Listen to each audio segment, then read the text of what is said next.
Behind the Green Mask, UN Agenda 21, written by Rosa Koire, narrated by Brett Rightler.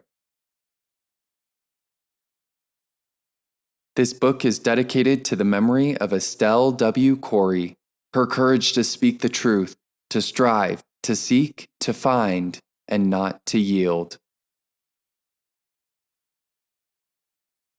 About the author. Rosa Koire is the executive director of the Post-Sustainability Institute. She is a forensic commercial real estate appraiser specializing in eminent domain valuation. Her 28-year career as an expert witness on land use and property value has culminated in exposing the impacts of sustainable development on private property rights and individual liberty. In 2005, she was elected to a Citizens Oversight Committee in Santa Rosa, Northern California, to review a proposed 1,300-acre redevelopment project in which 10,000 people live and work. Her research into the documents justifying the plans led her, with her partner, Kay Tokrud, to challenge the fraudulent basis for the Huge Gateways redevelopment project. The city, in an attempt to block Koire from exposing the project, removed the neighborhood in which Koire and Tokrud's properties were located from the redevelopment area. Koire and Tokrud fought on, however, not wanting to abandon the thousands of business and property owners still in the area. They formed a business and property owners association and a nonprofit organization, Concerned Citizens of Santa Rosa Against Redevelopment Law Abuse, and were able to raise nearly $500,000 in donations and pro bono legal work to sue the city of Santa Rosa to stop the project. The court case Tokrud versus the city of Santa Rosa lost in Superior Court, but the court ruled that they could continue and they could appeal to the San Francisco First District Court of Appeals, where they lost again in 2009. The 3 years of litigation fighting eminent domain and the redevelopment project succeeded in delaying the project while the economy collapsed. The city has failed to implement its plans, but still has the power of eminent domain over the 1,100-acre area until 2018. Over the course of the legal challenge, Koire became aware of the source of the planning revolution she had observed over more than 10 years, UN Agenda 21. Through her research, she found that much of the funding and the power to implement local UN Agenda 21 Sustainable Development Land Use programs comes through the diversion of property taxes to redevelopment agencies. Her work in providing information and solutions for citizens fighting UN Agenda 21 has spread across the nation and world, and more people become aware of the increased restrictions on their property rights and the methods used to implement social engineering. Through her website, DemocratsAgainstUNAgenda21.com, and her grassroots tactical organization, Santa Rosa Neighborhood Coalition, she, with other leaders, has enabled activists on many seemingly unconnected issues to come together and fight the source. UN Agenda 21 Sustainable Development. In 2010, the nonprofit organization she and her partner founded was expanded in scope and renamed the Post-Sustainability Institute. Rosa Koire, ASA, California Certified General Real Estate Appraiser, Accredited Senior Appraiser, American Society of Appraisers, District Branch Chief, California Department of Transportation, Bachelor's of Arts, English, UCLA. Preface. The arm of UN Agenda 21 is long and reaches into every area of the world. The philosophy of communitarianism pervades this plan, to want government to serve the people by providing services, infrastructure, and protection is not contradictory to objecting to the imposition of restrictions that breaks the hearts and wallets of property owners. Communitarianism balances the rights of the individual with the so-called rights of the community. Because the rights of the community are not defined in a constitution, they can change without warning or notice. One's individual rights are balanced against a continuously redefined, amorphous rulebook. This rulebook is written in the dark, and the individual runs up against it at dawn and alone. The slogan of UN Agenda 21 is to protect the rights of future generations and all species against the potential crimes of the present. It is both a smokescreen and a declaration of entitlement. By standing on this high-sounding premise, the rights of the individual are called selfish and those who would fight for them slurred as immoral. The philosophy that by merely living and exhaling we pose a direct danger to the earth is self-destructive and truly damaging to those lands that we steward. The green mass must be drawn back, far back from the personalities, the little dictators running trusts, foundations, planning departments, city and town councils, provinces and states, non-governmental foundations, and the like. The green mass must be removed from those who have hijacked the environmental movement. Behind the money in green, the more than $5 trillion in private money poised to make green loans, the carbon credit brokers, the enormous wealth in purchasing landfills, carbon sinks, inaccessible lands in third world countries. Behind that greed, which one would expect? Look behind that. Find what intelligent, educated people the world overlook away from is from a spotlight. There is a plan for world governance that is in place and eating like a metastasized cancer into every nation, free and bound in the world. Under the banner of saving the planet, we are drowning liberty. Under the mask of green, our civil liberties are being restricted, constricted, and suffocated in every village and hamlet. The plan is imposed locally. Your government is a corporatocracy, a new authoritarian state in the process of consolidating your output into a more controllable, exploitable channel. The reason you are being misled by your government and told that all of this is good for you is because there is no profit in managing a mass uprising. It is too disruptive. The markets want you to continue to cooperate quietly and obediently. The technology that is being marketed to you is actually being used to condition you to expect to be spied on and to spy on others. Every totalitarian state in history has relied on data collection. The Nazis were masters of data collection and analysis. Your government now has technological capabilities that far exceed anything ever seen on the planet to this date. You are in the midst of the biggest public relations scam in the history of the world. The pretty pastel vision of life in a smart growth development is a manipulation, a mask. In fact, these plans are designed to restrict your freedom. Awareness is the first step in the resistance. The individual and the collective. Communitarianism is a balancing of the individual's rights against those of the community. In the U.S. Constitution, we are guaranteed rights that we were born with: life, liberty, and the pursuit of happiness. The last right, under the philosophy of John Locke, was property. Property is not just land. You are your own property. The execration of slavery was a fundamental element in the original draft of the Declaration of Independence. So how can you balance individual rights with those of the community? The community has no rights under the U.S. Constitution. Individuals have rights and responsibilities, but the community as a whole, what is that? The collective?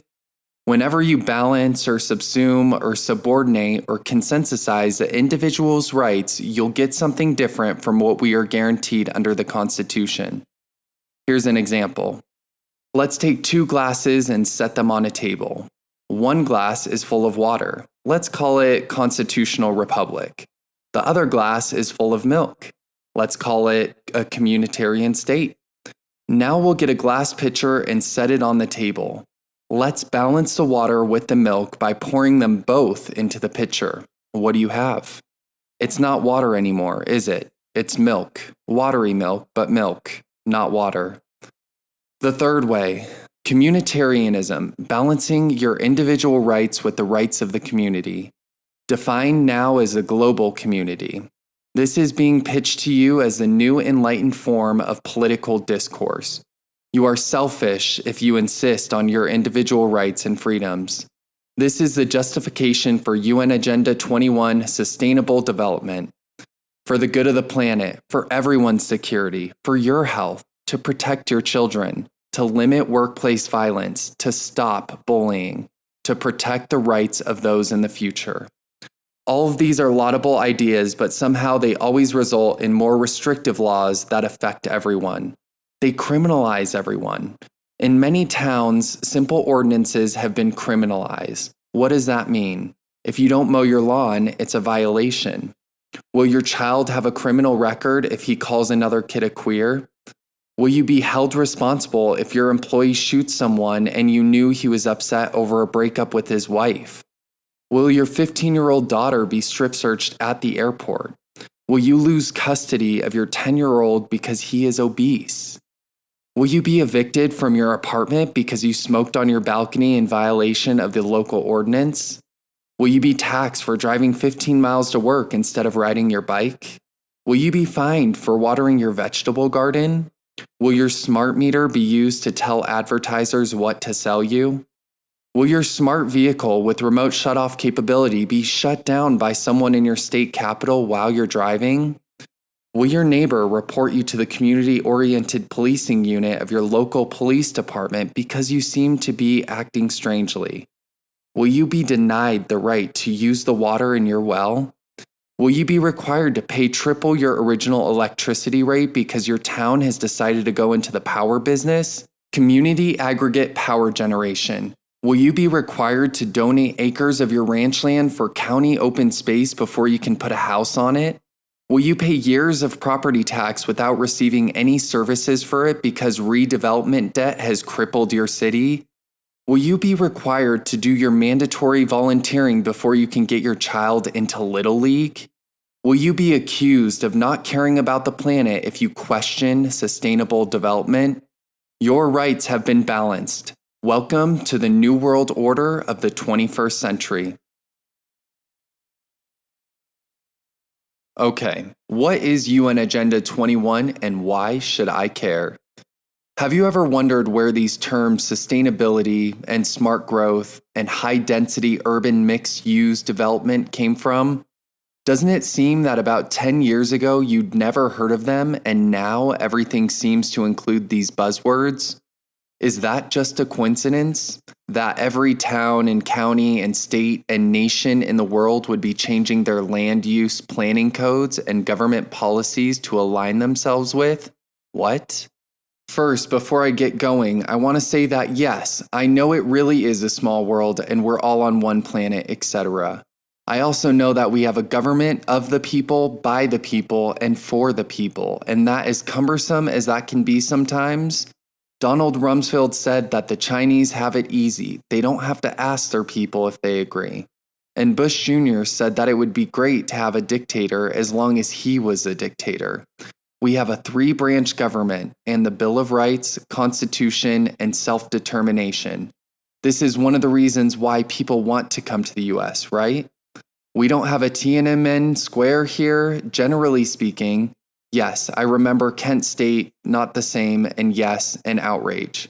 So I'm not against making certain issues a priority, such as mindful energy use, alternative energy sponsorship, recycling reuse, and sensitivity to all living creatures. But then you have UN Agenda 21. What is it? Considering its policies are woven into all of the general plans of the cities and counties in the United States, it's important for people to know where these policies are coming from. While many support the United Nations for its peacemaking efforts, few know that it has very specific land use policies that it wants implemented in every city, county, state, and nation. The specific plan is called United Nations Agenda 21 Sustainable Development, which has its basis in communitarianism. By now, most Americans have heard of sustainable development but are largely unaware of Agenda 21, the agenda for the 21st century.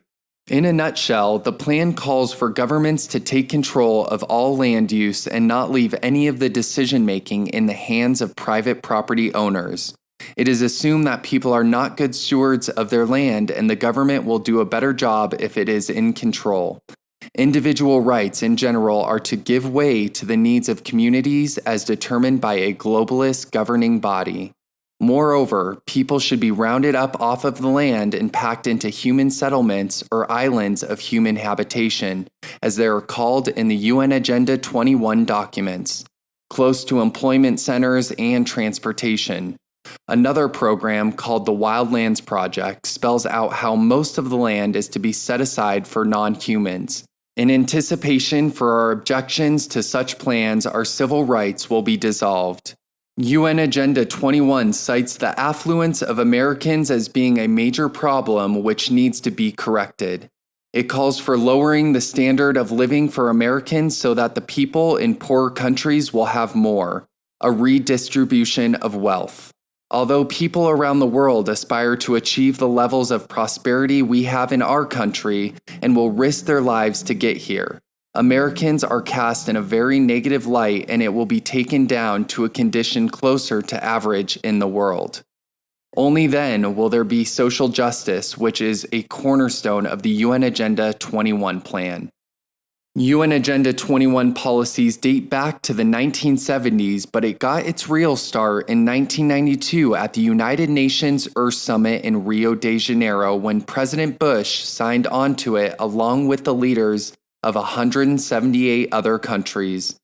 Because it is a soft law, it did not have to be ratified by the Congress.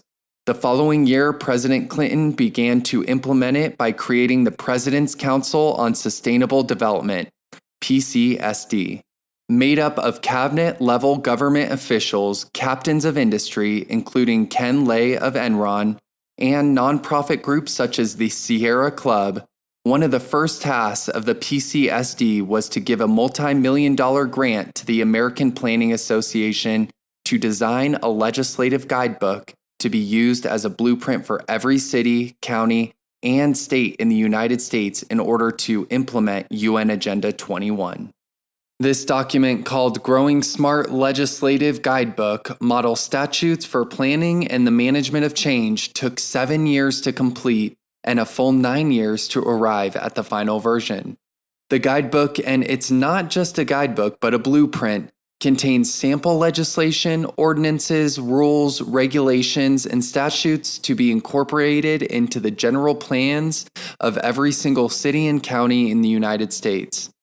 By 2002, every planning department in every local, state, and federal department that governs land use had a copy and was implementing the practices. Every university, every college, every junior college, private school, and teaching institution in our nation was using Growing Smart in its curriculum. Sound familiar? Growing Smart is smart growth. A non-governmental organization called the International Council of Local Environmental Initiatives, ICLEI, is tasked with carrying out the goals of UN Agenda 21 locally. Over 600 cities and counties in the U.S. are members. The costs are paid by taxpayers. Okay, you say, interesting, but I don't see how that really affects me. Here are a few ways. No matter where you live, I bet that there have been hundreds of condos built or planned in the center of your town recently. Over the last 10 years, there has been a planning revolution across the U.S. It was implementation of Growing Smart. Your commercial, industrial, and multi-residential land was rezoned to mixed use. Nearly everything that got approvals for development was designed the same way. Ground floor retail with 2 or 3 stories of residential above, mixed use. Very hard to finance for construction and very hard to manage since it has to have a high density of people in order to justify the retail. A lot of it is empty and most of the ground floor retail is empty too. High bankruptcy rate. So what? Most of your towns provided funding and/or infrastructure development for these private projects. They used redevelopment agency funds, your money, specifically your property taxes.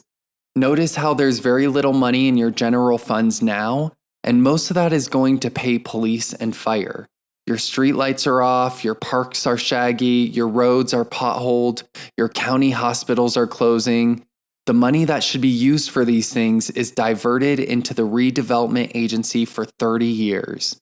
It's the only agency in the government that can float a bond without a vote of the people. And they did that. And now you're paying off those bonds for the next 30 to 45 years with your property taxes. Did you know that?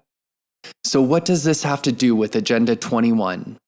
Redevelopment is a tool used to further the Agenda 21 vision of remaking America's cities. With redevelopment, cities have the right to take property by eminent domain against the will of the property owner and give it or sell it to a private developer.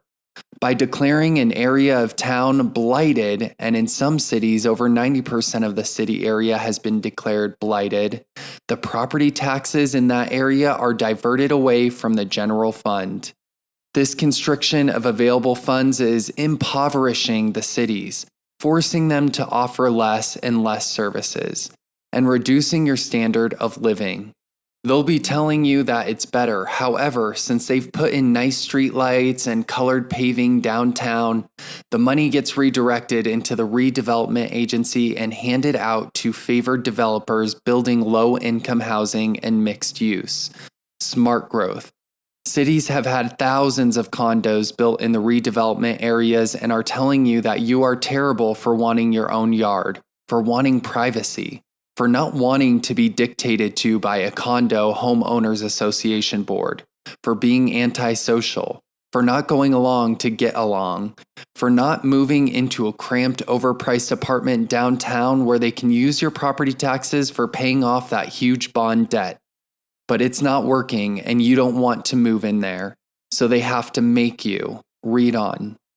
Human habitation, as it's referred to now, is restricted to lands within the urban growth boundaries of the city.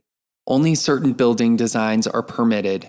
Rural property is more and more restricted in what uses can be on it. Although counties say that they support agricultural uses, eating locally produced food, farmers markets, etc., in fact, there are so many regulations restricting water and land use. There are scenic corridors, inland rural corridors, bayland corridors, area plans, specific plans, redevelopment plans, huge fees, fines, that farmers are losing their lands altogether. County roads are not being paved. The push is for people to get off the land, become more dependent, come into the cities, to get out of the suburbs and into the cities, out of their private homes and into condos, out of their private cars and onto their bikes. Bikes. What does that have to do with it? I like to ride my bike and so do you. So what? Bicycle advocacy groups are very powerful now. Advocacy. A fancy word for lobbying, influencing, and maybe strong-arming the public and politicians. What's the connection with bike groups? National groups such as the Complete Streets, Thunderhead Alliance, and others have training programs teaching their members how to pressure for redevelopment and training candidates for office. It's not just about bike lanes. It's about remaking cities and rural areas to the sustainable model. High-density urban development without parking for cars is the goal. They call them transit villages. This means that the whole town needs to be demolished and rebuilt in the image of sustainable development. Bike groups are often dominated by testosterone-laden zealots, are being used as the shock troops for this plan. What plan? We're losing our homes since this depression began, and many of us could never afford those homes to begin with. We got cheap money, used whatever we had to squeak into those homes, and now some of us lost them. We were lured, indebted, and sunk. Whole neighborhoods are empty in some places. Some are being bulldozed. Cities cannot afford to extend services outside of their core areas. Slowly, people will not be able to afford single-family homes, will not be able to afford private cars, will be more dependent, more restricted, more easily watched and monitored.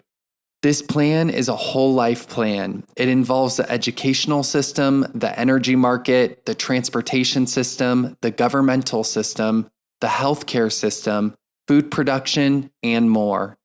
The plan is to restrict your choices, limit your funds, narrow your freedoms, and take away your voice. One of the ways is by using the Delphi Technique to manufacture consensus. Another is to infiltrate community groups or actually start neighborhood associations with hand-picked leaders. Another is to groom and train future candidates for local offices. Another is to sponsor non-governmental groups that go into schools and train children. Another is to offer federal and private grants and funding for local programs that further the agenda. Another is to educate a new generation of land use planners to require new urbanism. Another is to convert factories to other uses, introduce energy measures that penalize manufacturing, and set energy consumption goals to pre-1985 levels. Another is to allow unregulated immigration in order to lower standards of living and drain local resources. Everything that has happened was meant to happen by your government. Let's dig a little deeper. The three cornerstones of UN Agenda 21 Sustainable Development are economy, ecology, and social equity, sometimes called the 3 E's. Economic collapse creates a chain of events, but on a micro level, county, city, there is a marked reduction in revenue for maintenance of services. Loss of services to outlying areas means, for example, roads not being maintained to rural and suburban areas, roads not being maintained to those areas, schools not being supported in those areas, law enforcement, fire, social services not being supported in those areas means a gradual movement into the denser city centers. Add that to the increased cost of gasoline manipulated and the higher cost of energy manipulated to heat and cool statistically larger homes, and you have more pressure to leave rural and suburban areas. Reduction of energy usage is key. Smart growth, new urbanism, and redevelopment areas is a supposed answer. Smaller units, attached condos, little or no parking, few private cars, more eyes on the street. Redevelopment projects are one implementation arm of the UN plan and include rezoning of huge sections in your city to smart growth zones. This physical manifestation of UN Agenda 21 is social engineering paid for with your property tax dollars. These areas then have their property taxes diverted away from your services and into the pockets of a few developers and bond brokers for decades. Result?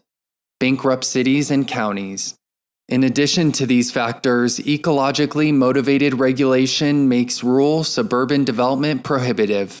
From stream, creek, ditch protection to watershed protection to bayland, inland, rural corridor prohibitions to increased species protection, lists are growing. The use of land is greatly limited. Water well monitoring and loss of water rights reduce the opportunity for living outside of the cities.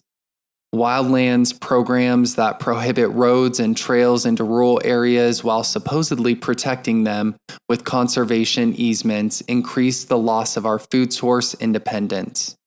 The sale of development rights to agricultural land trusts that restrict farmers and ranchers from using their lands and therefore make it impossible to farm for more than one more generation endanger our ability to feed ourselves. Add to this the pressure from ICLEI climate protection campaigns to reduce our energy usage to pre-1985 levels, and increased regulations on industry, and you have the perfect storm for loss of jobs and greater dependence on other countries for goods. The push for neighborhood gardens and urban gardens is a manipulation. You can't grow enough food to do more than provide a minor supplement to your purchase foods. And most people are not farmers. Dedication, knowledge, inexpensive water, good quality soil not contaminated with lead, as is most urban soil, and sufficient land to provide economies of scale are required to provide food. Otherwise, you're just playing. As the population becomes more and more urbanized and less able to provide food or necessary products, more people will be dependent on the government for housing, food, and other basic necessities. Government itself becomes dependent on grants and loans with requirements attached. In this way, policymakers are influenced and pressured by the corporatocracy. Public-private partnerships favor some businesses over others and completely unbalance the playing field. Independent businesses go bankrupt. Poverty works its way into the middle class. Social equity, another cornerstone of Agenda 21, comes in here. As a major leveler, the loss of money, land, food, and energy independence will bring the U.S. into social equity with the poorer countries. This is a goal of Agenda 21. In 1976, the UN Conference on Human Settlements, Habitat 1, stated in its preamble that private land ownership is also a principal instrument of accumulation and concentration of wealth, and therefore contributes to social injustice. Public control of land use is therefore indispensable. Think about the implications of that when we're discussing eminent domain, land use restrictions, and conservation easements. You might have thought that social equity would mean that the poor would be raised up. Nope. There are elements of the social equity concept that block development of dirty industry or anything that would be bad for the community in a low-income area. Low-income areas should not be viewed as a dumping ground for pollution. Yes, I agree. So do you? Probably. But it's the green mask. Behind that is the removal of all industry from all areas. The only thing being built in low-income areas is low-income housing with redevelopment funds. Warehousing of the poor is the result. Health will suffer. Presumably, healthcare will suffer, and nutrition will suffer. Psychological problems, stress from living in tight, smart growth areas with other or underemployed people, and crime will result. Community-oriented policing under the Department of Justice will encourage, if not require, people to watch their neighbors and report suspicious activity.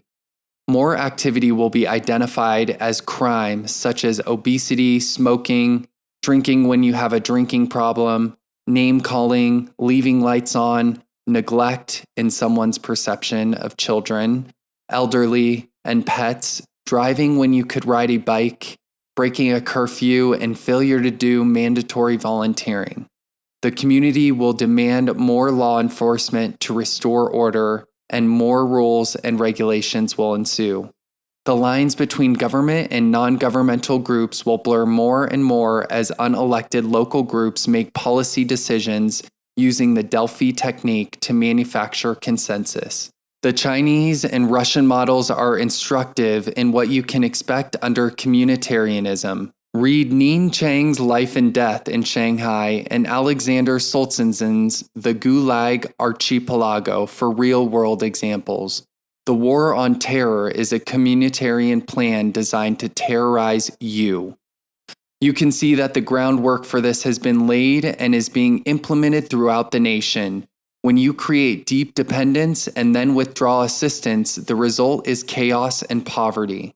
Propaganda infuses our culture with messages that there are just a few winners and many losers, that we are killing the earth and time is running out, that prosperity is an anachronism and detrimental to life, that individual freedom is selfish and injures those who are less free. These messages are crafted to shame and pressure you, and to create a sense of urgency that impairs your ability to reason clearly. In the beginning, although there are even earlier indications that the United Nations sought to control land use and manage populations, 1976 Habitat 1, the precursor of the 1992 Rio Earth Summit was a similar meeting of the same commission in 1987. The World Commission on Environment and Development, called the Brundtland Commission, that initially defined the term sustainable development. In its Our Common Future report in the United Nations, The Brundtland Commission defined sustainable development as development that meets the needs of the present without compromising the ability of future generations to meet their own needs.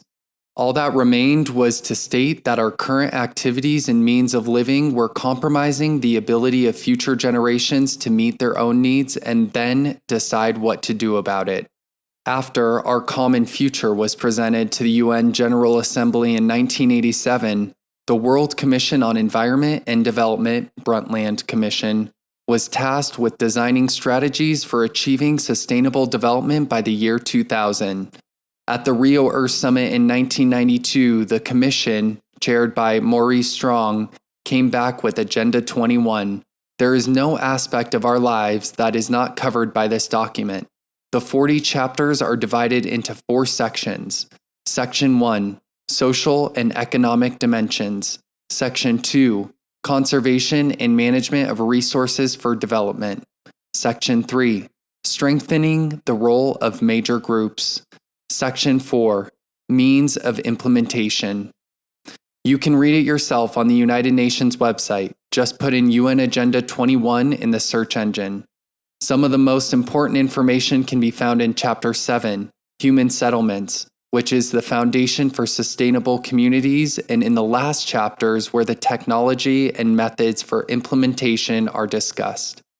The philosophical basis for much of UN Agenda 21 legislation and regulation is a precautionary principle. It's from the 1992 Rio de Janeiro Earth Summit and is Principle 15. The definition: the precautionary principle states that if an action or policy has a suspected risk of causing harm to the public or to the environment, in the absence of scientific consensus that the action or policy is harmful, the burden of proof that it is not harmful falls on those taking the action. It's sort of a guilty until proven innocent thing.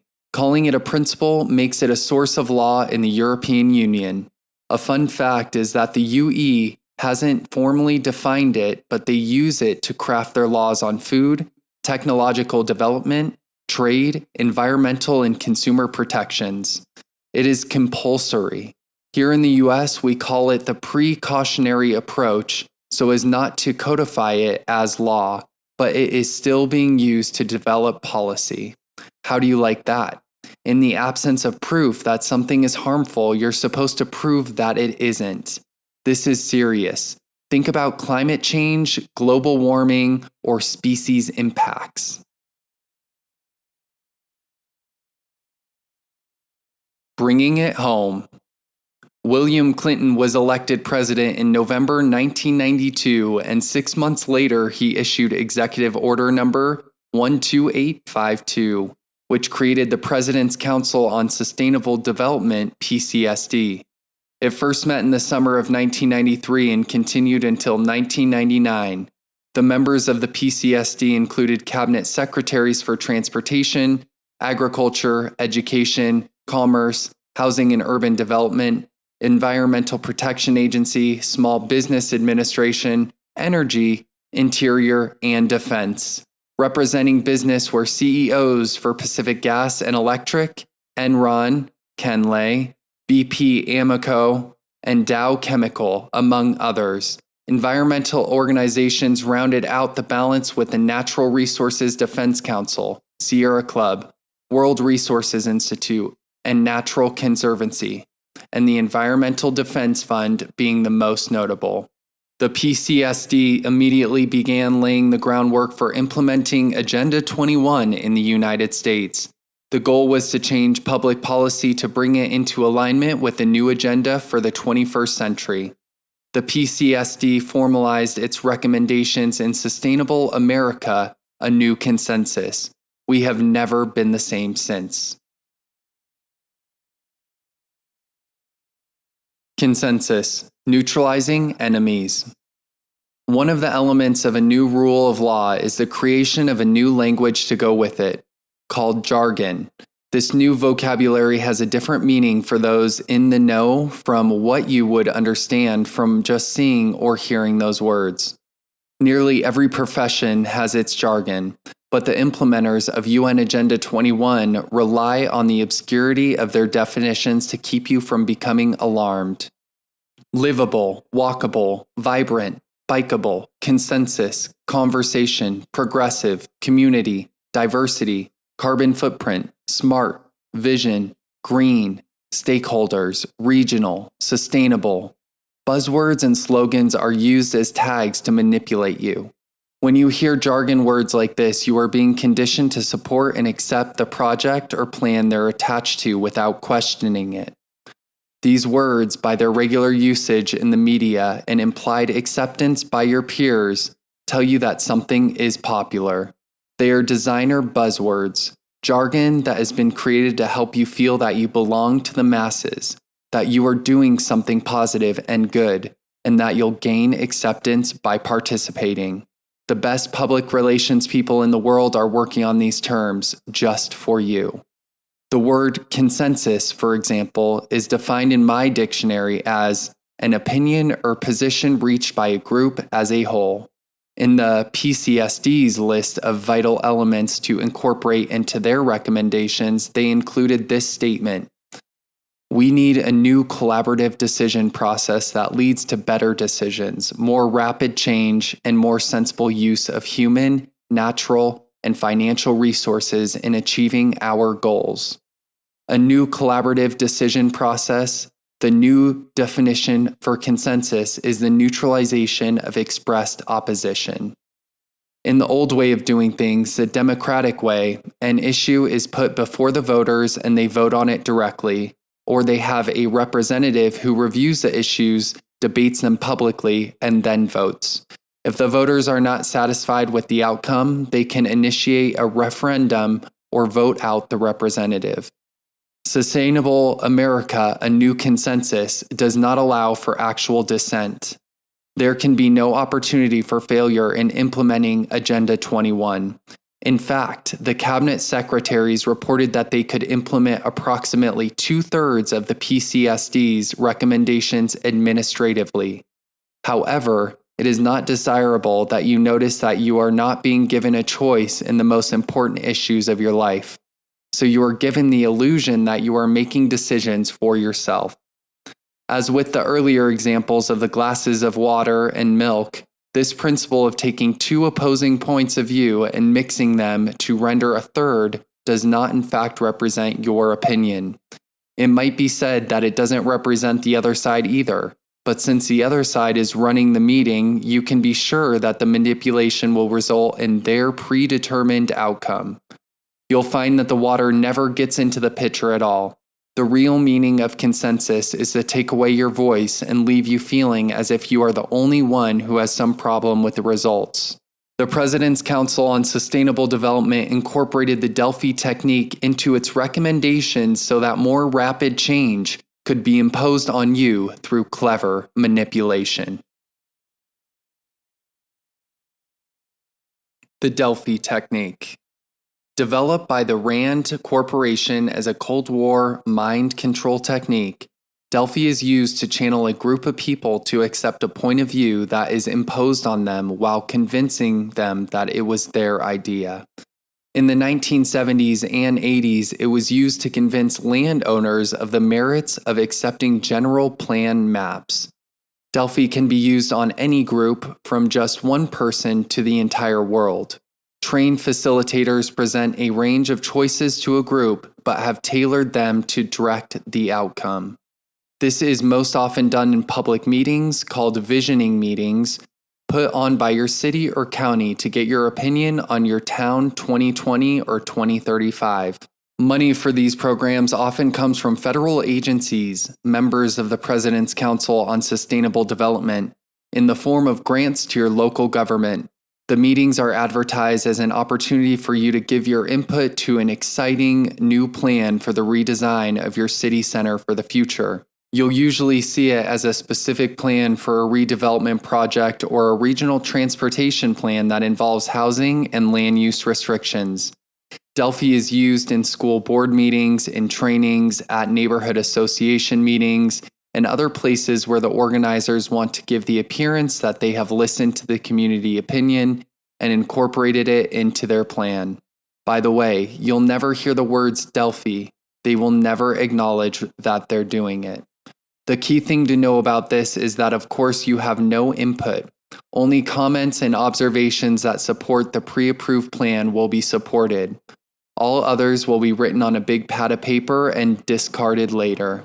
The illusion of public buy-ins is all that is needed. The organizers can later point to the fact that they held a public meeting, a certain number of residents attended, public comments were taken, and the community approved the plan. The facilitator is often a private consultant who has been professionally trained in running and managing a meeting. This consultant has been hired by your city to fulfill the requirement that the project has been seen and supported by its citizens. It's your plan.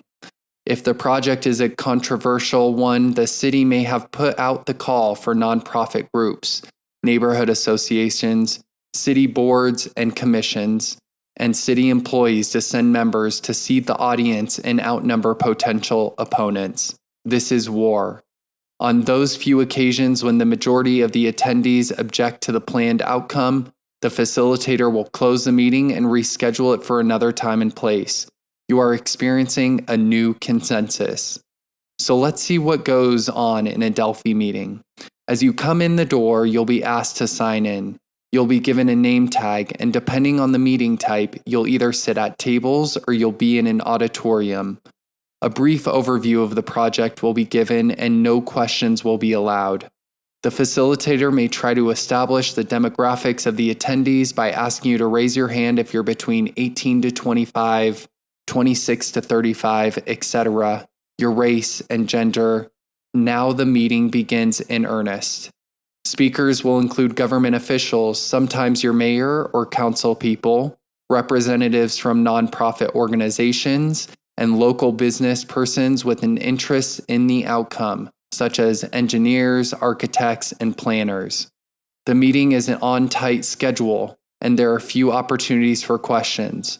What questions are permitted are usually answered briefly or deflected to later. The facilitator has produced attractive PowerPoint slides and colored handouts with lots of photos of middle-class people recreating among sunlit multi-story buildings with wide sidewalks lined with bistro tables.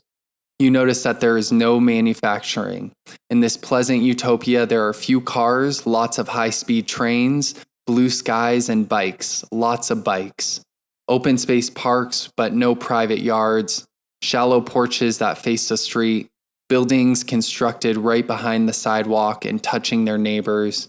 You may be shown a set of maps of your town and told to color in areas where you'd like to see the pastel utopia instead of what's there now.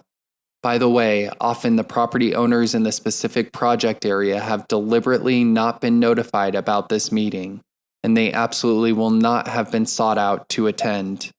This meeting is for the public, meaning anyone can attend from anywhere and give their opinion about the vision. As people are happily scribbling away with their crayons and gold stars like kindergartners, they are unaware that a large percentage of the group has already been briefed on the project and instructed to manage their table. Yes, there are shills at every table. In the larger meetings, they may identify themselves as being part of the organizing team, and they will run the table openly. While the unsuspecting real people are chatting, the table monitors are observing their behavior. Who is argumentative? Who is docile? Who can be triggered to cause a scene? Who can be counted on to support the project? Neighborhood leaders who cooperate are identified for cultivation later. They will be used to start neighborhood associations and encouraged to dominate existing ones. When the meeting is going smoothly, you'll never notice the obvious, that you haven't been given any real choices, and that all of the printed material shows the project just as it will be when finalized, regardless of anything you might say. At your table, you might say something like, "Hey, I don't like the idea of narrowing Main Street to 2 lanes." But you'll either be ignored or several of the people at the table will team up to show you that it's best for the community, and don't you want your town to be friendly for bikes and pedestrians? You might say, "How can the fire department get through there if they put a median down the center street?" You'll be told that it has already been approved by the fire department and your comment will be written down to be thrown out later. What happens if you dare to speak out? Communitarianism is at the heart of consensus meetings. A vital element of communitarianism is the use of social pressure to make you conform. Shame. The point is to create a climate of isolation in the meeting for those who do not agree. The idea of dissent is too scary, too exposed, and too antisocial for you to brave ridicule and the disapproval of your peers. So if you do dare to speak out, you will be ignored, laughed at, maligned, shamed, booed, or shouted down. Individual table monitors may goad a person they've identified as liable to make a scene, to loudly agree with you in order to make you appear to have a fringe point of view. The facilitator may allow this bit of chaos to continue for a minute so that the tension can be relieved and your question forgotten. When the meeting is over, you'll be thanked for your input and leave feeling that maybe you're the only one who doesn't like the plan or who felt manipulated. You might even decide that you're not going back to one of those meetings since you don't really feel heard. And besides, it took hours of your evening. Maybe you have a nagging bit of shame that you were visioning on someone else's property, someone who wasn't there and couldn't protest that they like their property just the way it is. Maybe you don't want to think about what it would take to make that vision real, but you shrug your shoulders and walk to your car feeling that you've been a good citizen and participated in a community event. You've been Delphi'd. How could all of this be going on without my knowledge or approval? You don't get to ask to vote on covert activities in your government. Treaties and agreements like United Nations Agenda 21, the agenda for the 21st century, are made and you won't hear about it. Maybe there's a presidential signing statement that can supersede the Congress, or maybe that isn't even necessary. Just because you didn't notice doesn't mean it didn't happen. If it's in the paper in the second section on page 3 on one day in the year where you were informed, if the county held 15 meetings on formation of the general plan with full compliance with UN Agenda 21, and you stayed home and watched TV or went to 15 meetings where they never mentioned Agenda 21, does that mean it doesn't exist? If you don't put all of the different restrictions, regulations, propaganda movies, books, radio, magazines, and TV together, does that mean it's not happening? The irony is that UN Agenda 21 mandates more citizen involvement, but does it by creating so many boards, commissions, regional agencies, nonprofits, meetings, and programs that it is impossible to stay on top of what is happening. So we become necessarily more fragmented, less of a neighborhood, exhausted and isolated because we can't keep up. The so-called citizen involvement is dictated by phony neighborhood groups with paid lobbyists and facilitators running them. The boards and commissions are chosen based on team players or shills selected to push through an endgame by running over the few actual unconnected citizens on them. These groups are the pre-screening groups for candidates for public office. They are the ones who get donations at election time. It's doubtful that anyone will get on the ballot who doesn't play ball. Then we're told that we came up with the new regulations. We are too burnt out to fight on more than one issue. We may be victimized by our government regulations, but since it's done one project, property, business at a time, we seldom get the chance to join together. Or we may be afraid that we'll be targeted by government, local groups, or the newspaper if we stand up. The less of us who own small businesses and private property, the less of us there are to care or notice when unjust decisions are made. So a crashed economy where we lose our homes and businesses supports UN Agenda 21. You never hear about Agenda 21 sustainable development on conservative radio. You never hear about it on liberal radio either. You don't see it on Fox. You don't see it on MSNBC. They won't talk about it. Republicans and Democrats won't break the silence. They're both in favor of it. 4 presidents supported it. 2 Bushes, Clinton, and Obama. When we bring it up, we are either called conspiracy theorists or told it doesn't exist. But it does, and they know it. So it's a race now. You're in it, the race to expose it, to educate your friends, business associates, relatives, and neighbors to get the word out.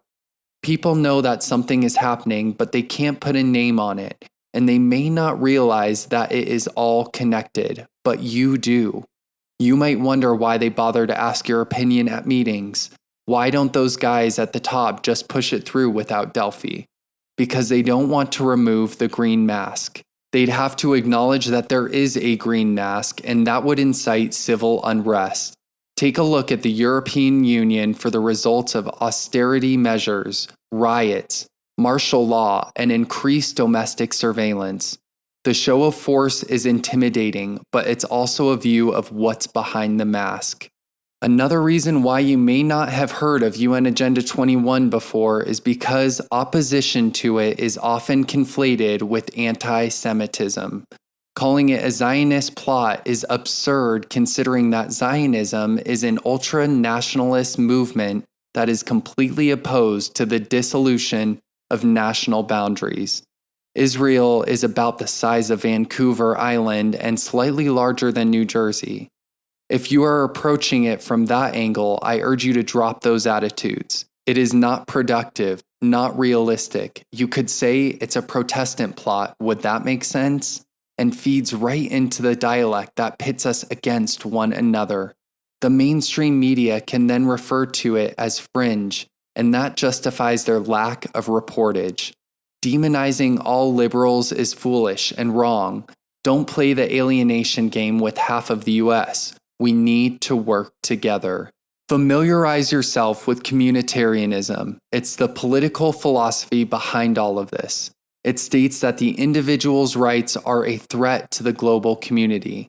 Everyone is an individual, so we are all a threat to the global community. Our rights to property ownership, to personal mobility and life choices, to feed and clothe ourselves, are a danger to the global community. So we must be rationed. We must be controlled. We must be watched. We must be regulated, restricted, and balanced. Our individual rights must be balanced against those unnamed rights granted to the world community by the United Nations, as codified by Agenda 21 Sustainable Development. Communitarianism is based on a paradigm. A problem is created. A solution is proposed. Struggle between the two sides produces an outcome that is a third way. This so-called third way would never have been agreed to expect that now it is called a solution to a problem that didn't exist.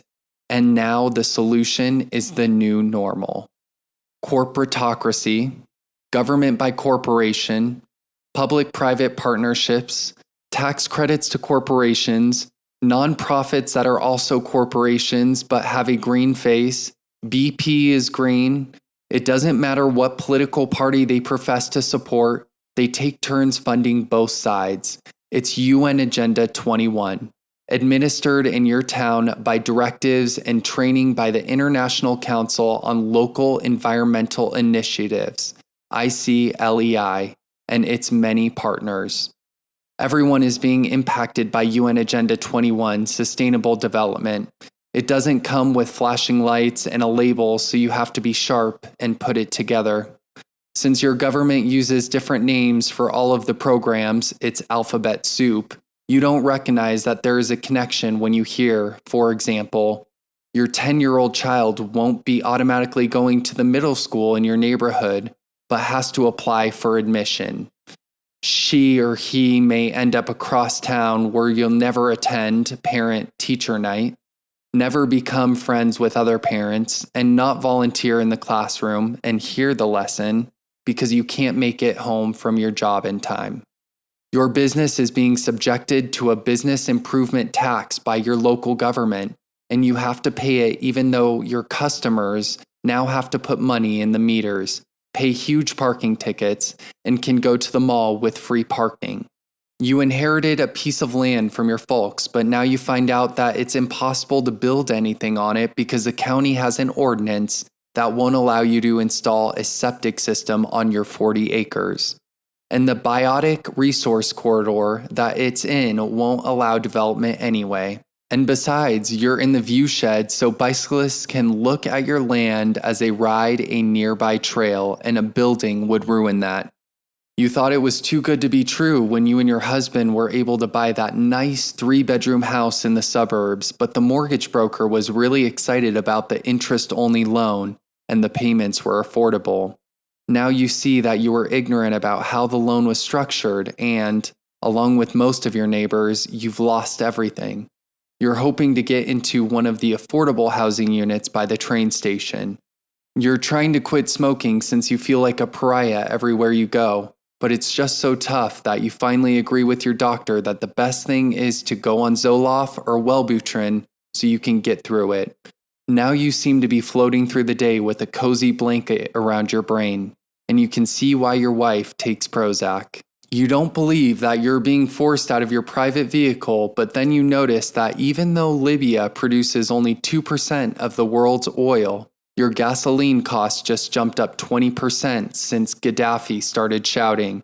You also have noticed that there's talk about a vehicle's miles traveled tax in your town council that would charge you for long commutes. You move there to buy a house, but the market has crashed and you're not going anywhere for a while.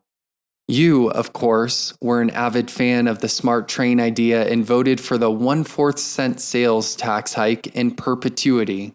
But now the train is a distant hop since they underestimated costs, and the money went to repair the tracks for freight and big pensions for staff.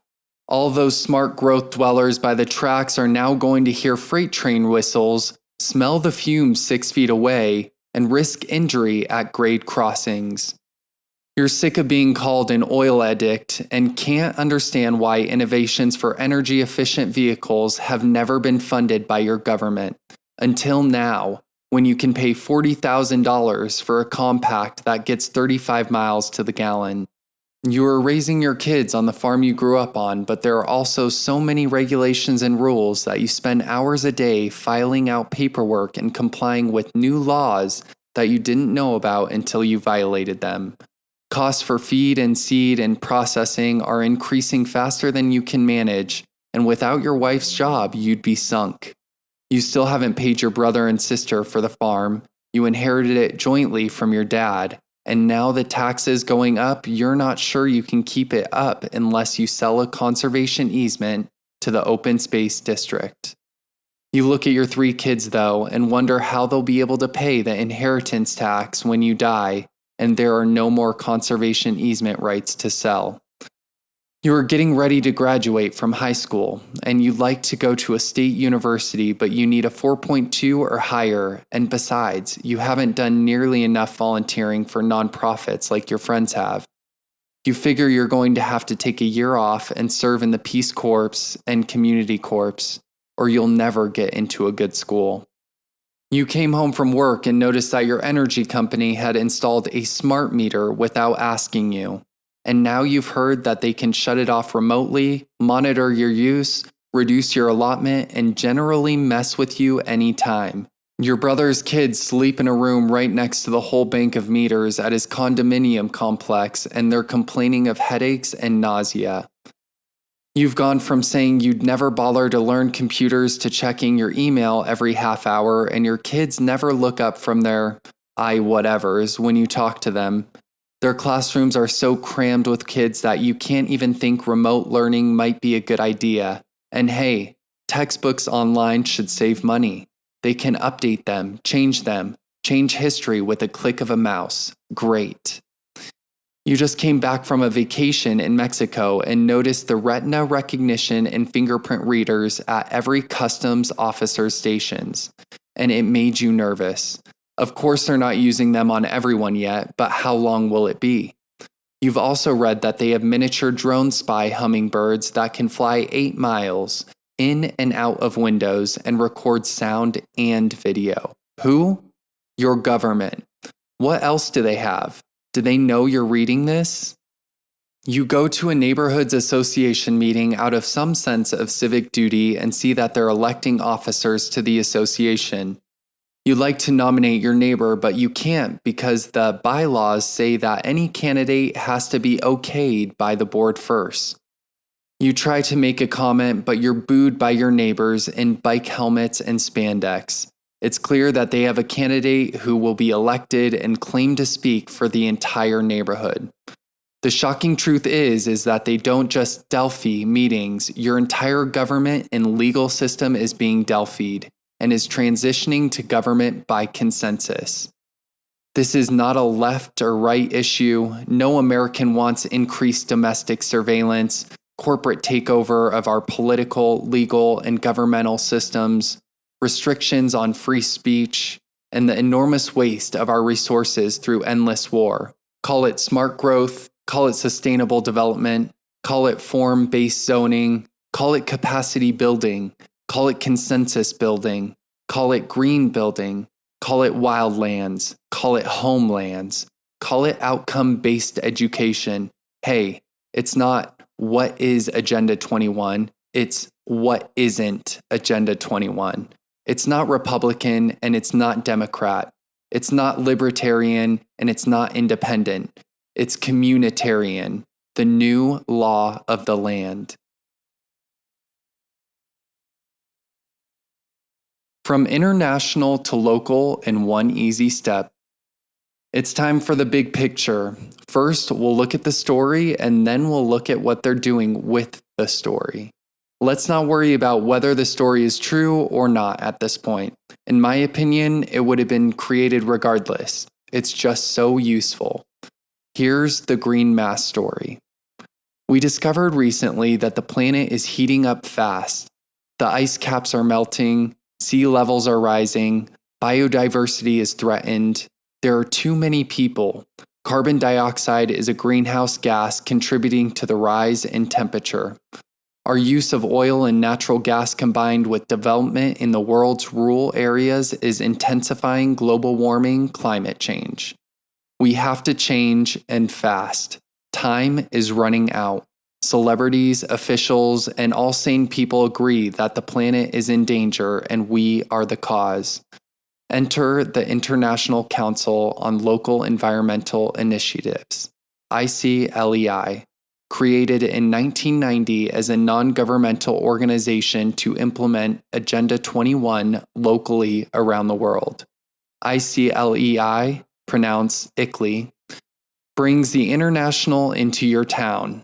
According to its international website, ICLEI.org, members come from 70 different countries worldwide and represent over 569,885,000 people. Surprising that you've never heard of it, isn't it? It is a lobbying and policy consultant designed to influence and change local governmental policies related to all aspects of human life. You've noticed that ICLEI was founded before the 1992 Rio Earth Summit, where the formal precepts of Agenda 21 were introduced to the world. ICLEI sells training to governments, sets up climate adaptation programs, measures and monitors community greenhouse gas emissions, and more for a fee. Recently, ICLEI changed its name so you wouldn't notice that it's an international organization. It's now called ICLEI Local, Governments for Sustainability. Here's what it says on ICLEI's own website, www.icleiusa.org. ICLEI, Connecting Leaders. Connect, innovate, accelerate, solve. The pace of global environmental change, the degradation of ecosystem services globally, and the overshoot of the human footprint on Earth require an acceleration of local efforts. Even if all 1,100 plus local governments forming ICLEI's membership performed in the most advanced manner, and if we were to extrapolate these efforts into the future, those valiant efforts alone would not reach a sustainable level of resource consumption and pollution in communities, better known as the ecological footprint of cities. Experts confirm what all of us feel. We must act more rapidly and collaboratively and strive for more radical solutions To accelerate action, ICLEI invites to the table leaders from a wide array of sectors who all have a stake in urban sustainability. Local governments, regional and national governments, international agencies, financing institutions, nonprofits, academia, and the business community. They are mayors and entrepreneurs, scientists and agency heads, ministers and CEOs, strategists and organizational leaders. They are innovators, decision makers, agenda setters, and agents of change. That about covers it. Do you feel a sense of urgency, the panic in that message? That is a tactic of UN Agenda 21, to keep you panicked, nervous, unfocused, anxious, and scattered. It's a fact that people don't think clearly when they're in panic mode. Confusion and information overload are a part of the Delphi Technique. Radical solutions and accelerated action are required to survive. Notice that even if every local government in ICLEI performed in the most advanced manner into the future, that it would not be enough to reach a sustainable level. Feel that panic? Not buying it? Well then, let's pass some legislation to make you buy it. But first, let's see what you're buying, again, from www.icleiusa.org. What ICLEI members receive: clean air and climate protection, CACP software and training, tools, guidebooks, case studies, and other resources, including a library of local government sample ordinances, policies, resolutions, and other documents, webinar trainings and regional workshops, state, regional, national, and international peer networking opportunities, technical and programmatic expertise and assistance from our regional staff, regional, state, and federal funding updates, as well as federal and international policy analysis, annual training and leadership events, recognition and awards, representation at international meetings. You are sharper already, aren't you? You spotted the library of local government sample ordinances, policies, resolutions, and tools. Sound familiar? And by the way, this can run into the hundreds of thousands of dollars. The big one here is the clean air and climate protection software and training. That's the key. Once your city or county signs onto membership with ICLEI, paid for with your tax dollars, or becomes a climate resilient city and makes a commitment, the trap is clamped down on you. You are on the conveyor belt towards the buzzsaw. If you're really unlucky, one of your government officials will actually be sitting on an ICLEI board, representing your city or county in an international group. In Sonoma County, Supervisor Valerie Brown voted to give an $83,000 no-bid contract to ICLEI to measure greenhouse gases and prepare a protocol. That contract was awarded with no mention of the fact that Valerie Brown also sits on the national board of ICLEI. I reported her to the California Fair Political Practices Commission for conflict of interest, but they declined to investigate. Here's what your council or supervisors have committed to by accepting pressure from ICLEI. Milestone 1. Conduct a climate resiliency study. Milestone 2. Set preparedness goals. Milestone 3. Develop a climate preparedness plan. Milestone 4. Publish and implement preparedness plan. Milestone 5. Monitor and reevaluate resiliency. How does all of this fit together? You were in a Delphi meeting where you were told that multi-story housing must be built along bus or rail lines in your town, and that the current design of buildings and streets in your city center is all wrong. You were told that living the rural or suburban lifestyle is bad for the planet, and that you drive too much, eat too much, water your garden too much, use too much energy, and are destroying the planet with your selfish attitude. How do they know? Because your city conducted or is in the process of conducting a climate resiliency study to measure your greenhouse gas emissions. Chances are you're somewhere in that milestone listing and the pressure is on. Your city or county's general plan has been changed to conform the UN Agenda 21, Remember, though, that they want your buy-in so that they can say it's your plan. Why? Because it's easier when you're cooperative, and after all, revolution is bad for business. Yes, this is a big business scheme, the biggest. The carrot for you, the mule, is that you'll be saving the planet from imminent disaster if you follow the new rules. And if you don't want to, the stick, legislation. We'll look at legislation a bit later. First, let's look a bit more closely at ICLEI. You've heard the term NGO and know it means non-governmental organization. From that, you naturally assume that it means nonprofit and that it applies to all nonprofits. It's jargon. An NGO is a nonprofit corporation that is independent from government control, as was defined in 1945 by the United Nations.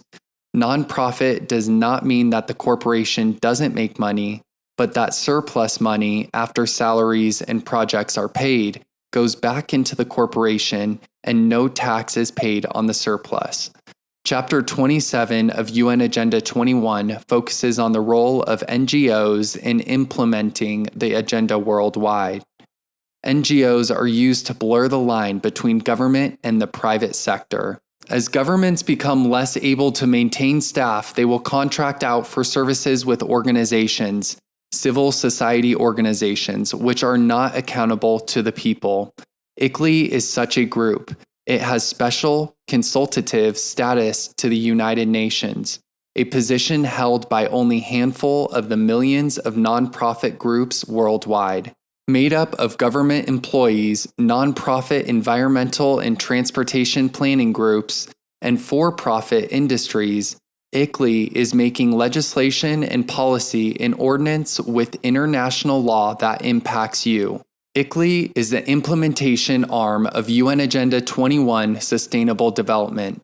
ICLEI fragments into and influences so-called local groups that pressures your government for more regulations. Does it bother you that a non-governmental organization is made up of local governments? It should. It's a private group holding meetings that are not open to the public. ICLEI, a so-called non-governmental organization, is representing local governments in international UN climate conferences. States cannot have a foreign policy. That's in our Constitution.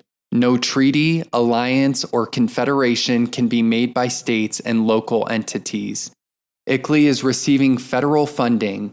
Federal Internal Revenue audits available online for tax years 2005 and 2006 show that ICLEI received over $1.7 million in 2005 and just over $1 million in 2006 from these four federal agencies: Commerce, Environmental Protection, International Development, and Agriculture.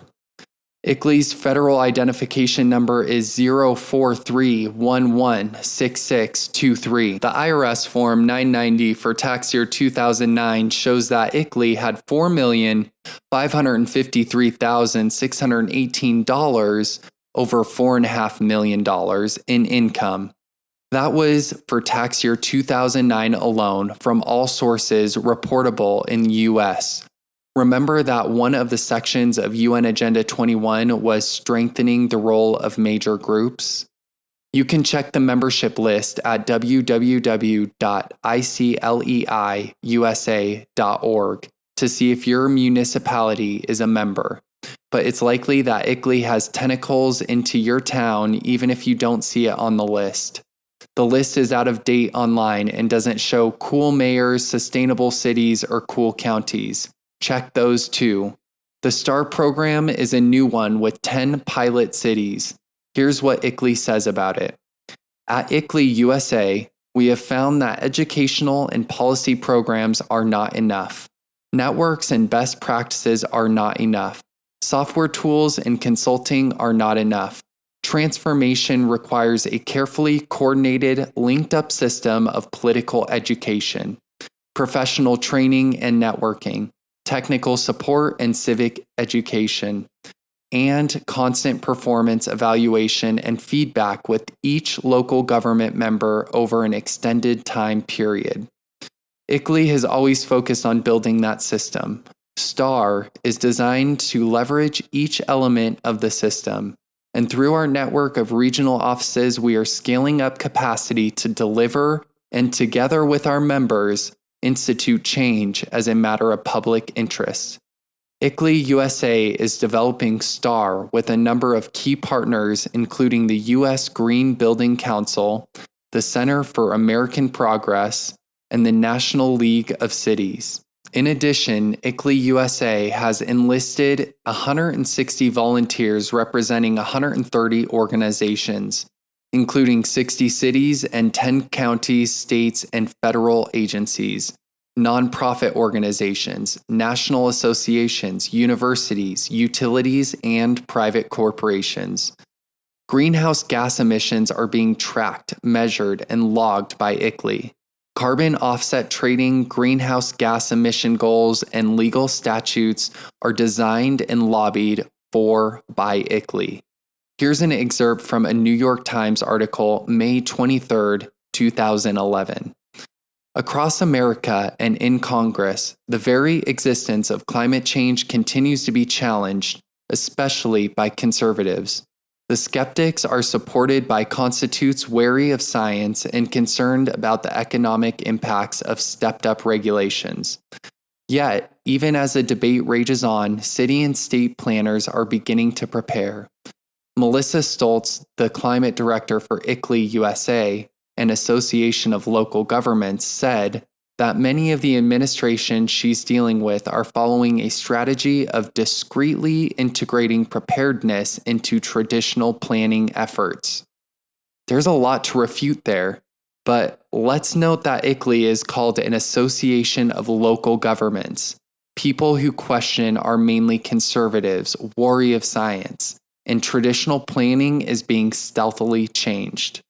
Your city, county, has been committed to reducing your carbon dioxide greenhouse gas emissions. It's likely that you've been committed by your local government in response to legislation passed by your state. You are now required to reduce your greenhouse gas emissions. In our county, Sonoma County, Northern California, the government has committed to reducing our carbon dioxide output by 25% below 1990 levels by 2015. 4 years from now. This is happening across the nation. Here's the obvious question. When were Sonoma County carbon dioxide emissions at 25% below 1990 levels? What year? You can't find that info anywhere. How many people were in the county at that time? Don't know, since we don't know the year, but the county population has grown since 1990. So if we're talking about per capita reductions and we don't know what the population was at the time that we're supposedly at 25% below 1990, this goal will place us at a greater percentage than a reduction of 25% on a per capita basis. It's about control. The county doesn't even know what year it's trying to go back to. The county wasn't measuring greenhouse gases back in the 80s or the 70s. But their goals will put our farming, our industry, our energy usage, our businesses, our production, and our livelihoods back at some level in the past. That is just a number to some people, but we don't know what the consequences will be. What impact will this have on our food production, on our ability to work and continue to be financially independent? Will we be so restricted and regulated that we become totally dependent on the government for our food, housing, and income? Then what? Will we be living in smart growth slums, traveling on buses routed only where we are permitted to go, restricted to working in our transit villages? This is a result of policymakers trying to outdo one another, and agencies acting regionally to try and comply with state and federal mandates orchestrated by ICLEI.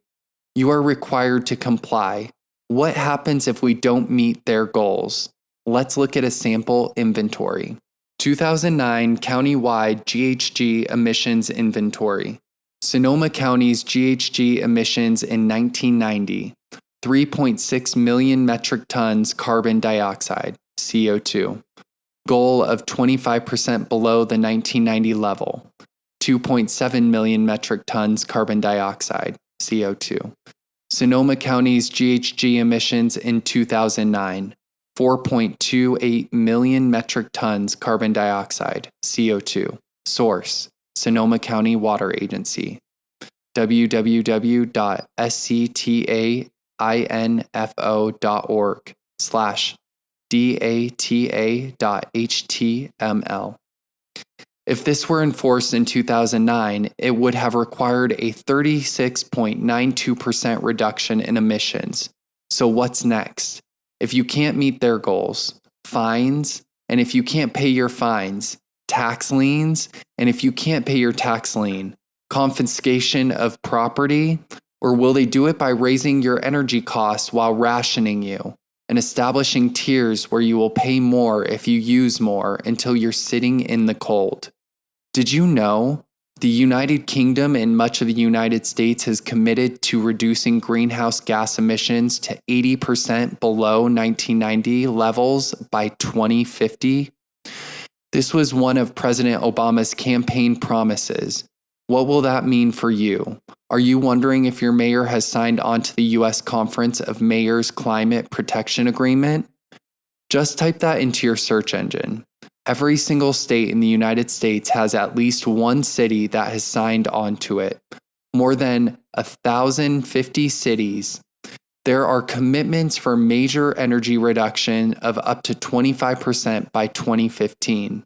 To see your city or county's goals for greenhouse gas reductions, go to your search engine and type in ICLEI USA 2009 Annual Report. I searched for days but was unable to find a chart of the historical greenhouse gas emissions for the United States. I did find this chart that shows historical global carbon dioxide emissions from 1850 to 2004. It indicates that in around 1945, the emissions began to climb from 5,000 million metric tons to about 29,000 million metric tons in 2004. The year 1990 shows approximately 20,000 million metric tons. If you were to reduce that by 80%, the result would be 4,000 million metric tons of carbon dioxide. According to this chart, the last time that the world was at that level was 1934. At the 1992 Rio Earth Summit, where the agenda for the 21st century was introduced, Chairman Maurice Strong said, "Current lifestyles and consumption patterns of the affluent middle class, involving high meat intake, use of fossil fuels, appliances, home and workplace air conditioning, and suburban housing, are not sustainable. A shift is necessary, which will require a vast strengthening of the multilateral system, including the United Nations." So what exactly are we talking about? How do these rules actually get enacted and where can you find them? Here's a question we frequently receive on our website. Our county, city, village, township, province is making a comprehensive plan now. What is that? Is it related to Agenda 21? Yes. A comprehensive plan is also called a general plan and is generally mandated required by state law. It is a long-range plan for the physical development of the jurisdiction that is prepared every 20 years and is usually updated every 5 years in addition to some occasional amendments. It may be called Your Town 2020 or 2035 or something similar. You get it from your community development planning department. You can often find it online, and you should take a long look at it. You may find direct quotes from UN Agenda 21 in the Goals section. Remember the Delphi Technique? You'll recall that it was first used on Americans to get them to accept the idea of mapping their communities and dictating where and what development could occur. General plans. The law requires specific contents of the general plan: transportation, biological resources, community development, energy, and our personal favorite, the socioeconomic element. The socioeconomic element will generally include community participation, Delphi meetings, public safety, community-oriented policing, environmental justice, curbing or eliminating industry, child care, child endangerment, family law, education, Indo-doctrine, economy, picking winners and losers, parks and recreation, bike lanes.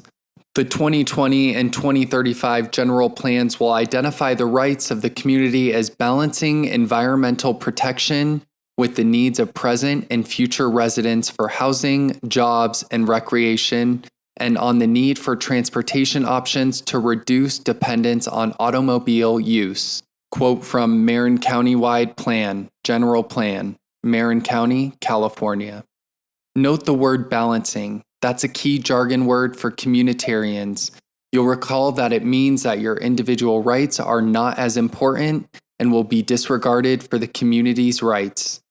This is a symbol of UN Agenda 21, the interlocking circles of ecology, economy, and social equity. Where they meet is sustainable development. This particular image is from the Marin County, California General Plan. Does your general plan use the UN logo? The general plan is a method, the document, the comprehensive design for living that is imposed upon us. It forms a framework for many of the restrictive laws and regulations that strangle opportunity for all but the chosen few. It is a land use plan, but it extends far beyond the boundaries of property lines into the life decisions we make. Remember, it is an energy and transportation plan too. The general plan, comprehensive plan, is adopted by your municipality after lots of Delphi meetings where the public is involved, and those who are team players and toadies are identified and honored as community leaders so that they can speak for you. Those who raise objections are also identified. The general plan will be used to deny property owners the right to use their land as it was previously zoned. Here's how they do it.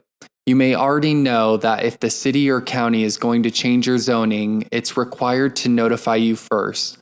But the underlying document that takes precedence over zoning is the general plan. You don't need to be notified when the general plan is changing because it's general and your property is not the only one that's use is changing. The general plan is a visionary document that shows how the city or county would like its land use to be in the future, even if it's different from that now. When you go into the community development planning department to, for instance, add on to your commercial building or make some improvements to your apartment building, or even build a new building on your vacant lot, you'll get a shock, because the general plan requires that all zoning be brought into compliance with it. If the new vision of your area is different from your current zoning, you'll be told your property is now legally non-conforming. This is jargon that means that you're not going to be able to make those improvements or build what you thought you could. In most municipalities, if your building burns down or needs repair over more than 50% of the total, you won't be able to do the work to restore it as it was. If your non-conforming use is discontinued for more than 6 months, you typically will lose the right to reinstate that use. That's it, over. You're grandfathered in, as we say, but only while your existing use continues. This is a big deal. Why? Because if you are in the middle of your town or city, chances are your land has been redesignated as mixed use or transit village.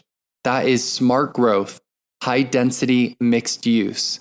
As we discussed earlier, this kind of construction is expensive to build, hard to get financing on, and might bankrupt you before you're done with it, especially if you're not well connected politically. And even if you are one of the crony developers, it's a shark tank and you might find yourself feeding the bigger guys if they have their eye on your property. One of the things to remember about those high density developments is that they are big condominium or apartment house projects. Big. Sometimes they'll be required to build 80 units to the acre, which looks like a 4-story building with ground floor parking and retail space on a city block. That's what the term high density means. These can be huge. If you're just a little guy, you can't line up the funding for this in the same way that you could if you were building 20 houses on that same lot instead of 80 condos. Condos usually sell from the top down. In other words, the top floor with the better views sells fast and for more money. But you have to build the whole building at once. You can't build the top floor first. So instead of building 5 houses first, and then the next ones after you've sold those, you're hugely in debt before you get anywhere near the roof. If you are in a redevelopment area, you're ripe for eminent domain. And if no projects are happening at the moment, you can consider yourself the holding company for some flavored developer who will come along later and get the city to take your property at a discount because it's legally non-conforming and blighted. Discount? Yes. Your property will be worth less or even worthless because the risk will be higher for a lender or buyer. Investment is all about risk and return. The best combination for an investor is a low risk and high return.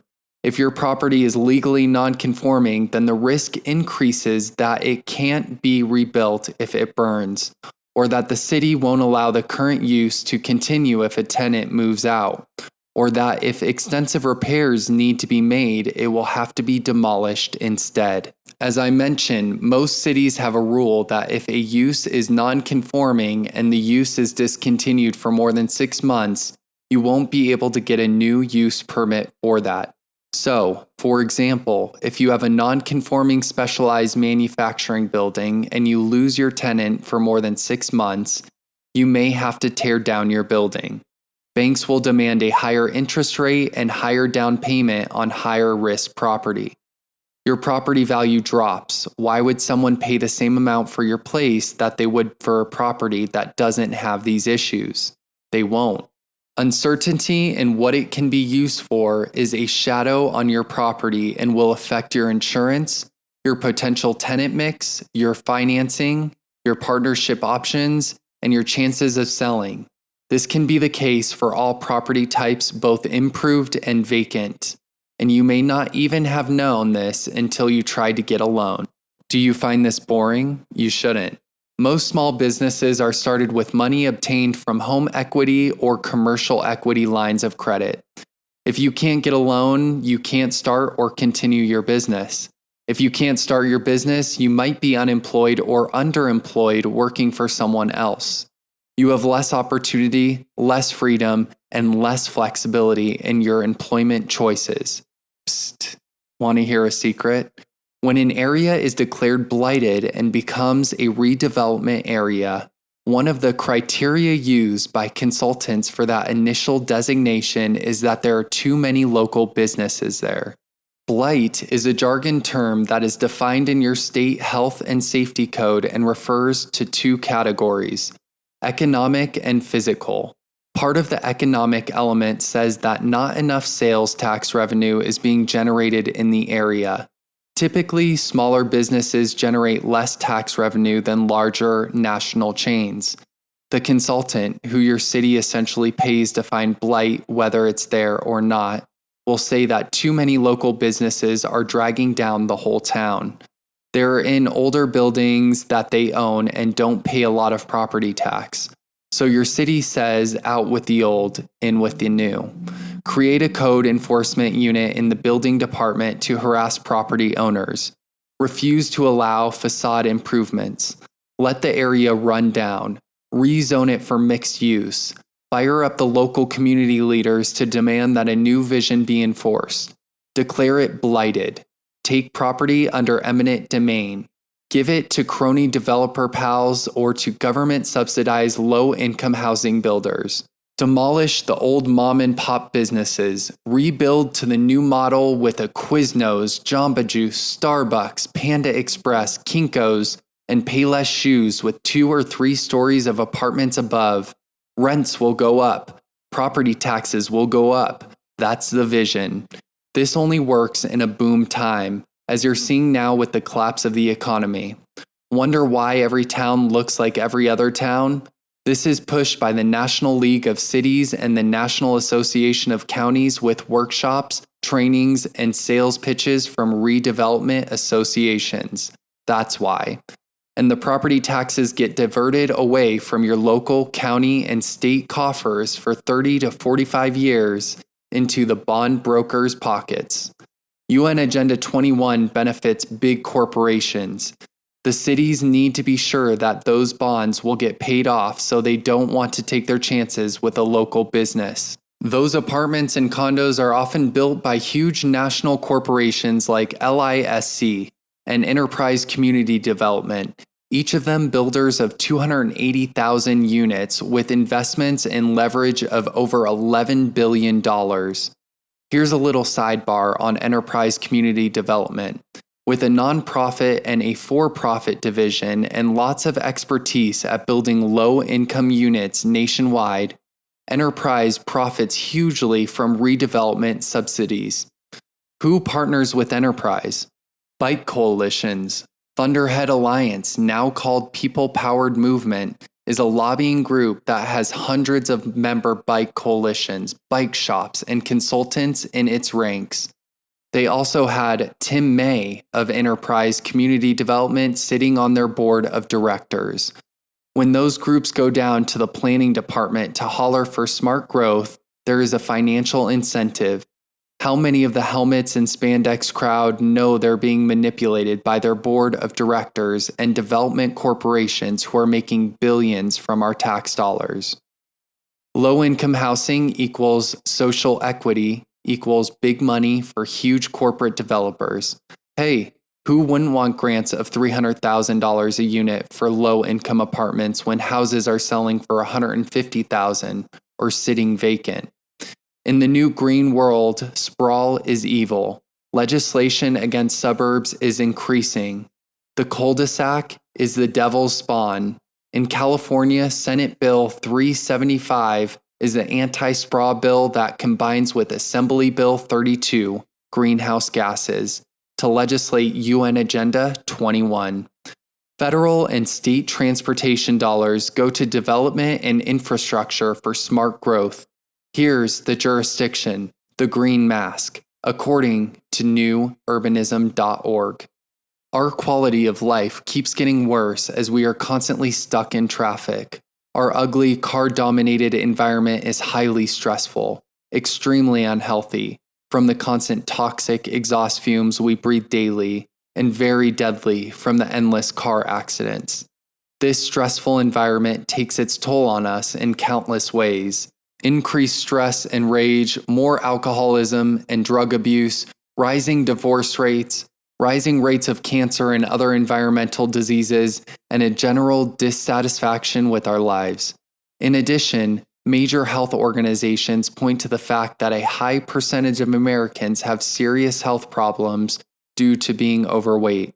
This is caused primarily by the lazy lifestyle sprawl dictates, with little or no walking or exercise as part of our daily routines. Sprawl is not inevitable. It is not an unavoidable symptom of modern growth. Sprawl is the direct result of specific government transportation choices and policies combined with archaic zoning laws. Wow. What don't they blame on suburbs? And did you catch that zinger, archaic zoning laws? That means that they favor changing general plans so that you can build anything but smart growth, and only where they say you can.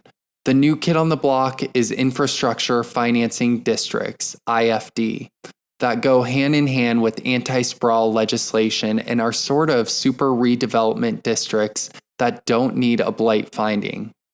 Although there is no power of eminent domain for private use as in redevelopment, there are ways to use an infrastructure project like a street redesign to take property for a public use under eminent domain. The real news is that they can be used to pay for high-density residential development, smart growth. No vote of the taxpayer is needed to obtain bonds, and the payback period is 40 years. How's that for not compromising the citizens of the future by actions taken today? Is that sustainable? Back to the land. Are you hoping to escape by going out to the countryside? Forget it. Let's say you're out in a rural area sitting on 360 acres zoned for a minimum lot size of 60 acres. It's time to get nervous. You might think that you can put 6 houses on that 300.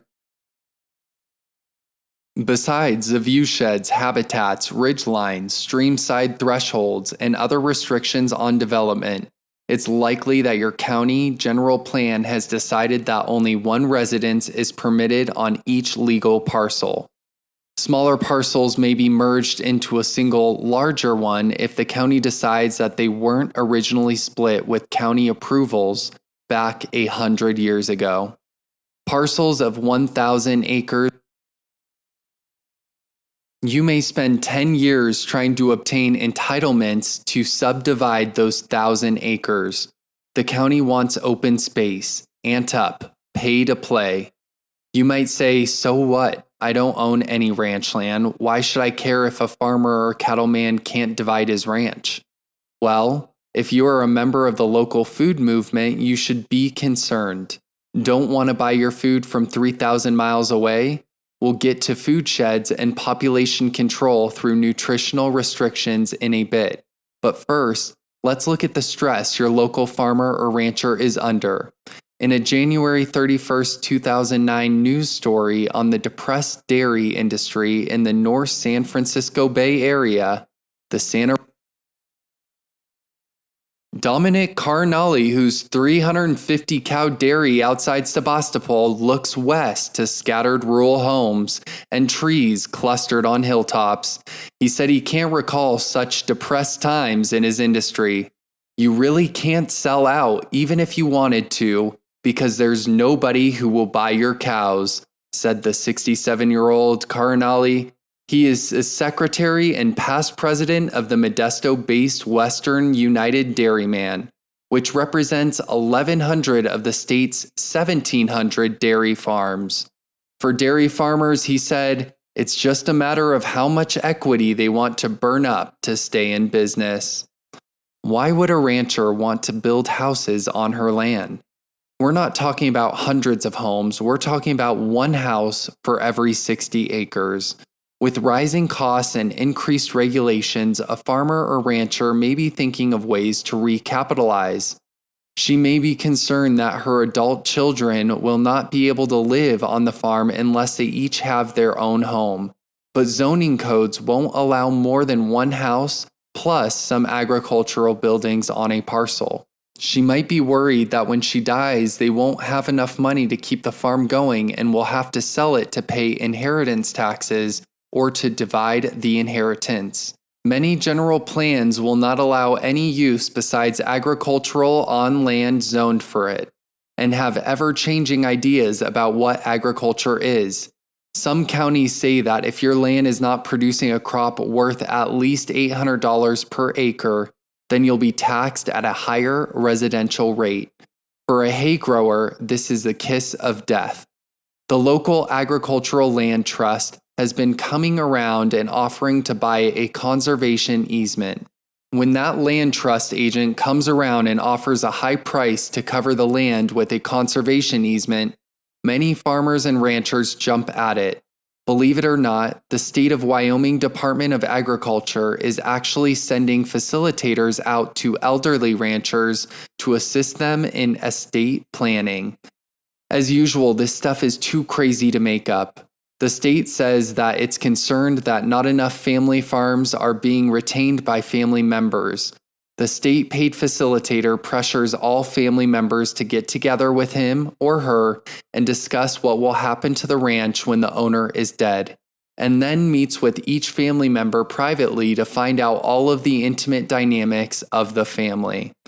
I didn't read the whole facilitator guidebook, but it looks like the goal is to get a conservation easement for the state.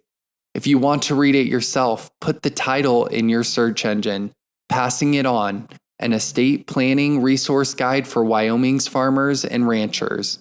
Did they really call it Passing It On, as in, oh, old Bill? Why, he's passed on, poor guy. They do have a sense of humor. The green mask of a conservation easement is that it will allow the farmer or rancher to continue with an agricultural use forever. and keep that land in production. The truth is far different.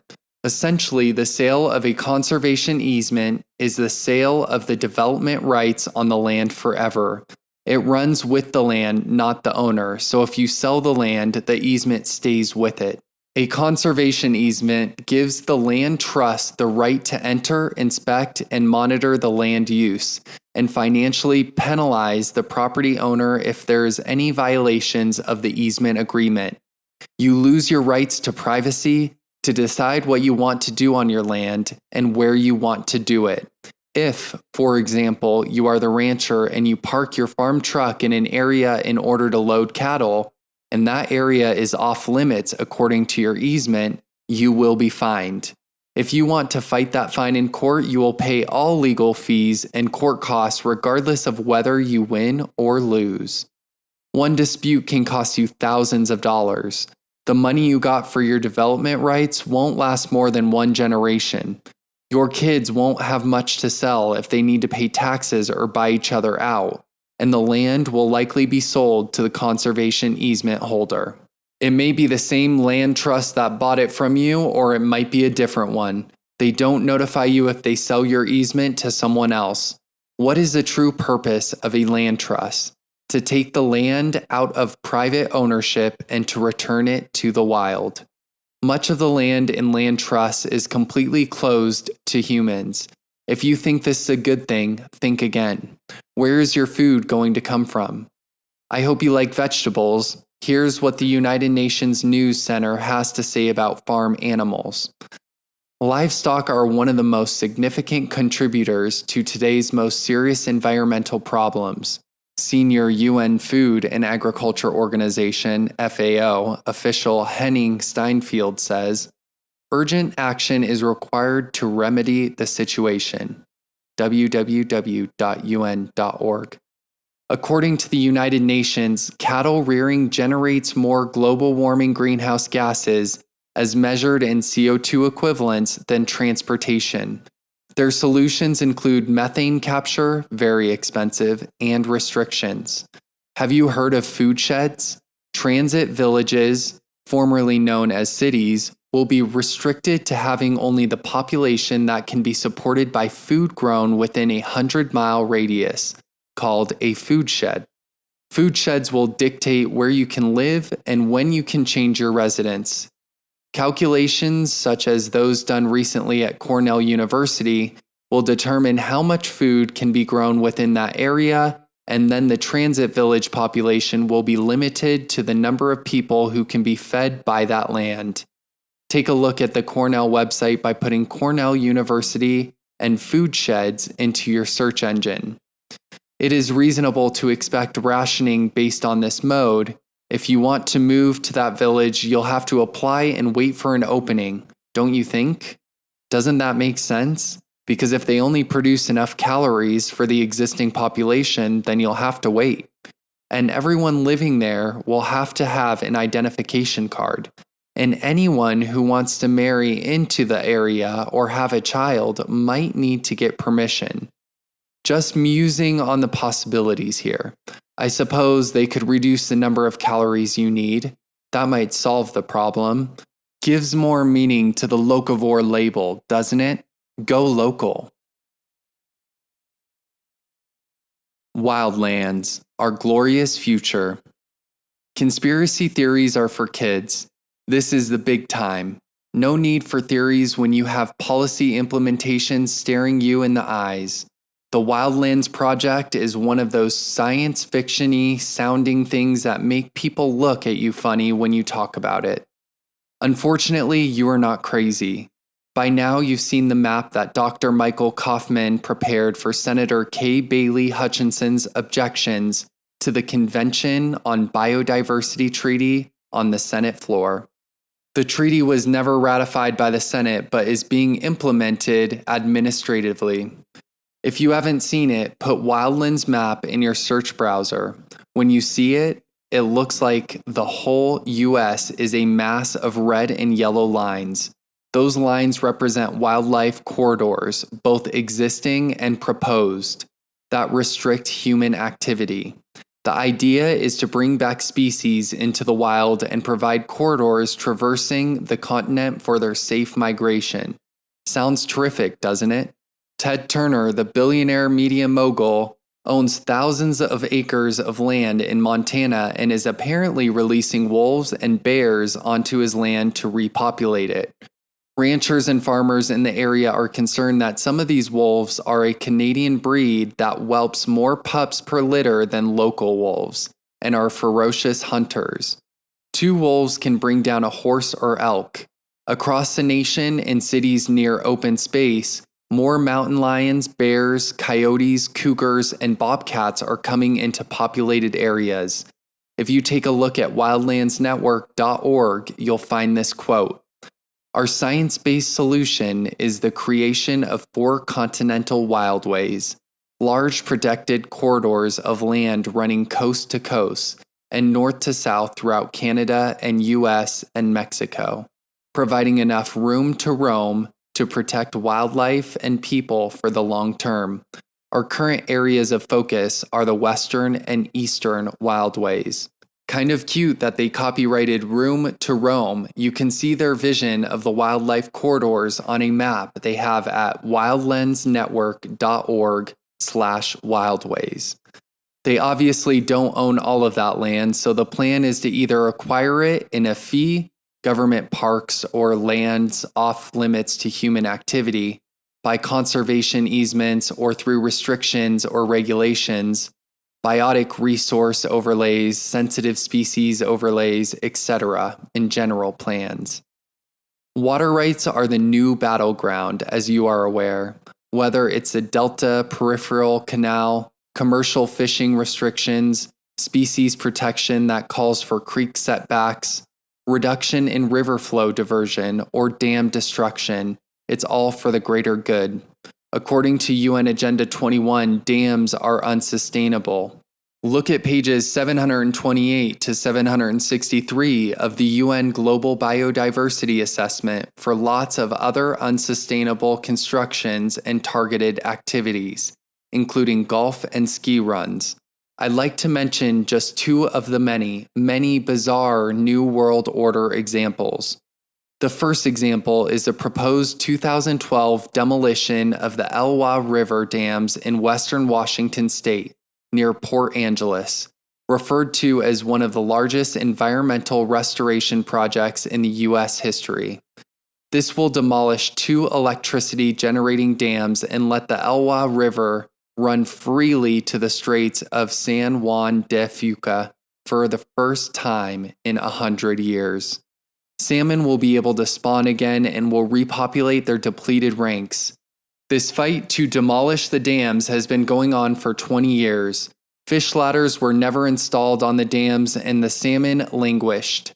When proposals were offered to build fish ladders, they were rejected by environmental groups because, they said, the water was too warm and the fish needed a restored habitat. Critics said that it wasn't about the salmon, it's about wildlands. Apparently, the old dams don't generate much electricity, but it is clean, locally generated energy, and the cost of demolition and habitat restoration is $325 million. The amazing thing about this demolition project is that no one knows what will happen. From the actual demolition methods to the potential flooding and sediment to the potentially unusable septic systems downstream, the project is one big question mark. One thing is definite, the dams will be gone and they won't be the last thing to be destroyed in the big push to restore the wildlands. The second story is a bit sinister. Drake's Bay is in Northern California on the Point Reyes Peninsula. This gorgeous oceanfront peninsula is part of the Point Reyes National Seashore. The Drake's Bay Oyster Company has harvested oysters from the bay for over 70 years. Their lease with the National Park Service is about to expire in 2012, so they asked for an extension. Unfortunately for them, the National Park Service wants to declare the area as a designated wilderness area. According to the National Forestry Service, U.S. Department of Agriculture, a designated wilderness area is defined this way. Wilderness is an area where the earth and its community of life are untrammeled by man, where man himself is a visitor who does not remain. An area of wilderness is further defined in the Wilderness Act to mean an area of undeveloped federal land retaining its primeval character and influence without permanent improvements or human habitation, which is protected and managed so as to preserve its natural conditions and which, 1, generally appears to have been affected primarily by the forces of nature, with the imprint of man's work substantially unnoticeable, or 2, has outstanding opportunities for solitude or a primitive and unconfined type of recreation. 3, has at least 5,000 acres of land or is of sufficient size as to make practicable its preservation and use in an unimpaired condition. And 4, may also contain ecological, geological, and other features of scientific, educational, scenic, or historical value. There's a problem there, as you can see. The Drakes Bay Oyster Company has been at that location for 7 decades, about 3 decades more than the National Seashore had been in existence. The area is now a potential designated wilderness, so the Park Service wants to do its inventory and see if it could further restrict uses to visitors who do not remain. If they could remove all permanent improvements in the National Seashore, they'd be able to change the status to designated wilderness. To that end, they planted a surveillance camera on the bay and recorded the movements of the employees of the oyster farm, hoping to find violations. Although they recorded more than 250,000 images, none of them showed damage to the harbor seals or the environment. So what did the Park Service do? They hid that information so that they could say that the oyster farm was a threat to the environment and should lose their lease. The San Francisco Chronicle newspaper reported on March 24, 2011, that Senator Dianne Feinstein accused the U.S. Department of the Interior on Wednesday of downplaying evidence of misconduct by National Park Service scientists who apparently wanted to get a popular shellfish operation kicked out of Drakes Bay. The Interior Department's Office of the Solicitor released a report Tuesday outlining what it termed biased, improper, mistake-ridden work by scientists, but it concluded that the behavior did not rise to the level of intentional scientific misconduct and that nothing criminal occurred. The headline called it a mistake, but it wasn't, was it? It was deliberate, and it was done in order to declare an area wilderness, untrammeled, primeval, primitive, wildlands. In rural areas where people are living and working, other methods are used to remove them from the land. Water well monitoring and denial of septic tank construction are part of the determination that you don't own the center of the earth and the sky above as you thought. Environmental protections are important to ensure clean water and healthy animal populations. But often, this is the veneer of the green mask that hides the fanaticism and control of UN Agenda 21. The total inventory and control of all natural resources is in process now. An example of another way to remove rural human populations is the decision by Sonoma County supervisors in December 2010 to pave only 150 miles of the more than 1,380 miles of rural county roads. A December 31, 2010 article in the Santa Rosa Press Democrat states, "The federal funding favors more urban, populated areas, and there is not enough money to pave in rural areas. The plan is to pulverize many roads and return them to gravel. Hope they got an environmental impact report for all that dust. Think that will have an impact on rural property values, on farming, on access to markets. This creates more candidates for conservation easements or outright sales to land trusts.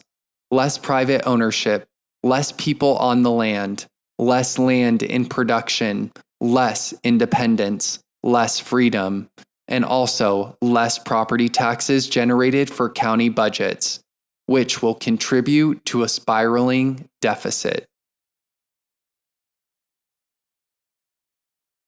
The Rotten Tomato Award goes to the White House Rural Council, apparently established on the lines of the President's Council on Sustainable Development. This extra governmental board made up of over 25 government agencies will put rural America back to work, make your tractor street legal, microchip your cows, and, well, I'll let the White House Rural Council website tell you.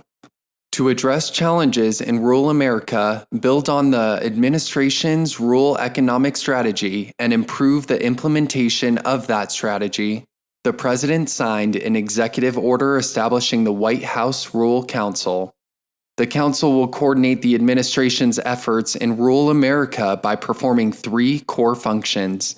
It will 1. Streamline and improve the effectiveness of federal programs serving rural America. 2. Engage stakeholders on issues and solutions in rural communities. And 3. Promote and coordinate private sector partnerships. There are those public-private partnerships again. Does promote and coordinate mean picking winners and losers? Engaging stakeholders sounds like Delphi. Streamline and effectiveness of federal programs sounds like creating a whole new level of bureaucracy, regulations, restrictions, fines, penalties, and oversight. Maybe that's what they mean when they say they want to get America working again. Local UN Agenda 21 enforcement jobs. How does regionalization fit in with this? Regionalization, if you don't know what it is yet, you will soon. It's the interim step on the road to globalization. The creation of another layer of government that is unelected and unaccountable to you. A conglomeration of municipalities who are making new laws and goals that supersede their local laws. Then they'll go back to the local community and say that they are required to bring their local laws into line. A manipulation designed to remove the sovereignty from local governments who have been grabbing for grants instead of noticing that they're walking off a cliff. Now, some planning should be regional. Transportation, for instance, wouldn't make sense if the roads didn't connect to each other when they left your town or county. But regionalization is linking housing with transportation funding for the first time in a play ball or starve effort. The regional agencies are working with the federal government and nonprofits like ICLEI to entrap the locals. Why? Because the goal is one world government. Really, regions can refer to groups of counties, groupings of states, and ultimately clusters of nations like the European Union. Finally, it will move to a single government. This is an incremental transfer of rights, and it starts locally. The following story is set in the San Francisco Bay Area, but it could be in your area already. If not, it will be soon. Delphi meetings are going on all over the 9-county San Francisco Bay Area right now. The public is there for propaganda session and to give the illusion that there was public buy-in. You know that being Delphi'd means that you were subjected to a visioning meeting where the outcome was a done deal before you walked into the room. They're calling it You Choose, but the reality is that the only thing that makes it yours is that your taxes pay for it and it will be imposed on you. In this case, it was one Bay Area, but in your area it will be called something else, something regional. It's a transportation plan primarily, but that's just the excuse for creating a huge master plan based on redevelopment that includes land use restrictions. Basically, it's a stack 'em and pack 'em housing model for an enormous UN Agenda 21 ICLEI plan, moving you out of your rural and suburban home into a tightly designed, easily monitored apartment or condo with no space for your car and lousy public transportation. The story you'll hear is that the only way that people will take public transportation is if they are crowded into downtown areas, and giving up cars is the main way to stop greenhouse gases. But what about electric cars? We're told that driving is antisocial, and besides, we need exercise. The facilitators, by the way, are complete hypocrites who live in single-family homes. Just ask them. And they drove to the meeting, too. The green mask is that you'll have cleaner air, less pollution, more time for your families, green jobs, lower costs, and a better, more vibrantly walkable, bikeable life. The goal is to homogenize the Bay Area and the nation with smart growth. Housing and retail development subsidized by your property and transportation tax dollars. The idea is that when everyone is living on the tracks or on a bus line, it will be more cost-effective to run that transit. There will be fewer places to go and more people to ride it. There will be less pollution because no one will have a car. Rents will be cheap because the units are small. Small units mean low energy use. You don't have a yard, so you won't waste water on plants. It will never rain or snow no matter where you live, so everyone can ride their bike everywhere. Everyone will be happy, kids will be safe. There will be lots of time to drink coffee in the downstairs coffee shop, and there won't be any crime because everyone is watching everyone else all the time. Okay, let's go to the meeting. If you've never experienced a Delphi meeting, you are in for a shock. Although the facilitators say that it's all about hearing your opinion, in fact, if you dare to say anything or ask any question that doesn't agree with the steamrolling propaganda machine, you'll be shouted down. Yes, supposedly decent Americans from your own town will shout at you like a feral mob and scream that they don't want to know where the funding for the project came from. They don't want to know how much the project is costing them. They don't want to know why the entire plan or project was pre-designed, even though it's supposedly being shaped by the public. How much is it costing? $200 billion? That's $200 billion over the next 25 years just in the San Francisco Bay Area. If you want to keep your city the way it is now, it's called business as usual, and they'll sham you. The choice you are supposed to pick is planned future with more and more urban development and more government control. The facilitators go to work on you if you don't want to go along with the program. Expect scorn, shaming, isolation, and snide remarks. The room is packed with elected officials, government employees, nonprofit groups, board and committee appointees who make sure that the outcome was the right one. How do I know this happens? Because it happened to me just last week. I was shouted at by people I know, people in government and nonprofits who were angry that I was asking questions to which anyone should expect an answer. Did I make a scene? Was I shouting? No, I was calm, dressed in a business suit and speaking the truth. This is a threat in meetings of this type. The last thing they want is an informed audience. It happens every time I go to a meeting. Actually, I'm getting used to it, and it's vaguely amusing to see your mayor shouting at you that she doesn't want to know what the impact will be to the city. The meeting was being filmed. There were several camera crews there. I went back and asked them if they intended to edit out my remarks and those of others who had raised objections. They wouldn't look at me or respond.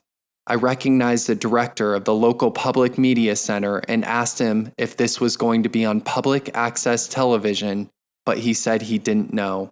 He looked ashamed.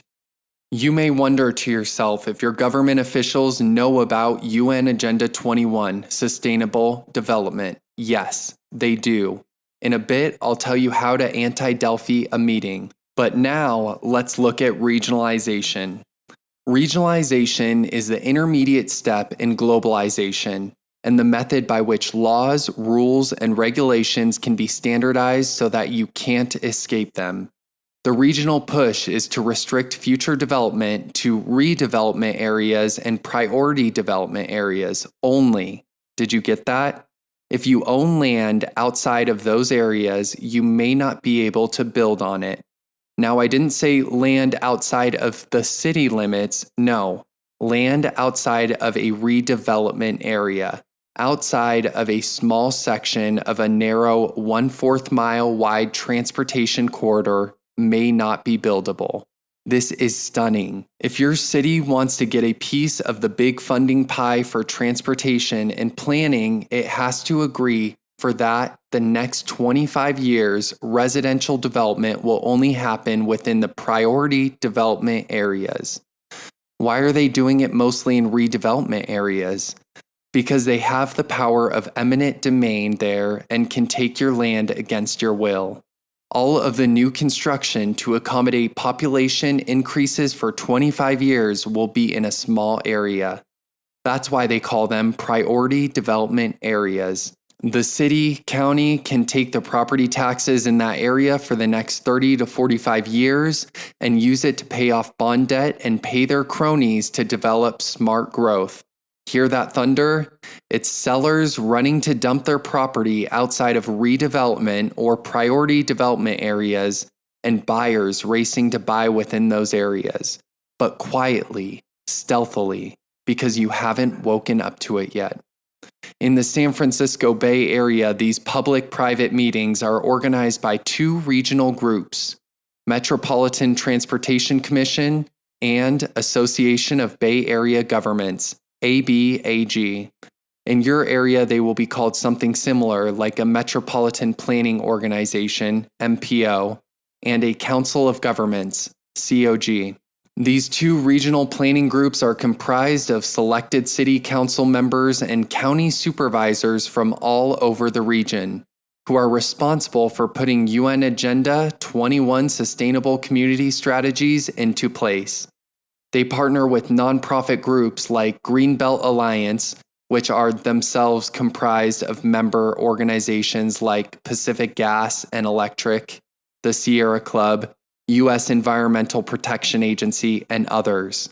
By partnering with a private group like Greenbelt Alliance, your government can give grants to private organizations as consultants who will design trainings without your oversight or knowledge. Members of these groups bounce back and forth between government and nonprofit groups and then can set public policy which they will personally benefit from when they're back in the private sector. The lines blur between public and private. There are very strict laws governing public access to information and strict laws governing the proper conduct for elected officials. The laws say that everything that affects the public has to be conducted publicly.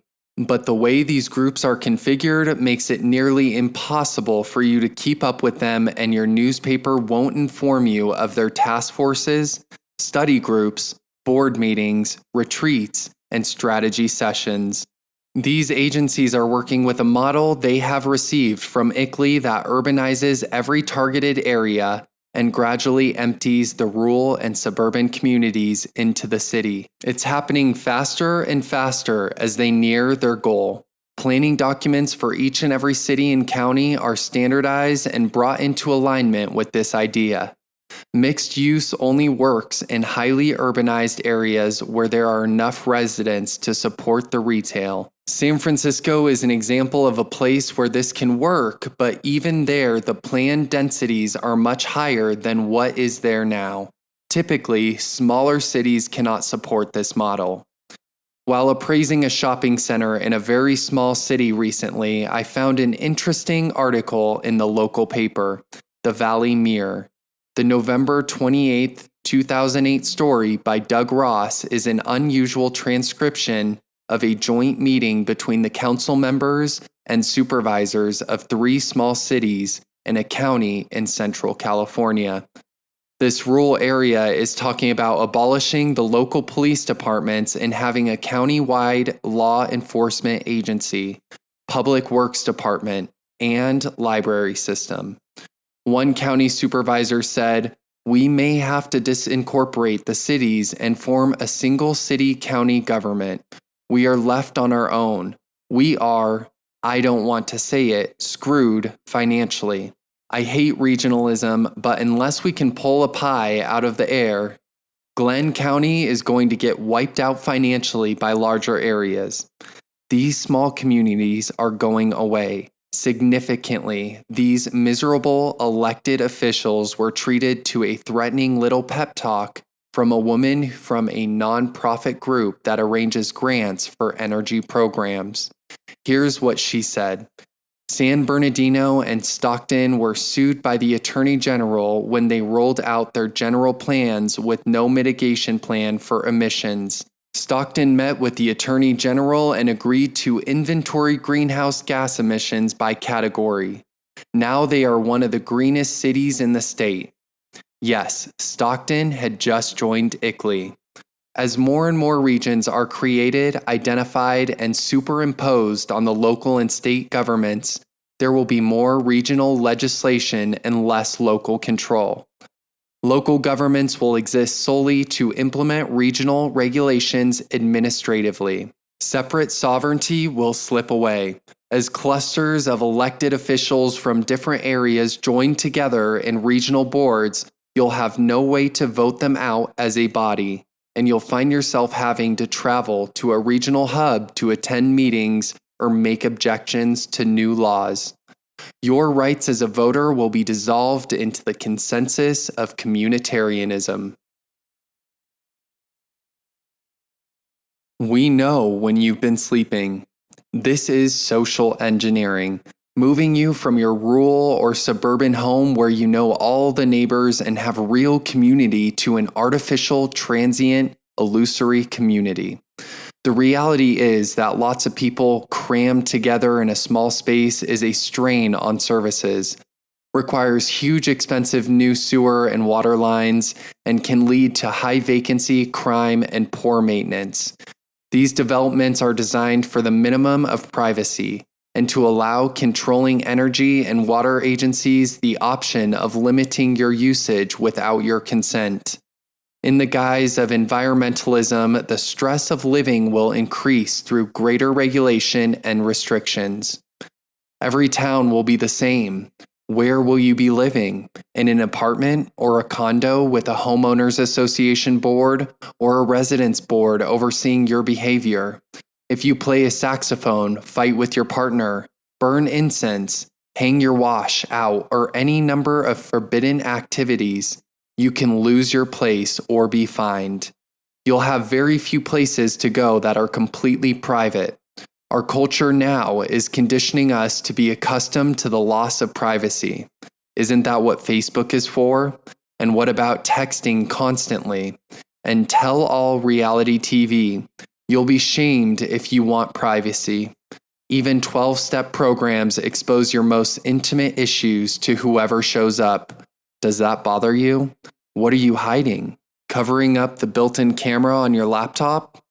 The young people in the world are growing with a completely different view of life than their parents, and the obvious must be said. This is a youth-driven moment. If you are under 35, your expectations are greatly different from those of your parents. You may never get a decent job. Your college degree is a sustainable, green unemployment. You may never have your own home. You may never work for the same company for more than 5 years. Your concept of loyalty may be compromised. Your sense of dependence on government programs will be elevated. You may never be free of debt. Young people are being indoctrinated through outcome-based education to accept an inferior quality of life, a collective one. They are taught to be obedient, to give the right answers to the test questions, to work in a cohort, and to see themselves as a threat to the planet. Unless you're wealthy enough to attend an Ivy League private school, you'll be learning just what is on the test. You won't learn how to learn or how to think independently. This is fundamental to Agenda 21 plan to widen the gap between rich and poor. Yes, that's the Green Mass too.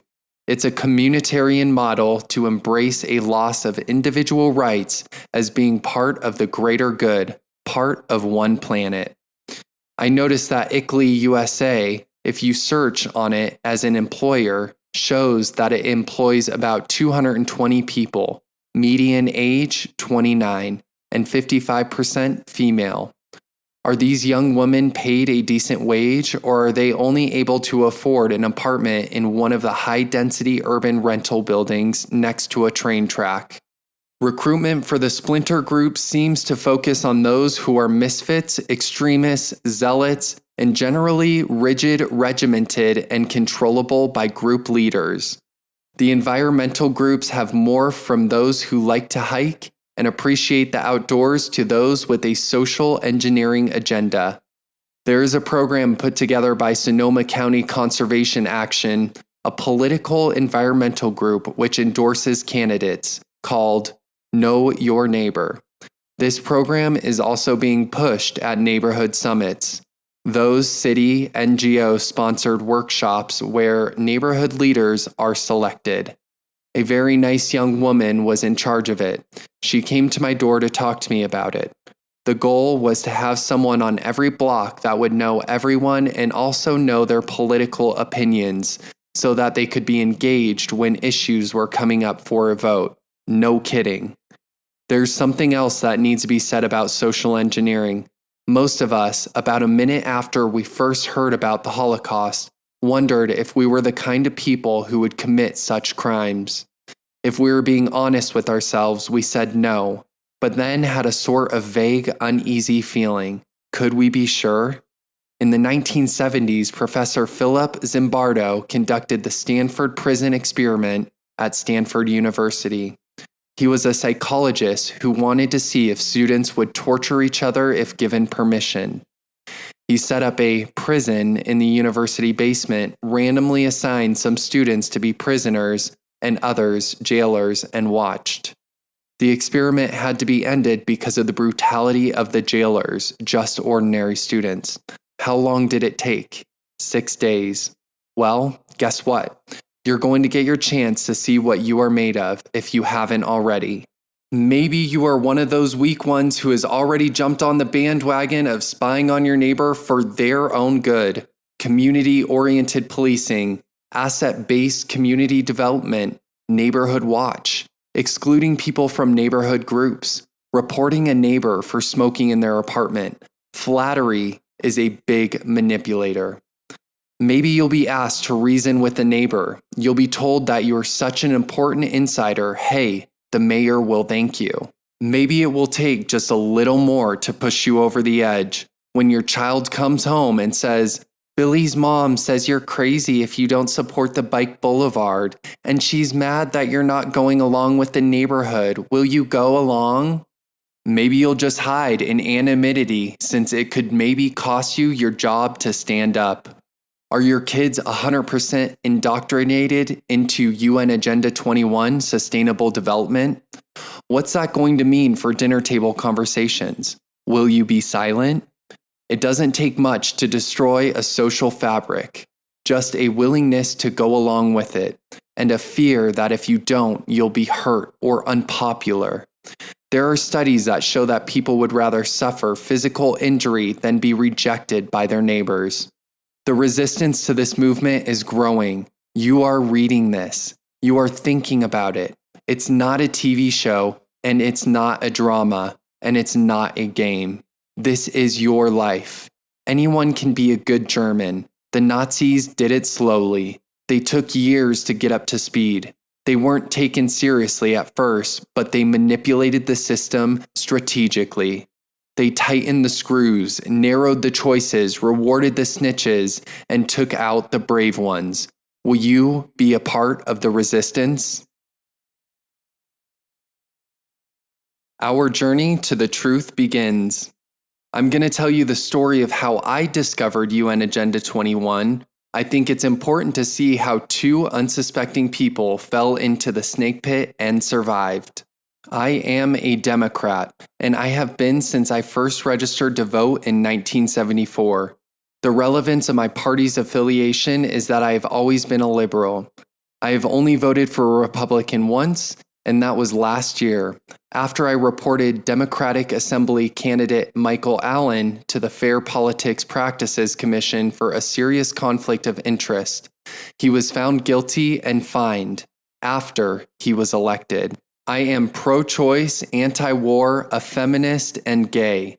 Kay and I were legally married on our 16th anniversary in 2008 in California. For over 30 years, I had hosted speakouts, marched in demonstrations, and passed out petitions. I thought Bush stole the election twice. I knew about 9/11 the minute I watched the towers come down and never believed the official story. I've always been involved in national issues, but after reading Dude, Where's My Country by Michael Moore, I resolved to take his advice and get involved locally. In 2004 and 2005, Kay and I purchased some investment property in Santa Rosa, California, about an hour away from where we lived. It seemed like a good investment, and we liked the small town appeal of Santa Rosa, a town of about 170,000. After we transformed our property with paint and landscaping it, inspired our neighbors on the small downtown commercial street to do the same. The area was becoming known as a quirky art district with local galleries and studios. In 2005, neighboring property owners came and asked me if I'd like to run for election to a citizens oversight board for a new Gateways redevelopment area being created downtown. Apparently, this had been in the works for a while, but since it's not a real estate disclosure issue, we hadn't known anything about it. The neighbors thought that since I'm a commercial appraiser with decades of experience with eminent domain and land use issues, I'd be a great representative for them on the committee. This looked like my opportunity to do some community service, and I agreed to run for a seat.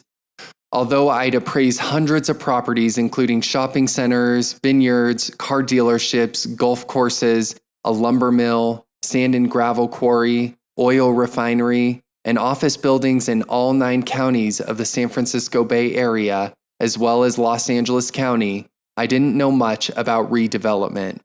Of course, I had been stunned when, just a few months before, the U.S. Supreme Court decided in Kelo versus City of New London, Connecticut, that it was not necessary to determine that a property or an area was blighted in order to create a redevelopment project area. The Supreme Court, in a shocking decision that outraged the nation, had sided with the city and decided that if a municipality thought that it could make more tax revenue by taking your land by eminent domain and giving or selling it to someone who would put a more profitable, higher tax generating use on it, they could do it. Yes, the decision was that if you had a small business on your property and a bigger business came along and said, "Hey, Mr. City Manager, we have a vision. We really like that location and we can pay you a lot more sales and property tax than the little guy who owns that property now." The city could proceed to take you even if you had the most well-maintained profitable property on the block. It's for the greater good, a real communitarian decision. As you'll recall, the Fifth Amendment to the U.S. Constitution gives government the right to take property by eminent domain for a public use as long as a property owner is justly compensated. I approve of this, and for most of my career, I have worked for the California Department of Transportation appraising property needed for roads. It is necessary for government to use eminent domain for projects that are clearly in the interest of the public, such as road or utility projects. But the new Supreme Court decision changed the definition of public use to mean that anything that made more money for a city was a public use. I remember thinking at the time that maybe those Supreme Court justices would think differently if a developer offered to tear down their houses and put up a factory, as was the case in Kelo. By the way, since we're on this, Suzette Kelo did lose her house, along with everyone else in her neighborhood, but later the pharmaceutical giant Pfizer, which had planned to build a plant there, changed its plans, closed down its operations in New London, and the entire neighborhood is now one big vacant lot. How much property tax is the city getting for it now? None. Let's get back to my story. When I ran for election to the Gateways Redevelopment Area Project Area Committee on August 5th, 2005, I had already done some homework. I knew that California's law was tougher than the Connecticut law, and Kello didn't apply here. In California, a finding of blight was required before an area could be redeveloped. The project area was huge. Over 1,300 acres, it ran from the south end of the town all the way up to the north end, on both sides of the freeway that splits the city in half. Over 10,000 people lived and worked in the area. I was surprised that the city could say that so much of its central core was blighted. There were already 4 other redevelopment areas within the city limits that were blighted. With the addition of this new area, it would bring the total blight to 5.5 square miles. Blight is a very complex jargon term that refers to the physical and economic condition of an area. You'll find that definition in the California Health and Safety Code, section 33030-33039, if you are interested.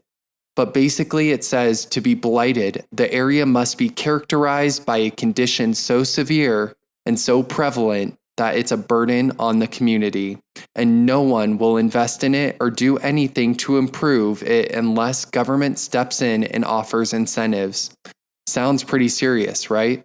I didn't think I'd seen anything like that, but I figured they knew what they were doing.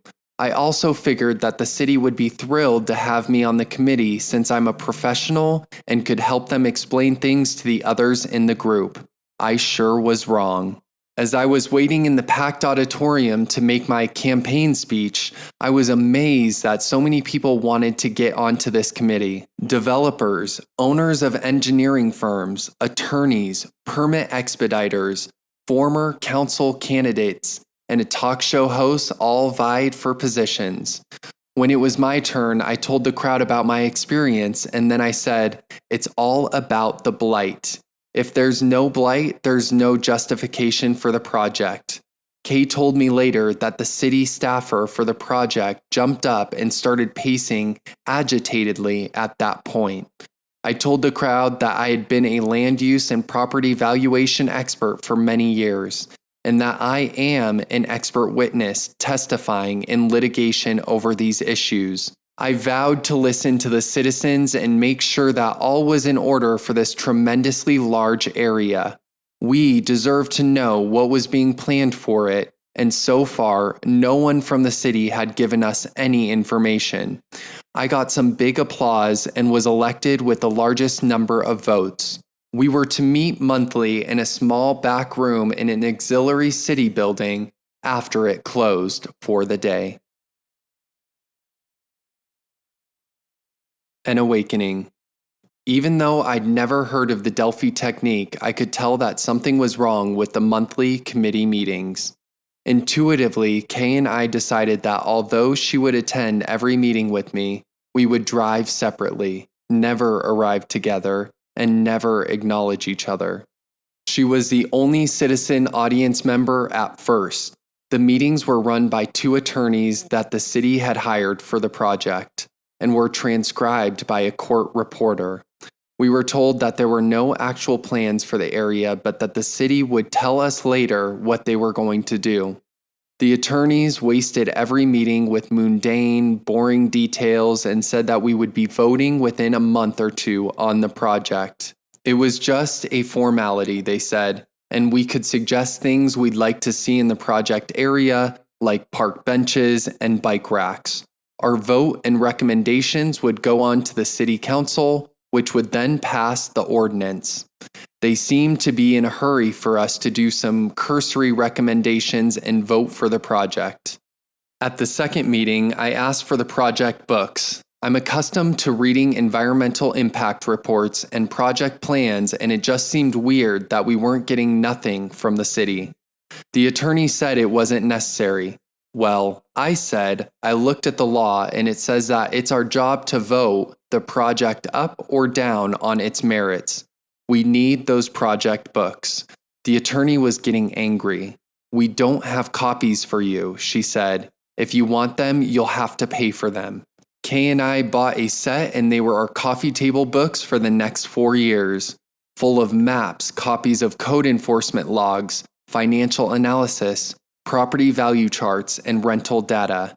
These books held the answers to my questions. When I was a kid, my mom gave me a book called How to Lie with Statistics so that I wouldn't be fooled by data manipulation. It quickly became apparent that the research firm the city had hired to find blight was familiar with the techniques. We started by looking at what they said about our own properties. We owned some small multi-residential investment properties on the city's largest park. The data was wrong. It showed that there were outstanding code violations on the property. We knew because we had gone and checked with the city building department before buying that there were no outstanding code violations. Years earlier, there had been, but that had been cleared a long time ago. Kay and I looked at each other and realized that if the first properties we checked, basically at random, had falsified information on them, that chances were there was a problem with the blight and a problem with the whole project. As we continued our analysis, we found that there were literally hundreds of errors, and nearly all were in the favor of the project. Here's an example.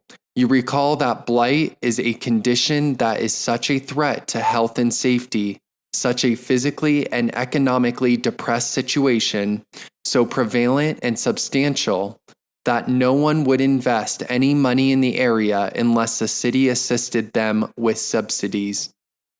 One way of providing that is to show that the area has many vacant lots. The thinking goes that if there were investors in the area, they would buy those lots and build on them. So we took a few days and, with the maps from the project books, went out and looked at every single vacant lot. The first one was a middle school play yard. From there, we saw lots with 5-year-old buildings on them, parking lots for shopping centers, a city park, more schoolyards. You get the idea. Most of the vacant lots had buildings on them or were in use.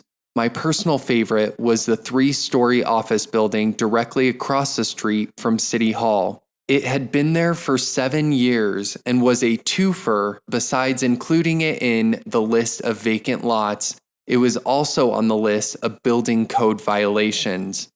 Speaking of building code violations as a justification for blight, we have friends and colleagues who tell us that they were victims of excessive and punitive code enforcement fines with liens. In the guilty until proven innocent world of neighborhood stabilization and revitalization projects, properties are targeted to help make a case for blight. In the lead-up period for declaring an area blighted, the city often does increased code enforcement. It's not uncommon to red tag a property because it has supposedly no permit for a garage, for instance, and harass the property owner with fines and penalties. When the property owner produces a permit, the code enforcement agency can claim to have lost it, thereby explaining their incompetence or deliberate abuse. Another common situation is the red tagging of legally non-conforming buildings that predate the zoning code. Then it's up to the property owner to prove the age of the building or pay fees and penalties and possibly be required to demolish the structure. Meanwhile, back at the meetings, things weren't going too well. I had alerted the attorneys and the committee to the fact that there were serious errors that jeopardized the blight findings. I was told by the chairman, a permit expediter who worked with the city, that it was not within our purview to determine if there was blight or not. When I pointed out that the exact duties of the committee were in fact to approve the creation of the project area or to vote it down, things started to get hot. Frankly, I wasn't used to this kind of manipulation. My employer, a government agency, trusted me to determine property value and potential severance damages without bias. When I testified, I was under oath. I felt that I was working for the people of the state of California, and my integrity as an expert witness was vital. Now I was being railroaded and my integrity was being compromised. I had brought documentation about redevelopment to the meetings and handed it out, but few on the committee seemed interested. Kay also, without acknowledging that we knew each other, was writing comments and distributing them to the group. I could see that there were a number of shills on the committee. They appeared to be there solely to vote in favor of the project. There was never any discussion of what the actual project plans were. It was a mystery what the heck the Gateway's redevelopment project was going to be, and it was over 1,300 acres. What were they going to do with all of those property taxes? The attorneys suddenly said that we would have to vote very soon, even though the city council public hearing was scheduled for 4 months away. They changed our monthly meetings to every week, and they brought in a professional meeting facilitator who immediately zeroed in on me. While we were doing all of this investigating, I was spending every night researching redevelopment until the early hours of the morning. What I found confirmed my fears. Redevelopment was a racket. The best, most informative data source was Redevelopment, the Unknown Government by Chris Norby, then an Orange County supervisor, but now a California State Assembly person. The booklet is available online. Put the title into your search engine or go to our source information page on our website. This little 40-page book lays out the ugly truth with charts, cartoons, and hard data showing that redevelopment is the vampire that never dies, supported by powerful lobbyist groups fronting bond brokers, lawyers, and debt consultants. The trend of designating more and more redevelopment areas is also supported by government agency staff members and private businesses that profit from redevelopment. Diverting property taxes to these bloodsuckers is big business. By 2006, redevelopment agencies statewide had amassed $81 billion in bonded indebtedness, a figure that is doubling every 10 years. And don't think this is only in California. It's in nearly every city and county in the United States. Because the agencies can sell bonded debt without voter approval, unlike school boards, and the city's general fund is responsible for any overextended debt, these are cash cows for bond brokerage firms. An article appeared in the newspaper saying that the county objected to the city creating such a huge redevelopment project because it would divert a projected $500 million away from the county during the 45-year term. As I read that article, a thought occurred to me. I would invite the area county supervisor to our meeting and have him present the county's case. I told the chair that I had invited the supervisor, and he said he'd invite the head of the city's redevelopment agency to the meeting as a countermeasure. Kay and I agreed that it was a time to alert the public to what was happening, and we made up a flyer that we distributed on foot to hundreds of businesses and residences in the project area. It started out like this. Notice. This property has been declared blighted by the city of Santa Rosa.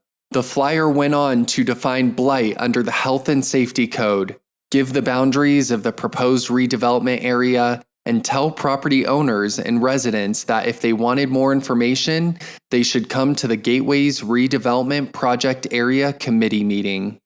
I had deliberately designed it to look official. Well, you can imagine the response.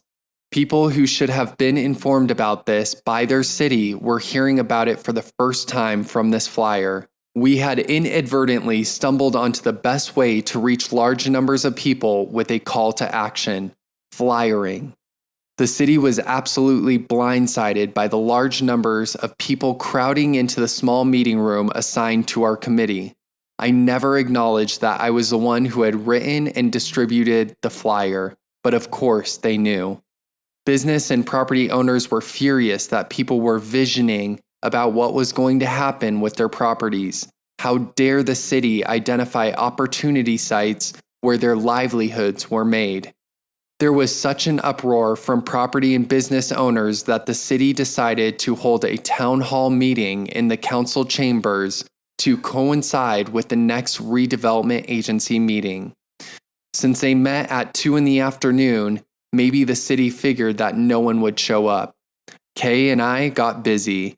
We made hundreds of flyers, drew up a petition for 2 neighborhoods asking to be removed from the project area, and held an informational meeting at a local restaurant. We walked the petitions around to every single property in the neighborhood where we were owners, and an activist in the adjoining area did the same. We had nearly 100% of our areas signed up. I submitted the petitions to the city manager's office, making sure to have them officially date stamped, and got copies from the clerk. We weren't taking any chances. The 5 appointed board members of the redevelopment agency were totally unprepared for the huge crowd of angry people at their normally empty meeting. There was no facilitator there, and I took advantage of that by taking the microphone and telling the crowd what was going on. They were losing their property rights without their knowledge. Small businesses were in danger of being zoned out or moved out, and these arrogant, officious bureaucrats had the nerve to say it was our plan. The board lied to the crowd, but it just didn't work out, and it was a complete rout. Kay and I noted, however, that it was not an official meeting and no decisions were made. It was a bold move by the city to let everyone blow off steam and then fade away. They could just pretend it didn't happen and carry on with their plan as before. While researching the project, I had found an official letter to the city manager from the owner of the 2 big malls in the center of the city. Simon Property Group is the world's biggest shopping center owner with $42 billion in holdings. They had recently purchased a half ownership in Coddingtown Mall, an older center that had undergone a major renovation in the 1990s.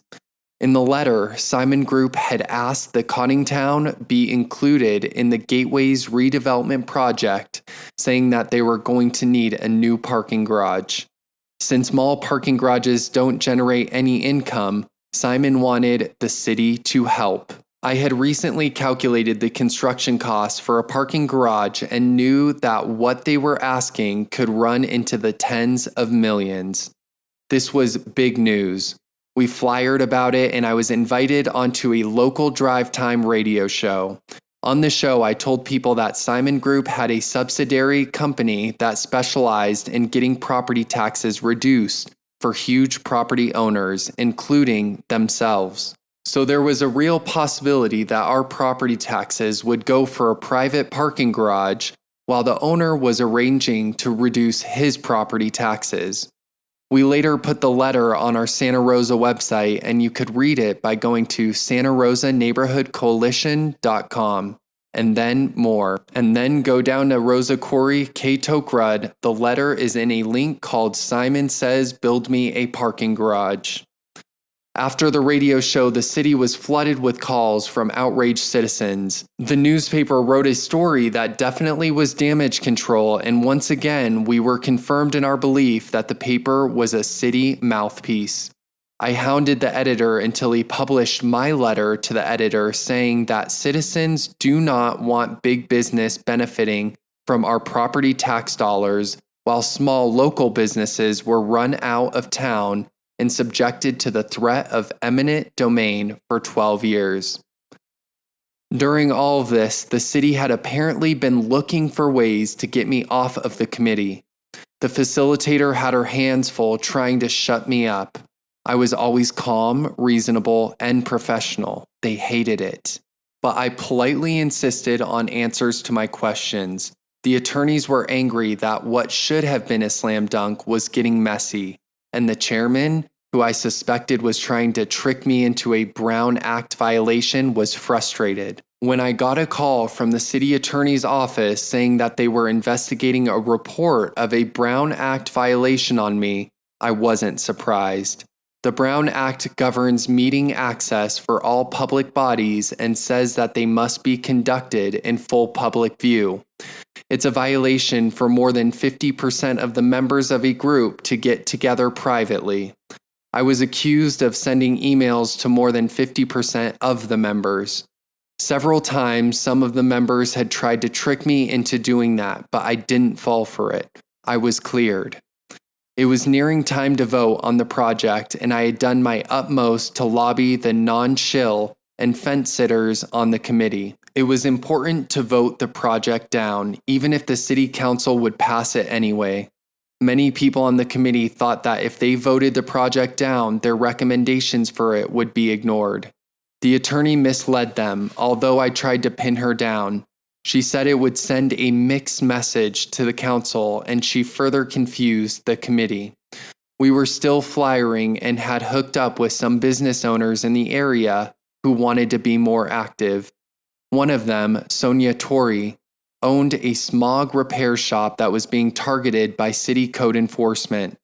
Another was Jim Bennett, the owner of a beautiful BMW used car dealership that he had transformed from a rundown shop to a gorgeous showroom after going through months of stalling from city planning. A few days before we were to make our final vote, I was contacted by the city clerk's office with the news that our petitions had been approved and 235 acres were being dropped from the project area. A commercial section of my area along with the main street was still in the project plan since only the residential areas had been carved out in ordinance with the map we had drawn and submitted with our petition. I was relieved but suspicious. Were they trustworthy? I got the documents and it looked legitimate. There was a catch, however. I would be removed from the committee and wouldn't be able to vote. I was a business owner representative, and another business owner who was still in the project area could take my place. An election would be held, but the only voters would be the committee members. I recruited Sonia Tori and told her to come to the meeting, run for the seat, and not acknowledge that she knew me. My last act as a committee member was to vote for my replacement. Although, once again, local attorneys, developers, and power brokers ran for the seat, I had lobbied my fellow committee members and Sonia won. I decided that since they hadn't completed the process of removing my area from the project, I would keep my seat and vote anyway, even if it was just symbolic. By now, I knew that they would trick me if they could. Sonia took her seat next to me and the voting began. The city had made a big mistake on the last day. Staffers had rewritten the committee's suggestions, and some of them were the complete opposite of what we had agreed on. They also sent a couple of junior attorneys instead of the head honcho who had been at every meeting propagandizing. Perhaps they felt that they had it all locked up. One of the fence sitters asked the new attorney if it was true that all of our recommendations would be ignored and discarded if we voted the project down. No, he replied. Why would they? This piece of truth rippled through the committee like a cold breeze. They were each given 3 pieces of paper, a red one, no, a green one, yes, and a white one, abstain. The room was dead quiet as one by one the 10 members held up their votes. Kay, in the audience, was the first one to get the count and leaped up crowing. It was 5 no, 4 yes, with 1 abstention. As the abstainer literally ran from the room and the chair called for a revote, with Kay objecting, Sonia and I did a high five. We won. As I reflected on the past several months, I realized that the biggest shock for me was that I had ended up being an enemy of city government. At the beginning, I had expected to be a liaison between the city and the committee, a helpful insider assisting with explanations of project plans, environmental impact reports, land use analysis, and eminent domain. Now I had had my awakening. The city had behaved dishonestly and knowingly was submitting a project to the people that was compiled with fraudulent data, perhaps at their direction. City staff had maligned me in meetings, had conspired to remove me from the committee, and had sent out ministers of disinformation to try to discredit me. The fact that a project area committee had voted down a redevelopment project was incredible. I thought it should be national news, since it was so rare. The big fight was ahead, however, and we began to get ready. Taking on the city. I knew that the city council had every intention of passing the ordinance at the public hearing in early June 2006, but I needed to find out if there was anything to be done to stop it. Kay and I had agreed to stay in the battle because we felt ashamed that we had carved up the map for our petition and left the main commercial street in the project. We had figured, rightly, that the city would never drop that gateway street out of the project. Now we had many friends on the street and they wanted us to help them. We decided that it didn't matter if our own property was no longer in the project. We had to do what was right. I researched the fight against redevelopment, which had been heating up since the Kello decision. States across the country were passing laws that limited eminent domain powers, and initiatives were springing up. Although we were working on a proposal for the California ballot, it wouldn't help us since gateways would be passed before that. It looked like our best option was to try to get enough signatures to put a referendum on the local ballot after the city passed the ordinance. The law said that we would only have 3 weeks to get 10% of the voters, about 8,000, to sign our petition to get the initiative on the ballot. I called a law firm in San Francisco and retained them to prepare and print the petitions. We would have to be perfect. If the Secretary of State found one mistake in the wording of the ordinance, if we didn't have every word exactly as the city issued it, our petitions would be invalid.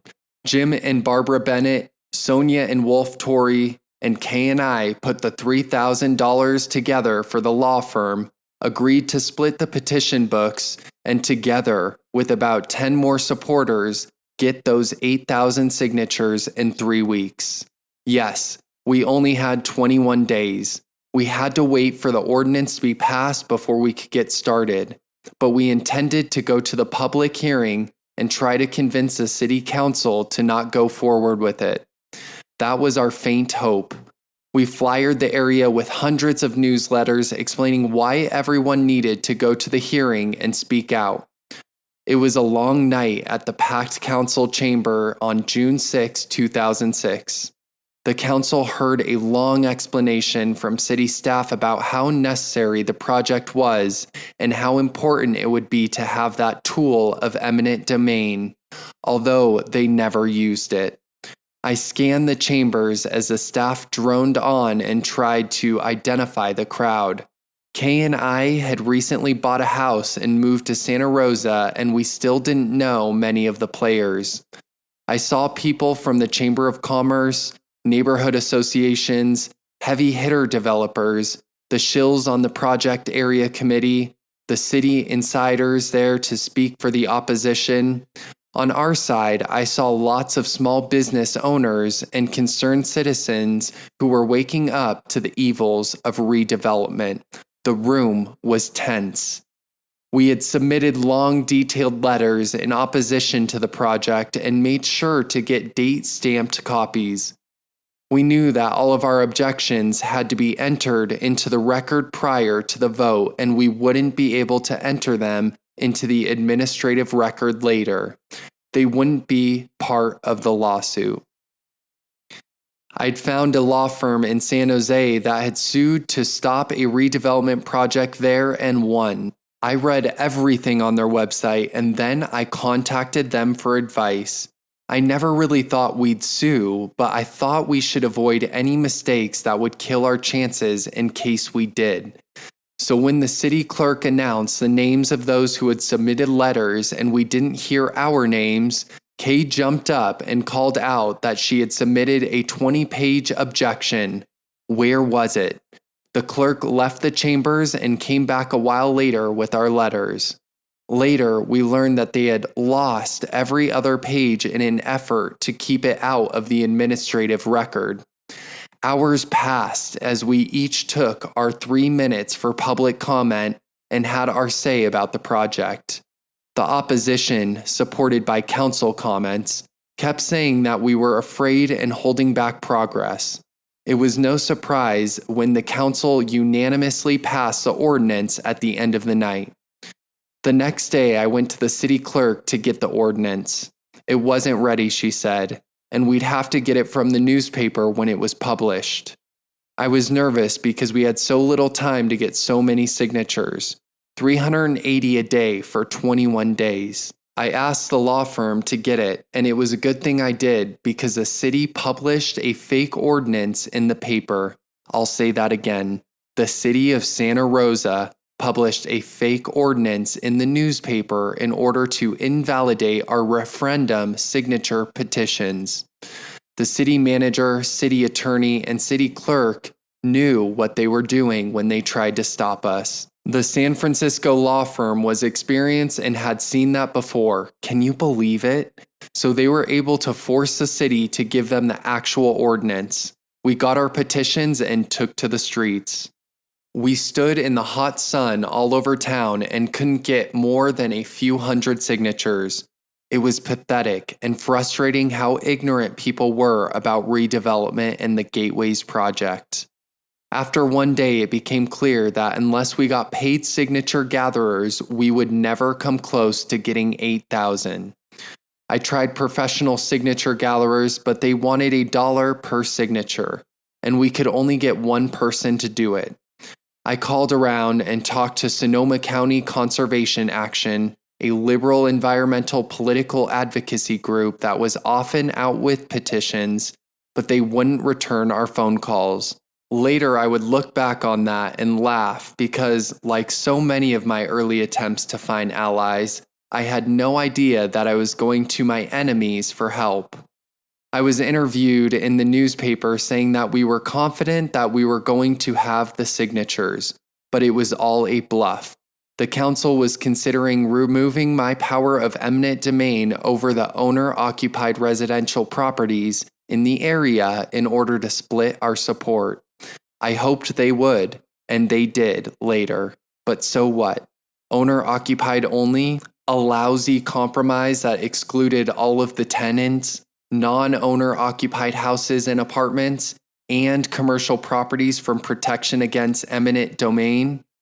We had been holding informational meetings for the property and business owners in the project area, and had formed the Santa Rosa Avenue Area Business Association.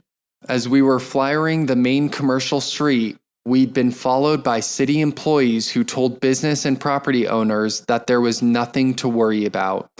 Our first meeting was invaded by the head of the city's redevelopment agency and the chair of the project area committee. They had brazenly commandeered our meeting, held at Jim's BMW dealership, and tried to discredit me, with lies that there was no need for the small business owners to be concerned. They had also seated our meetings with shills who heckled me. I couldn't kick them out because I didn't feel that the audience knew me well enough to know that they were being misled by our gate crashers. We concluded the meeting and Kay told them to get out and not come back.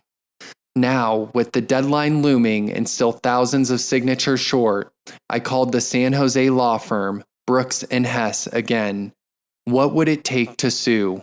Virginia Hess told me that we had a case based on fraudulent blight findings and that if we could get $50,000 together within the next week, we could file a lawsuit. Their last redevelopment case had cost $400,000 in legal fees, but they had won. We agreed to retain Brook and Hess to create a 501c4 nonprofit organization for us so that the donations would be tax deductible for our donors as a business expense. Although it seemed hopeless and I was exhausted, we prepared for the big push. I would have to raise $50,000 in a single night. Back when we had started the referendum process, I had put out press releases to over 100 news outlets, radio, TV, and print media. I had tried to interest public interest law firms in our potential case, but had gotten no response. Aside from a few stories in the local paper and a couple of radio interviews, we hadn't gotten much press. Now that we needed to file this suit, we had to get people in the room. We bit the bullet and bought a half-page ad for $1,000 in the North Bay Bohemian, the weekly arts entertainment alternative paper. Our ad had a great graphic from Chris Norby's redevelopment, The Unknown Government, and advertised our meeting. At the bottom of the ad, I had written, "We reserve the right to refuse entry." that picketed the interests of a popular morning radio show host, and he had me on discussing the fight. Eminent domain was still a hot topic after Kello, and a statewide proposition was in the works. I was glad to have a chance to advertise our meeting on the radio and hoped it would help. A few nights later, Kay, Sonia, Jim, Barb, and I kept our fingers crossed as the chairs in Jim's immaculate showroom started filling up. I noted a couple of spies, including one lawyer who had tried to get on the committee but hadn't gotten enough votes. As people settled in and I started the meeting, I pointed them out to the crowd and got a shot of confidence when someone shouted, "Do you want us to throw them out, Rosa?" I said that they could stay, but if they wanted to try to disrupt the meeting, they'd have to leave. After briefly going over the project boundaries, eminent domain, redevelopment, and the history of the issues, I put out the plea for money. At this point, I said we had no other choice but to sue. We had tried everything else. If we were going to stop the city from having the power to pick and choose who would stay and who would go for the next 12 years, they had to step up with checks now. I made it clear that we were volunteering, took no money for ourselves, and in fact had already spent thousands of dollars. Business owners were concerned that the city would retaliate against them for funding the suit, and I assured them that their contributions and their involvement would be confidential. We would never share the names of any of our contributors with anyone. We went through a question and answer period for a while, and then one of the older men stood up and said, "I'm in. Here's a check for $2,000. A minute later, it was like an auction house. Here's 1,000 over here. I'm in for 500. I can go 3,000. I didn't know whether to laugh or cry. We hit our target and had to keep going. On the duty of civil disobedience. I'd like to take a break here and editorialize for a minute. Although I didn't just fall off the turnip truck, as they say, I was disheartened by the city's behavior. It was a fight, that's true, but did they have to play so dirty?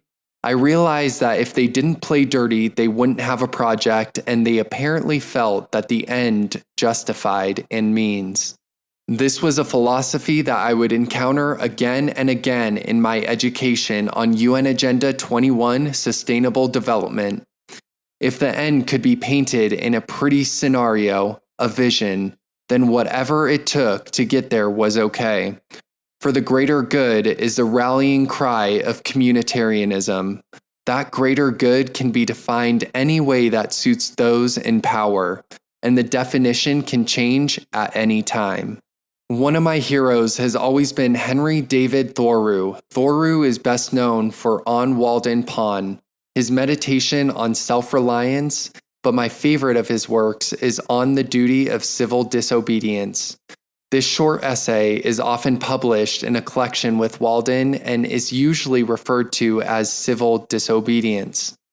I didn't know why the title is shortened in that manner by publishers, but I wish it weren't, because his message is that there is a civic duty to be disobedient when you know something is wrong.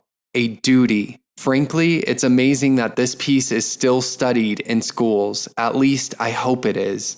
The beauty and clarity of On the Duty of Civil Disobedience lies in Thoreau's curmudgeonly insistence on declaring his rights and ours to our independence, not just in body, but in thought, in deed, in belief. The individual declaration of independence, the acknowledgement of personal responsibility for putting civic duty into action. A civic duty to be disobedient when actions that your government takes are known to be wrong.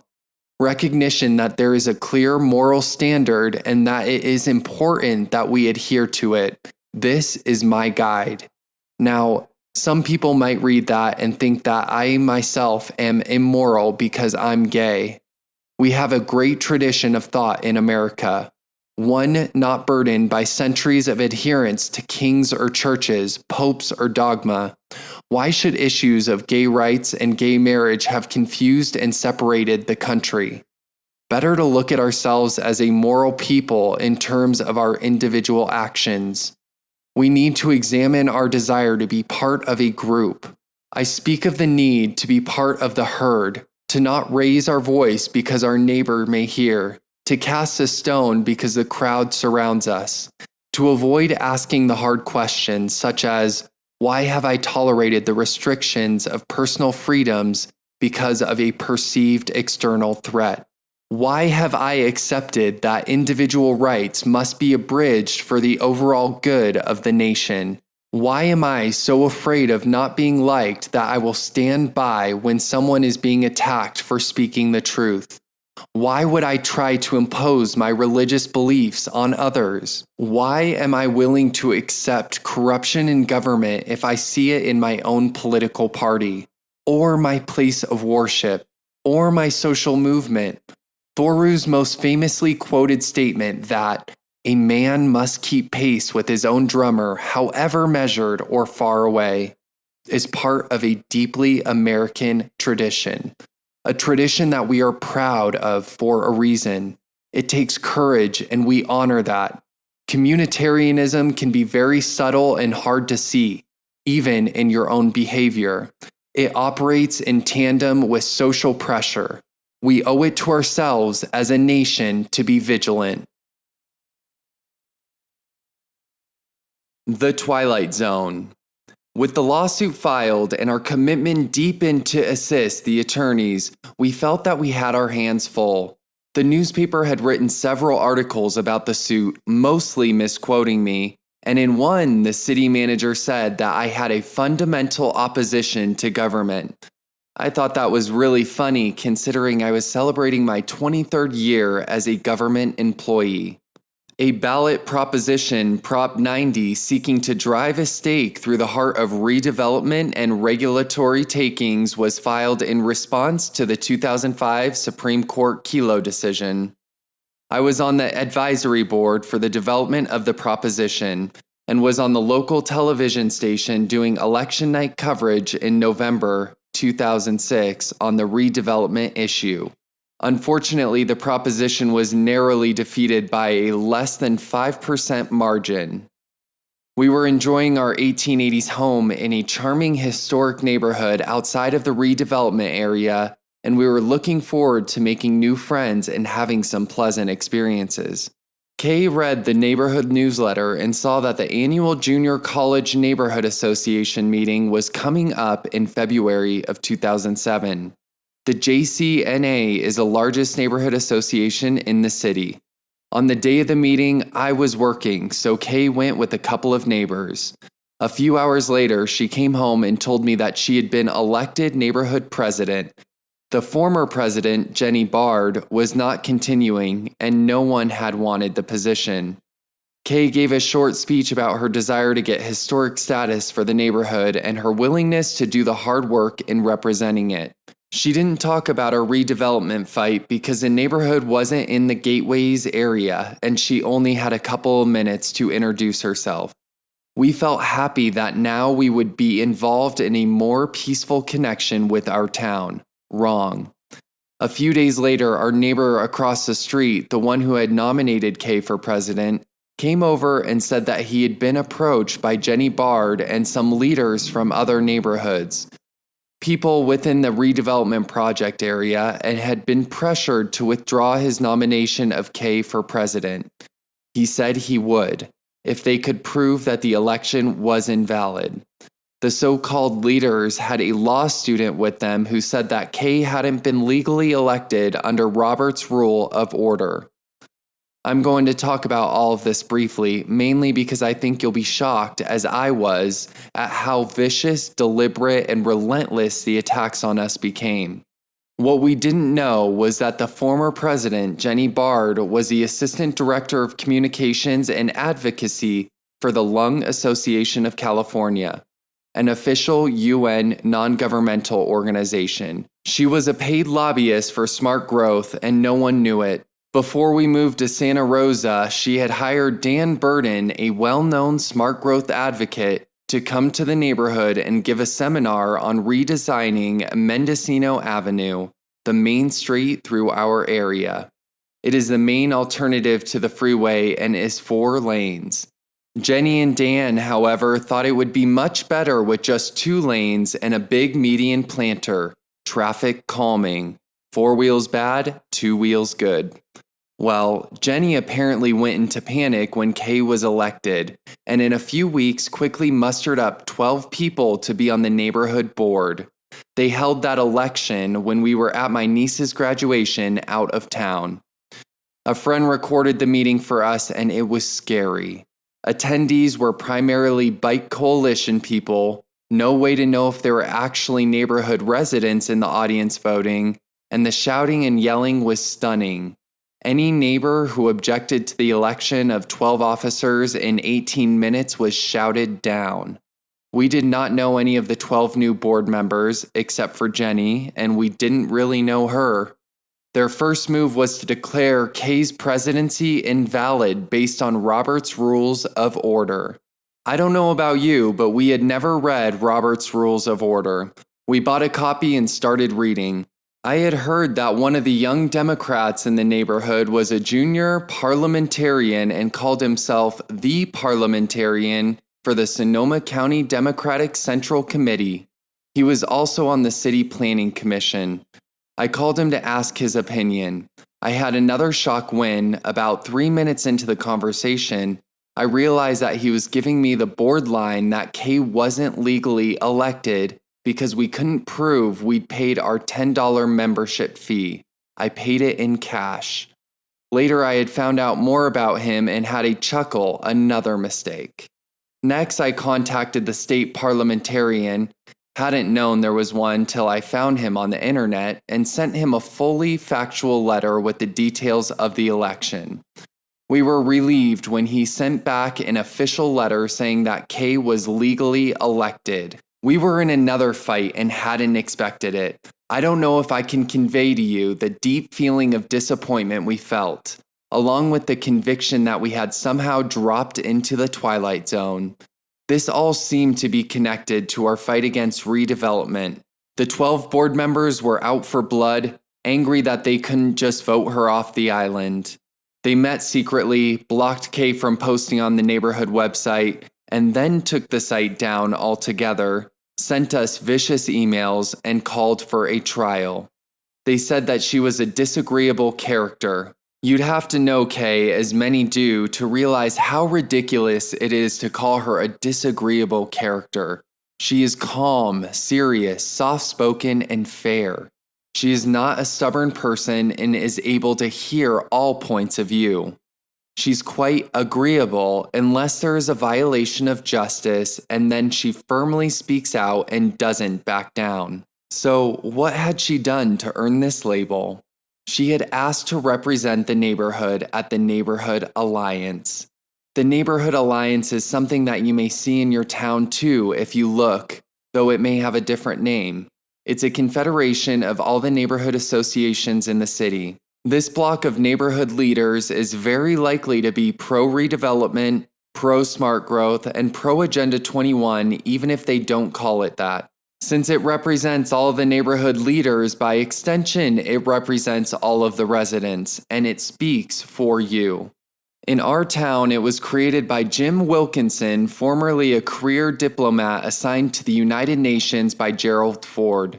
Wilkinson settled in our town after retiring, though he was the president of the Sonoma County chapter of the United Nations Association USA, a sort of glee club for UN aficionados. There are chapters all over the US.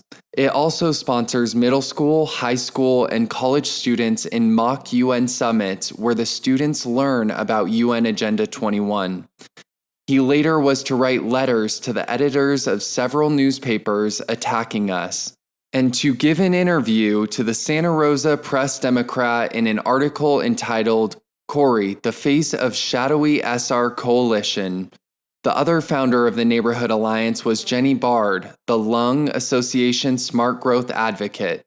So Kay had made the disagreeable move of asking former President Jenny Bard where the meetings were held, saying that she wanted to represent our neighborhood since she was clearly a neighborhood leader, and this group purported to be made up of such people.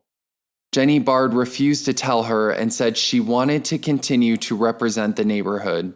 John Sutter was the chair of the NA at the time. I called him and asked where the meetings were held, and he initially refused to tell me, saying that the meetings were private. After I talked with him for a while, he said proudly that the NA was the Shadow City Council, and finally gave us the address. They met in a back room at Keller Williams Realty offices on Stony Point Road.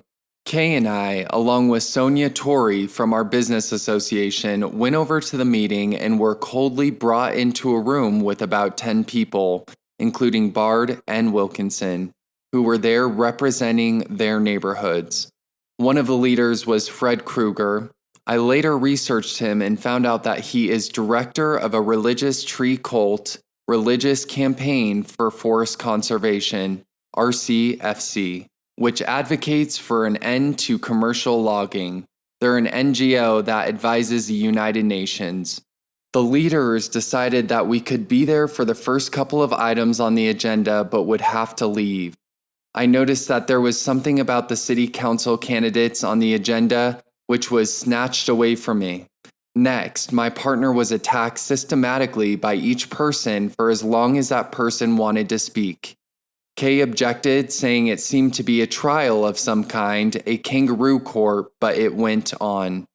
Kay and Sonia and I were each given 1 minute to respond, and Chairman John Sutter, a building contractor of Human Habitations, a UN Agenda 21 term per his website, took off his watch and placed it in front of him on the table so that he could be sure not to give us more than 1 minute.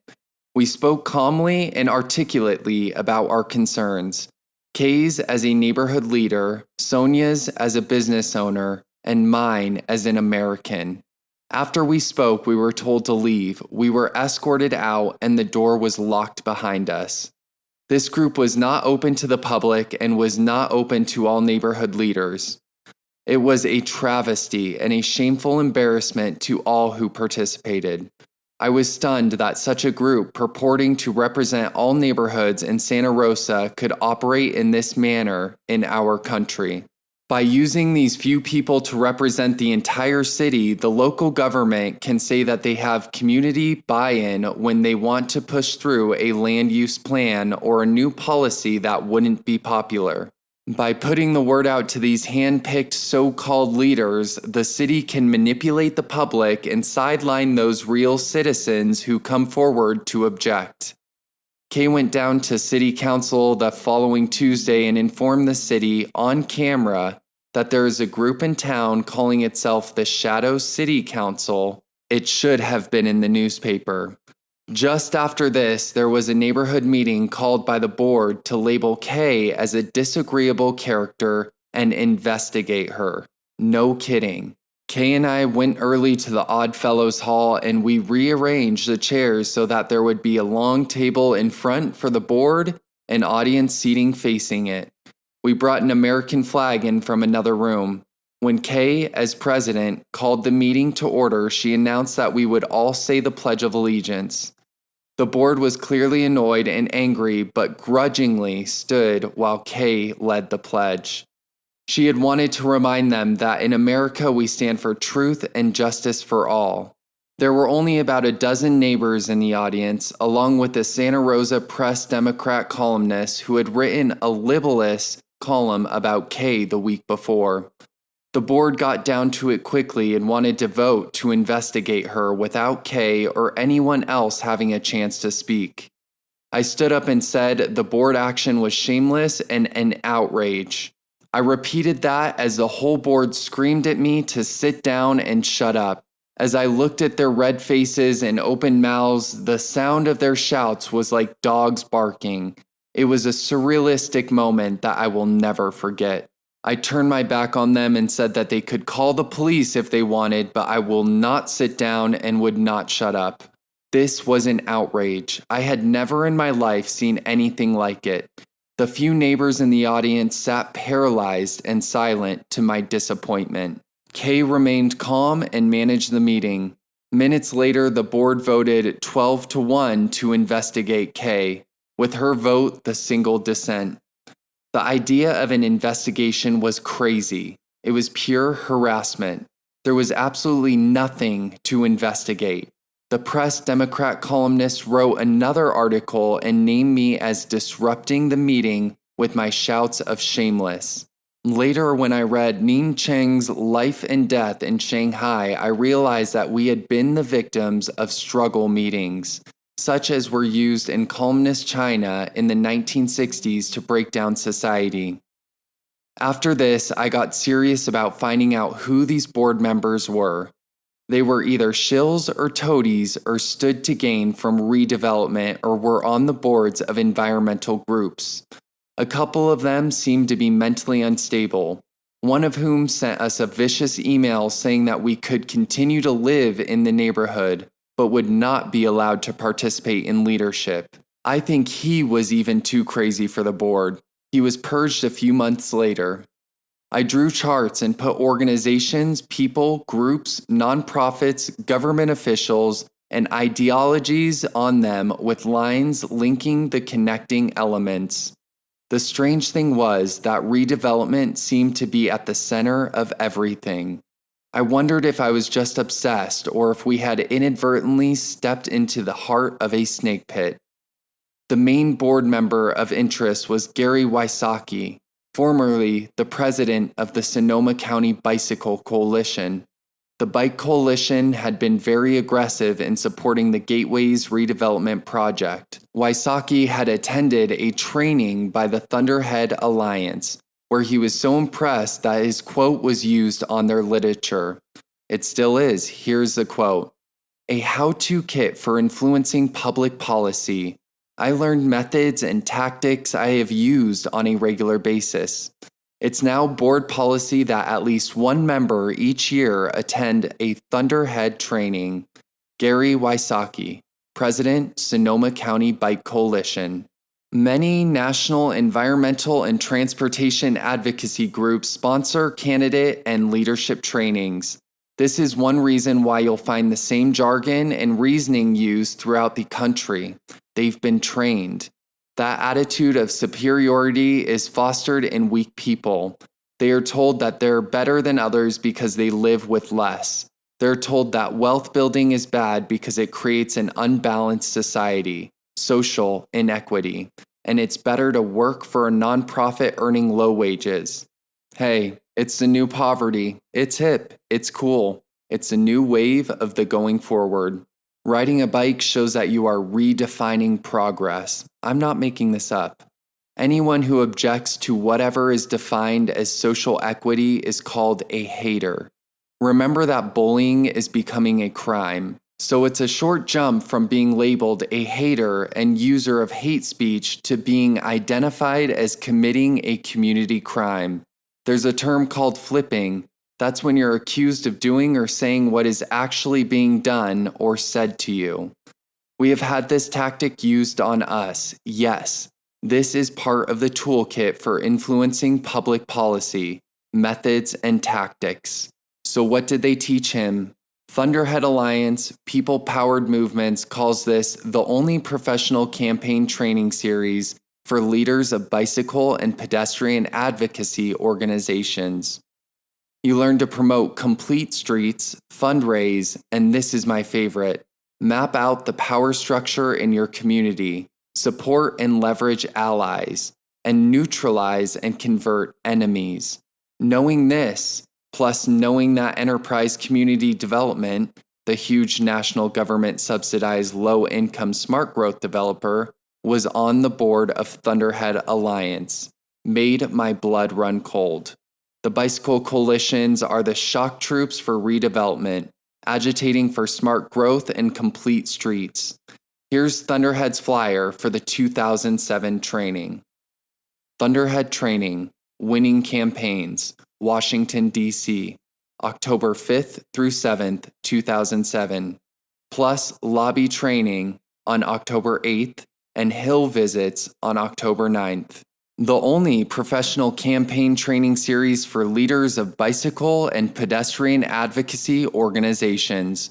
Join your fellow bicycle and pedestrian advocacy leaders to learn from expert coaches and each other through Thunderhead's proven curriculum on choosing, directing, and winning campaigns to promote complete streets, where walking and bicycling are safe and commonplace. After 3 days of fun and inspiring work with the country's leading experts in advocacy, you'll come away with the tools and confidence to be a leader in your community, one who knows not just how to advocate for improvements, but win them. You'll learn how to choose the right issue, set realistic but visionary goals, choose the best strategies and tactics, and stick to timelines. Map out the power structure in your community, support and leverage allies, neutralize and convert enemies. Communicate effectively, reaching the right audience with the right message through the right media, and raise money to strengthen your organization for the next bigger victory. In the end, you'll have a detailed campaign blueprint that will assure a victorious campaign and set up your organization for greater victories in the future. Registration is only $250 and includes Friday's reception, Saturday's breakfast, lunch, bicycle tour and party, and Sunday's breakfast and lunch. Lobby training on Monday and hill visits on Tuesday are included. $100 for lobby training and hill visits only. Discounts are available for additional representatives from the same organization. Register today at www.thunderheadalliance.org. A how-to kit for influencing public policy. I learned methods and tactics I've used on a regular basis. It's now board policy that at least one member each year attend a Thunderhead training. Gary Wysocki, President, Sonoma County Bike Coalition. Even though I have a master's degree in public administration and many years of experience, the training was all new information to me and well worth the time, travel, and cost. Emily Drennan, Acting Executive Director, Walk, San Francisco. What's unique about Thunderhead trainings is that it is custom tailored. Everything was applicable to us as a bicycle advocacy group. It's one of the best things I've done as the executive director of my organization. This will energize you and return you home refreshed and ready to do things with a new perspective. Adam Fukushima, Executive Director, San Luis Obispo County Bicycle Coalition. If you want to have some fun, put Natural Resources Defense Council and Smart Growth in your search engine. You'll see a photo of a nondescript street somewhere titled Picturing Smart Growth. This is fun, really. Click on it.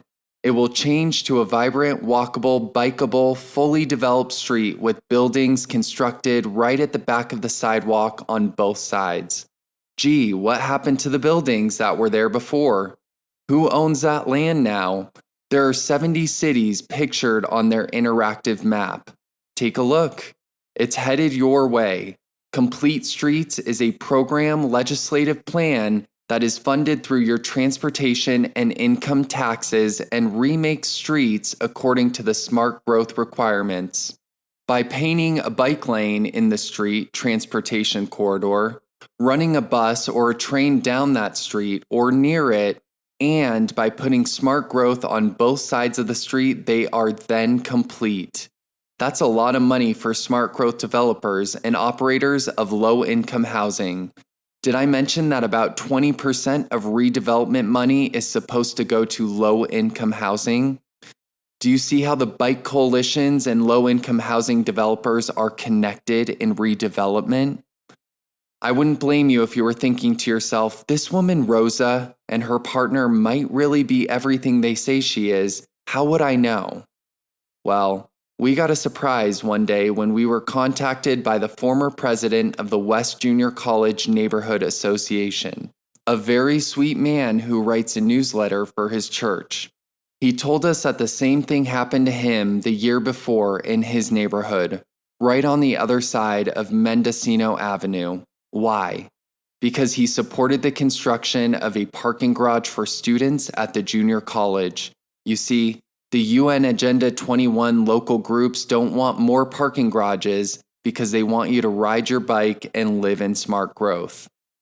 In fact, the Sonoma County Bicycle Coalition had sued the Santa Rosa Junior College to stop the parking garage.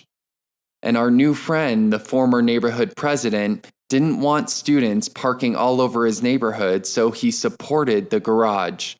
He was hounded out, felt that he was a victim of racism, he is African American, and lied about by neighbors who just happened to be smart growth planners.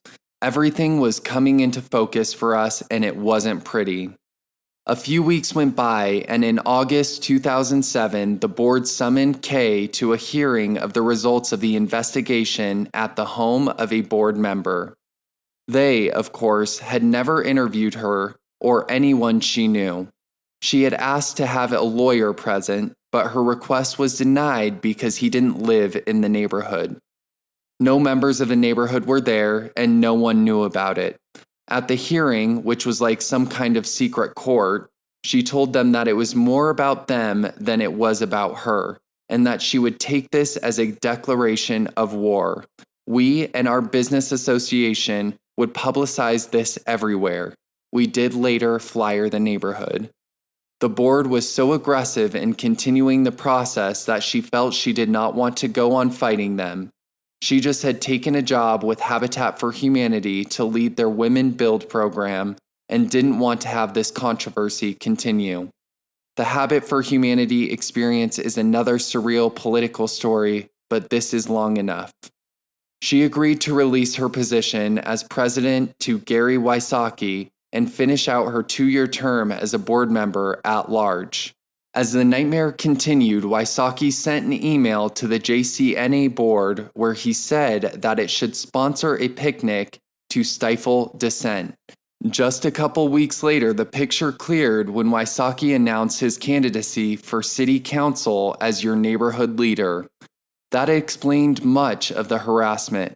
Wysocki's backers had apparently decided that he needed a current position from which to run for council. He hadn't run against Kay when she was democratically elected 6 months earlier, so now he needed to take the position by appointment. Can you imagine the stress we had been dealing with in our charming, quiet neighborhood? At some points, I had literally been afraid. A beautiful small city in the wine country of Northern California, and it was rotting inside. The worst part of it is that I now know that it's not unusual. A coalition of friends. We became regulars at city council and planning commission meetings for years, going to bat for our new friends. We helped stop the business improvement area tax that would have funneled small business money to a nonprofit, Main Street USA. By the way, Main Street USA holds trainings for city community development employees and in one seminar teaches them how to overcome their biggest obstacle, property owners. Among our many issues, we help to keep the city's senior center open by helping seniors argue their interests with the city. We noticed that it seemed that anyone who aligned with us would get what they wanted because the city didn't want us to gain more support from an agitated electorate. We did quite a bit of fundraising for the lawsuit, and I met with some fantastic people who generously donated to our nonprofit, Concerned Citizens of Santa Rosa Against Redevelopment Law Abuse. As always, I guaranteed anonymity for our donors who were hardworking business people. They had to work with the city to get their permits and contracts. They didn't want to jeopardize that. One of our attorneys had a gay daughter, and the firm generously decided that they would be able to do some of the work for free if we would agree to continue to fundraise, do legwork for the firm, and review all of the briefs. I did power lunches, private meetings, presentations, and direct mailings besides our regular newsletters. These newsletters, which we wrote, printed, and distributed for 3 years, were quite unusual in our city and covered many topics ranging from redevelopment to the pending closure of the senior center, to the Sonoma-Marin Area Rapid Transit, SMART, train debacle, to general plans and zoning. The neighborhood associations in the city had their newsletters printed for free by the city, but they had to have the content approved. How do we know? We tried to put an ad in one of the newsletters in the redevelopment area. The ad was just for our business association, and it was very simple. Just an announcement that our group had formed, plus a business card with the name, Santa Rosa Area Business Association, and the website address. It was turned down, and the city refused to print it, so we wrote and printed our own 4-page newsletters and paid for them ourselves. We distributed them on foot to hundreds of businesses and properties. We got to know a lot more people, and I started to think that I now knew some of the finest people I had ever met and some of the worst. Someone had made sure that my bosses, California Department of Transportation Deputy District Director Robert A. McPherson and Office Chief Mark Schindler, got a copy of the several newspaper articles and columns that named us. I am grateful that they never said a word to me about it except to ask me how I was holding up. The culture of integrity in Caltrans District 4 right-of-way is strong. Later, the city of Santa Rosa would directly ask the director not to allow me to appraise anything in Santa Rosa for the freeway widening project here. He said, okay, but that was because I was handling a bigger project further south. The city didn't know that though, and it was obvious that they wanted to hurt me. I got the information by filing a public records request with the city requesting any documents they had concerning me. Things were quiet for a while with the neighborhood association. They had gotten what they wanted, and Gary Wysocki was elected to council. The city council was now controlled by Bike Coalition supporters. Of the 7 members, 4 were in that faction. One of those, Veronica Jacoby, was a Sierra Club board member who didn't have a car or a refrigerator. Too many greenhouse gases. Put it all together, and it spells UN Agenda 21. During this time, our case, Tokra v. City of Santa Rosa, went before the Sonoma County Superior Court, and we lost.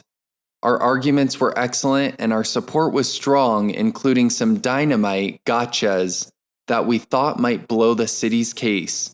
But it was like we lobbed bombs, and they came down as feathers. Nothing swayed the judge. There was no jury in this case, no justice either. Although the city had used outdated information, had totally fuzzy math and outright fake data in the report, and had kept in the statistics from the neighborhoods 15% of the total area that they had removed from the project area, the court still ruled in the city's favor. My dad, an attorney, used to tell me when I was a kid complaining that something wasn't fair in the law, fair is what comes to town at the end of the summer.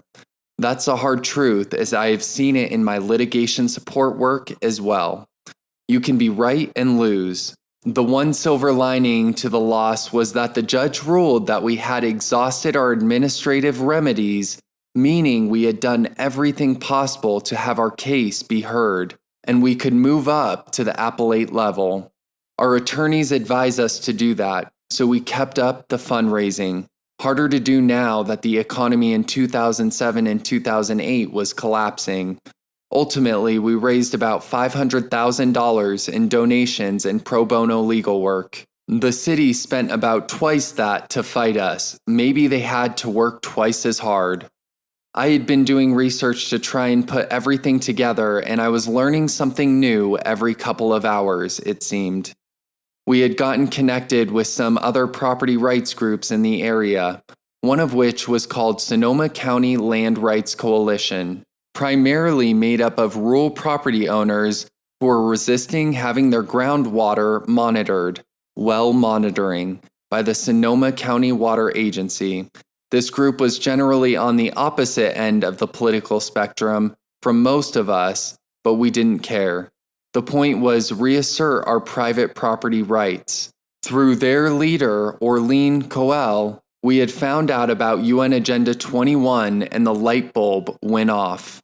This was the dark heart of what we were fighting.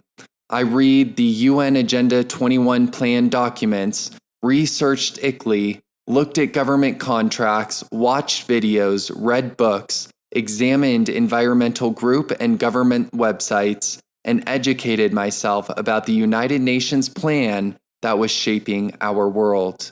I went from being skeptical to recognizing that the planning revolution that I'd been observing and arguing against in my meetings with planners all over the 9-county San Francisco Bay Area for about 10 years was UN Agenda 21.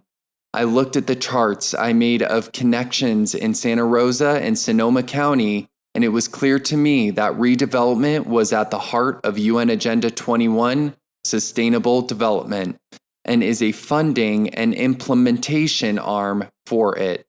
Lucky for us, we'd been attacked by so many different groups. It helped me see those connections and identify the players. It was big. As before, I had to laugh at myself for my early ignorance in trying to make allegiances with certain people who I would have expected to be allies. Democratic Party insiders, environmental groups, labor unions, civic groups. Did I mention that the Chamber of Commerce and the local low-income housing developer had joined the city against us in the lawsuit? Politicians. The list was expanding. I had even been thinking of running for council and had met with a political consultant, the husband of our state senator. He must have thought it was pretty funny. His wife, Senator Patricia Wiggins, was the founder of the California Smart Growth Legislative Caucus. This isn't just a Democrat thing, though. I don't want to suggest that any one party is better than another.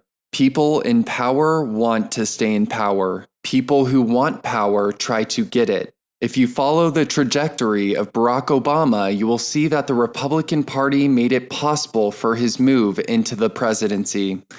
A little bit of digging on his move from state Senate on up will show you that he was maneuvered into his U.S. Senate seat through the collapse of incumbent and frontrunner Jack Ryan's campaign. Ryan's wife accused him of moral turpitude during their divorce proceedings. The court records were sealed. The Chicago Tribune newspaper sued to have the records unsealed, which was unprecedented in a divorce case. After the scandal, the Republican Party pressured Ryan to drop out of the race where he was leading Obama with a huge 70-30 margin. The Republican Party stalled on identifying a new candidate and finally, 3 weeks before the election, brought in Alan Keyes, an ultra-conservative Catholic African-American from Maryland who is used by the Republicans as a spoiler in races.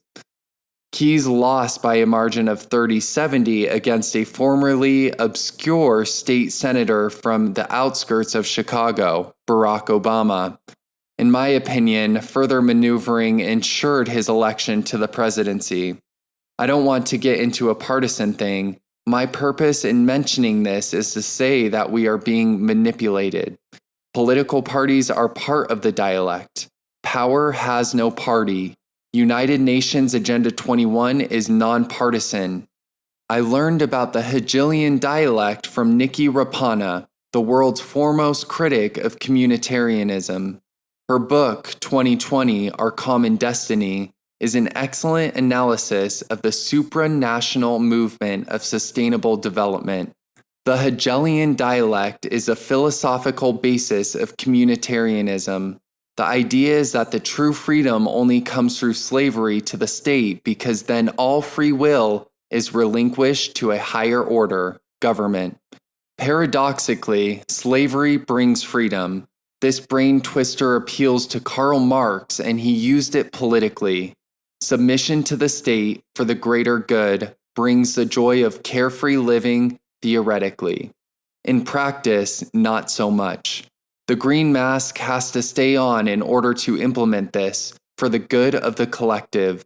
Otherwise, there will be domestic chaos and an interruption in the business of exploiting the labor of the masses. And just a note regarding totalitarianism and fascism, because that's what we're talking about here. Every totalitarian state is based on these 5 elements: total information on inhabitants and resources, total control of movement, speech, labor unions, universities, churches, productions, and markets, terror, vision of a glorious future, Spartan control of the present, scarcity. Fascism differs in that it allows for corporate controls and private ownership with government subsidies, public-private partnerships, and is essentially government controlled by big businesses.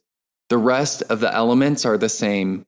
Terror in our country is considered external, the 9/11 story, internal, the anthrax story, the shoe bomber story, and global, the climate change story. Whether these stories are based in truth or not is irrelevant. We'll still be arguing about that in 2050. It'll be like the JFK assassination. The story justifies control. Example, the US Patriot Act. Increased domestic surveillance.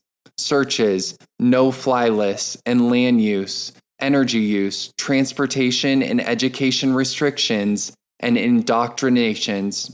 UN Agenda 21 Sustainable Development is the glorious future enabled by the Spartan present. That's the green mask.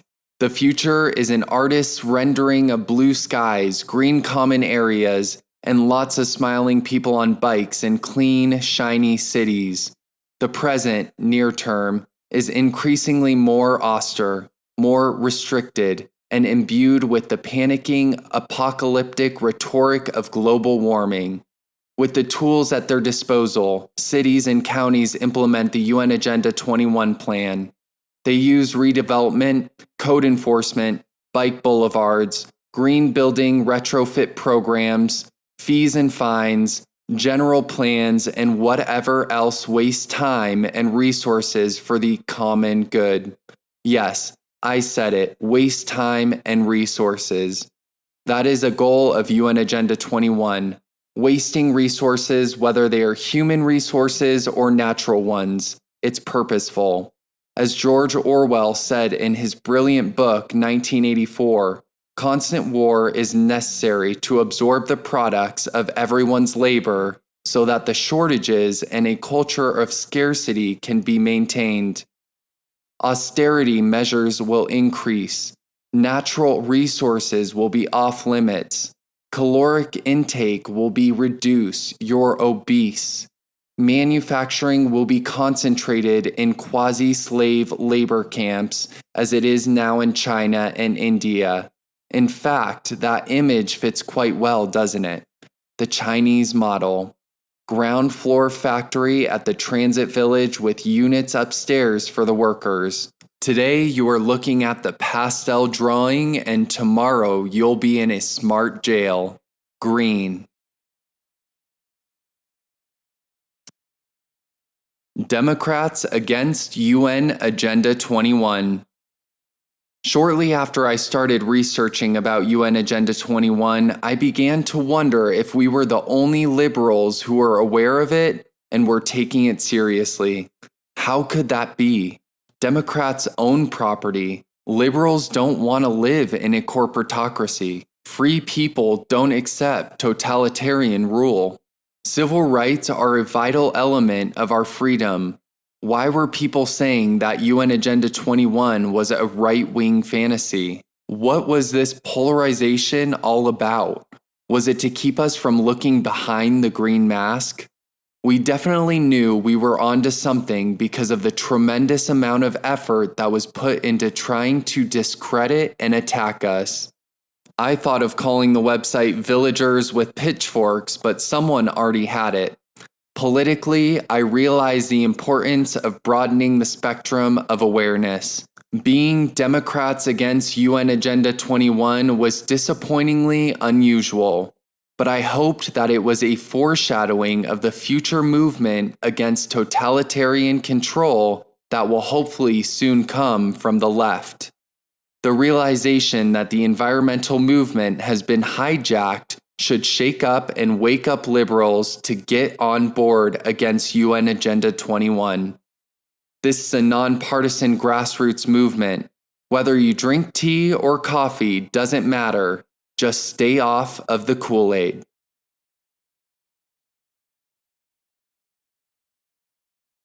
The city loses control. The quiet end in early 2009 with the Humboldt Street Bicycle Boulevard. Humboldt Street is a moderately busy north-south collector street running through our leafy historic neighborhood for about 1.5 miles. It is our local alternate to the busier main road, and all of our quieter streets feed into it. The Bicycle and Pedestrian Board decided to ask the City Council to make Humboldt Street a bike boulevard. A bicycle boulevard is supposed to be a low-speed, lightly traveled street that prioritizes bikes. It may include roundabouts, diverters, and other obstacles to impede and discourage motor vehicle traffic. A visioning meeting, Delphi, was announced to get neighborhood consensus for the plan. Kay put out flyers notifying the neighborhood of the meeting, and this upset the board terribly. Had they not wanted anyone to go to the meeting who might not want the street closed to through traffic? The meeting was a typical Delphi meeting with visioning directed to the predetermined outcome of having the bike boulevard constructed. There was no way of knowing whether participants actually lived in the neighborhood or were coming from somewhere else to influence a vote. The plans included removing all of the four-way stop signs on the fairly busy street, installing roundabouts in the intersections, removing some parking, and possibly closing the street to through traffic entirely. This looked like a potential for serious accidents. Some of the middle-aged and older residents who raised objections were called grumpy old men on the city website. You can imagine how infuriated they were. Kay's 2-year term on the Neighborhood Association Board was about to expire, and it was obvious that the board members didn't want to take any chances that someone else might get onto the board who they couldn't control. What did they do? They voted, with Kay's the only dissenting vote, to change the bylaws to, among other things, not allow anyone to nominate someone for office unless the person had been approved by the board in advance. What does that mean? There will never be a democratically elected board again. The board held the election under the new bylaws, and I stayed at home. The grumpy old men and their wives contacted us after the neighborhood meeting and said that they were appalled at what appeared to be a rigged election of bicycle coalition enthusiasts. Did we want to start having our own meetings?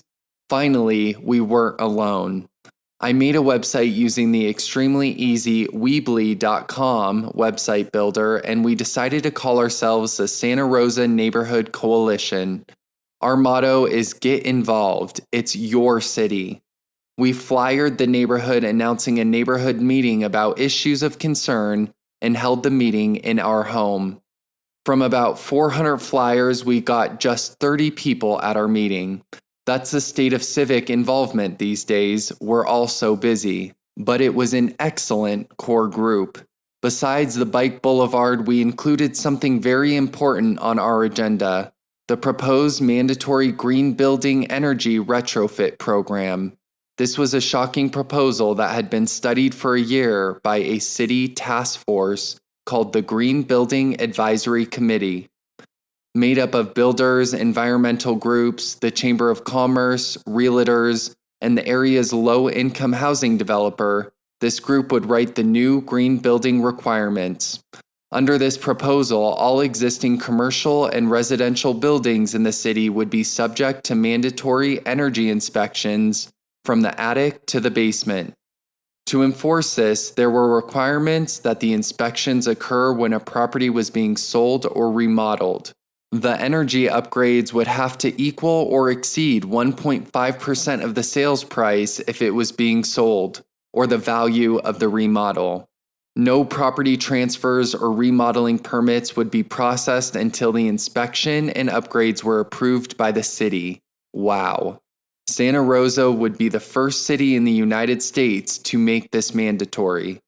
The committee was advising the city council to pass this proposal, and there were only a handful of dissenting voices, a realtor and some builders, on the 19-member committee.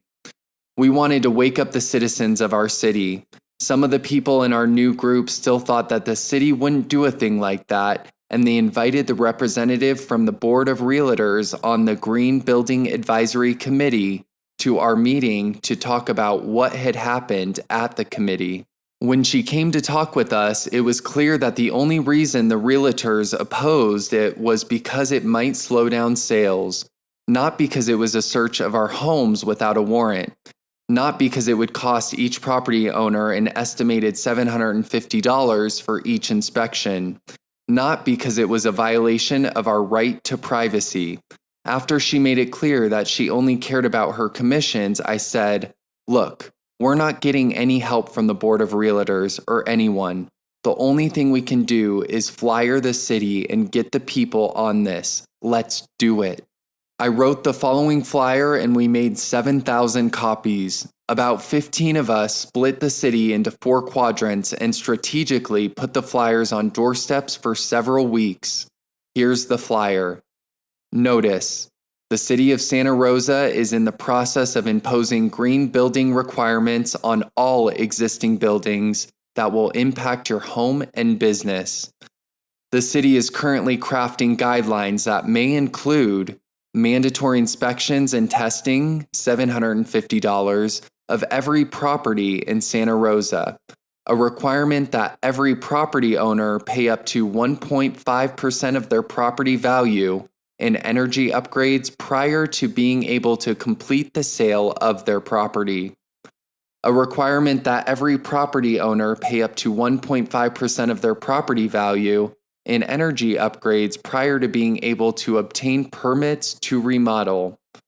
A requirement to increase your property's energy efficiency by 15% triggered every time you either sell or get a permit, no matter how much work you've already done. Read portions of the Green Building Advisory Committee's report, www.santarosaneighborhoodcoalition.com. Contact Mayor Gorin, sgorin@srcity.org, or phone 707-543-3010. Get involved. It's your city. We made sure to put flyers on the doorsteps in the wealthier areas of the city because we thought they may have some influence at City Hall. Shortly after we started flyering, we heard that the mayor and city clerk were inundated with calls. The mayor begged Kay to call it off, but she said that it wasn't her idea and that she had no control over the 15 or so people who were flyering. I called the mayor without identifying myself to see what she would say about it, and she told me that it was just some troublemakers flyering and that the city had no intention of following through with the recommendations of the committee. We knew that this was not true because the city manager had ordered work plans and applied for grants. In one of the worst moves imaginable, the city had tried to pull a fast one by trying to slip language into the general plan that said that the city must adopt a plan that requires the recommendations. Kay saw that on the agenda for the Planning Commission and ran down to the meeting. She told the Planning Commission that we would sue the city if this were inserted into the general plan. Since we were currently suing the city, maybe they knew we were serious. The language was changed to consider adopting a plan. We posted all of this on our website. The news made it to the newspaper, and there were many letters to the editor, including ours and the mayor's. The mayor was outraged that the flyers looked official and said that we had deliberately tried to confuse people. Not true. Actually, if the city had publicized this program themselves, we wouldn't have had to do it. If the neighborhood associations and neighborhood alliance had been real citizen groups, we wouldn't have had to do it. Whenever a letter appeared in the paper criticizing the city's plans, I contacted the letter writers and invited them to our meetings. All of those letters were posted on our website. It's all still there. Take a look at SantaRosaNeighborhoodCoalition.com under Green Building. The story was that the program was going to create lots of green jobs and revitalize the economy. The big prize, though, goes to the Green Energy Loan Program, sponsored by ICLEI. This Green Energy Loan Program has to be one of the biggest boondoggles ever created, called Property Assessed Clean Energy, PACE. It's a way to have the green dream. Let's say you own a house and want to put solar panels on it. The cost is estimated between $20,000 and $40,000. You don't have the money and you can't get a home equity line of credit because you're already having a hard time making your mortgage payments.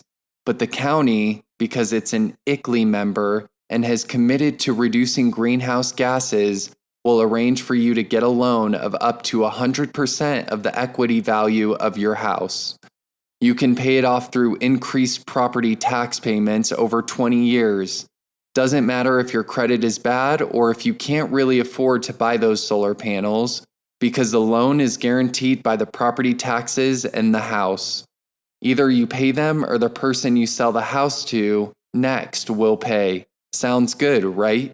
Well, the biggest immediate problem with this is that if your house is foreclosed on by the bank for non-payment of your mortgage, when the property is sold, the first thing to get paid is the county taxes. Yes, you've essentially put your second mortgage in first position ahead of the bank by calling it a property assessment instead of a loan. PACE thought it could pull a fast one on the lenders. You might say to yourself, what do I care if the bank doesn't get paid off? You'll care all right because the bank's not about to take on more risk that their loans won't be paid off. So the Federal Housing Finance Agency, Fannie Mae and Freddie Mac, proposed to reduce the potential loan amount for every property in the county by 10%. Amazing, right?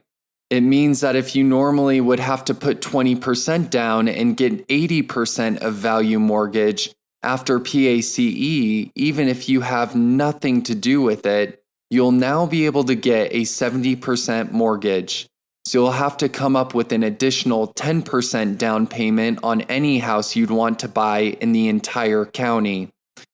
If you just want to refinance your house, FHFA, which owns 85% of all home loans, will require you to pay off the PACE assessment before they'll refinance you. Still sound good? Didn't think so. What do you think this would do to property values? They'd drop by at least 10%, right? There are a lot of other things wrong with the plan, such as that you'd be buying old solar panels for more than they're worth.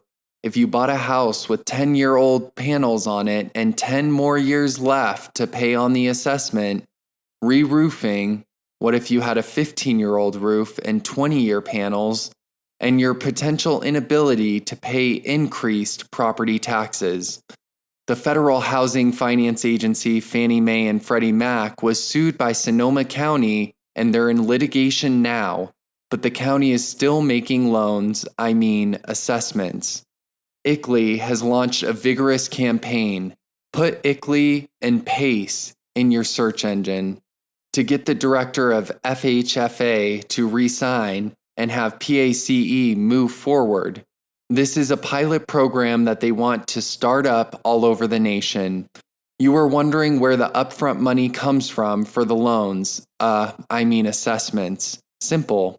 They're facilitated by the issuance of private lender bonds. What's that? If you're someone with some extra money for investing, you can get a great return on your investment by lending someone else the money to put those solar panels on their roof. The debt is guaranteed by the property taxes, so it's a safe investment.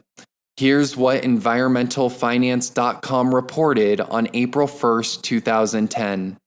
The first PACE bond was issued by Berkeley, California in January 2009.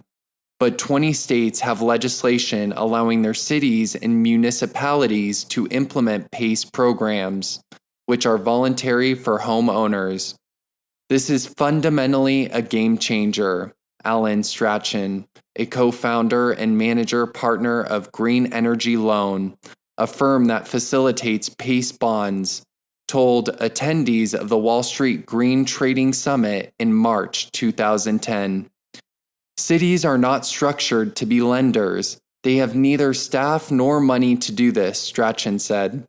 We can't wait for each local jurisdiction to get it together. Wall Street could help solve this problem by coming in strongly and aggressively with money that is commensurate with the very low risk. Strachan said, I think we can put PACE on steroids, and I think we have to. The potential market for PACE bonds, sometimes known as voluntary environmental investment bonds, could exceed $500 billion, but some proponents believe that estimate is conservative and it could reach as high as $5.5 trillion. As I said, there's big money in green. Besides the big money backers, you'll find electrical, solar installers, and other unions funding politicians who try to mandate these programs. Lisa Maldonado, the executive director of the North Bay Labor Council, AFL-CIO, on her Twitter page, says she's just your average labor boss, working for the revolution, all about the class struggle and waiting for the great leap forward. Yep. You just can't make this stuff up. Did she mean Chairman Mayo's Great Leap Forward? What the heck is happening with the unions? I was proud to be a union member for almost 30 years, but I had no idea what they were doing with my dues. How about you? Are you paying dues that support candidates? Who decides who gets your money? Guess what? In 2001, at its national convention in Chicago, the AFL-CIO formally adopted a resolution denouncing sprawl and urging all unions to support smart growth. Why? Because they say that rural and suburban areas do not support union labor as much as urban areas do. One other thing.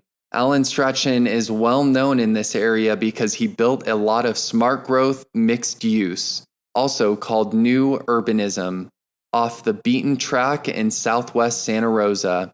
It hasn't gone too well.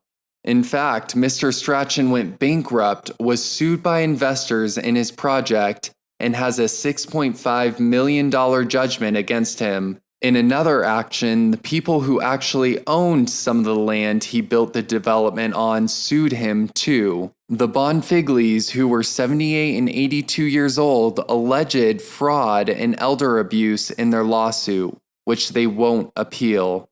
Strachan's partner in Green Energy Loan, Dennis Hunter, besides being involved in oil exploration, garbage hauling, banking, real estate developing, and owning a 15-passenger Gulfstream jet, had also made a deal to broker the Sonoma County Climate Exchange, SCX, where he would buy and sell carbon credits for a fee.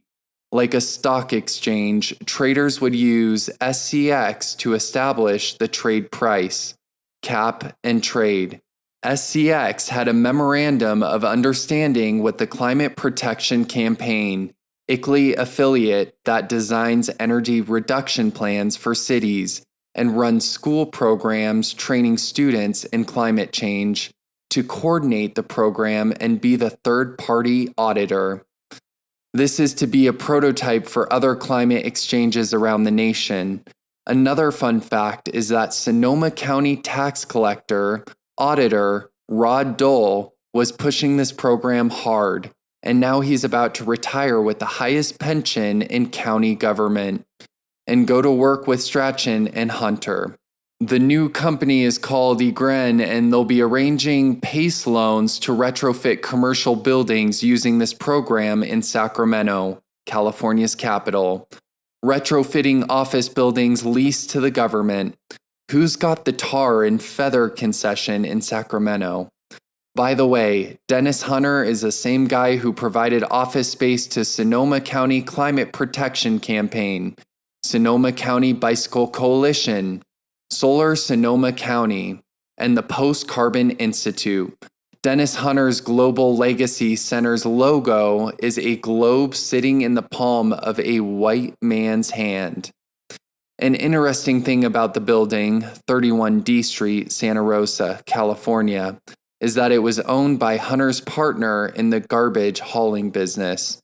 It's an old bank building constructed in the 1970s and is what appraisers call functionally obsolete. It's a lot of dead space with a mezzanine and low-ceilinged rabbit warrens upstairs. No elevator, was vacant, and not easily adaptable to an office building use. It's across the street from City Hall, and the city bought it in 2009 for offices for $1 million more than the appraised value, and that was high. It had sold for $3.5 million at the height of the market, and the city paid $1 million more than that. For a period of time before the city's purchase, Hunter used it for his center. Now it's vacant, and he moved his global legacy to another site. Here's a photo of the tenant list still up on the door. Along with the Sonoma County Climate Exchange, Green Energy Loans, and Bicycle Coalition, and Climate Protection Campaign, and their accountant, this cluster of buddies also includes the Post-Carbon Institute. This group is based in Santa Rosa and prints publications and supplies speakers on the green mask. They say that they're leading the transition to a more resilient, equitable, and sustainable world. Post-Carbon, what could that possibly mean? Institute was interviewed for a recent article in the North Bay Bohemian that smeared me, K, and those exposing Agenda 21. The reporter also quoted Supervisor Valerie Brown, the ICLEI USA National Board member, as saying that she didn't know any connection between Agenda 21 and property rights. Besides being absurd, this statement is notable because she acknowledged that Agenda 21 exists. Up until recently, government officials would pretend that UN Agenda 21 was a fantasy or a conspiracy theory. Now it's out of the closet. Called Hidden Agenda, this article printed lies about us and made up the term Agenda 21ers in an attempt to marginalize the issues. Short on facts, long on personal attacks. You can read the article, my response, and see my video of the telephone interview with the Bohemian reporter at our Democrats website under Video Smear Article or on YouTube. The Bohemian did push my letter to the editor, but they left out the link to YouTube and our website. It's very powerful to video yourself when you're being interviewed by hostile press in order to preserve a true copy of the interview. These articles never die, thanks to the internet, so you'll be attacked repeatedly over the years by people using these articles as proof and support for their smears. Counter with your own documentation. We've already covered how the bike coalitions tie in with smart growth and redevelopment. You recall that I mentioned that I had reported Michael Allen to the Fair Political Practices Commission while he was a candidate for state assembly. He was subsequently elected with union backing. After he was elected, he was found guilty of the allegations and fined. The reason I reported him was that he had a serious conflict of interest while he was serving on the City Planning Commission. The conflict? He was on a paid contract with the Sonoma County Water Agency to lobby for a change to the Santa Rosa General Plan for some property they owned. That general plan change came before the City Planning Commission while he was on it, and he voted in favor of it. He never mentioned that he was being paid to lobby the city. His contracts totaled about $95,000, and his invoices showed that he did meet with city officials as a representative of the county. Besides being on the City Planning Commission, he was also the field director for Senator Patricia Wiggins. I mentioned her earlier. She was the founder of the State Legislative Smart Growth Caucus.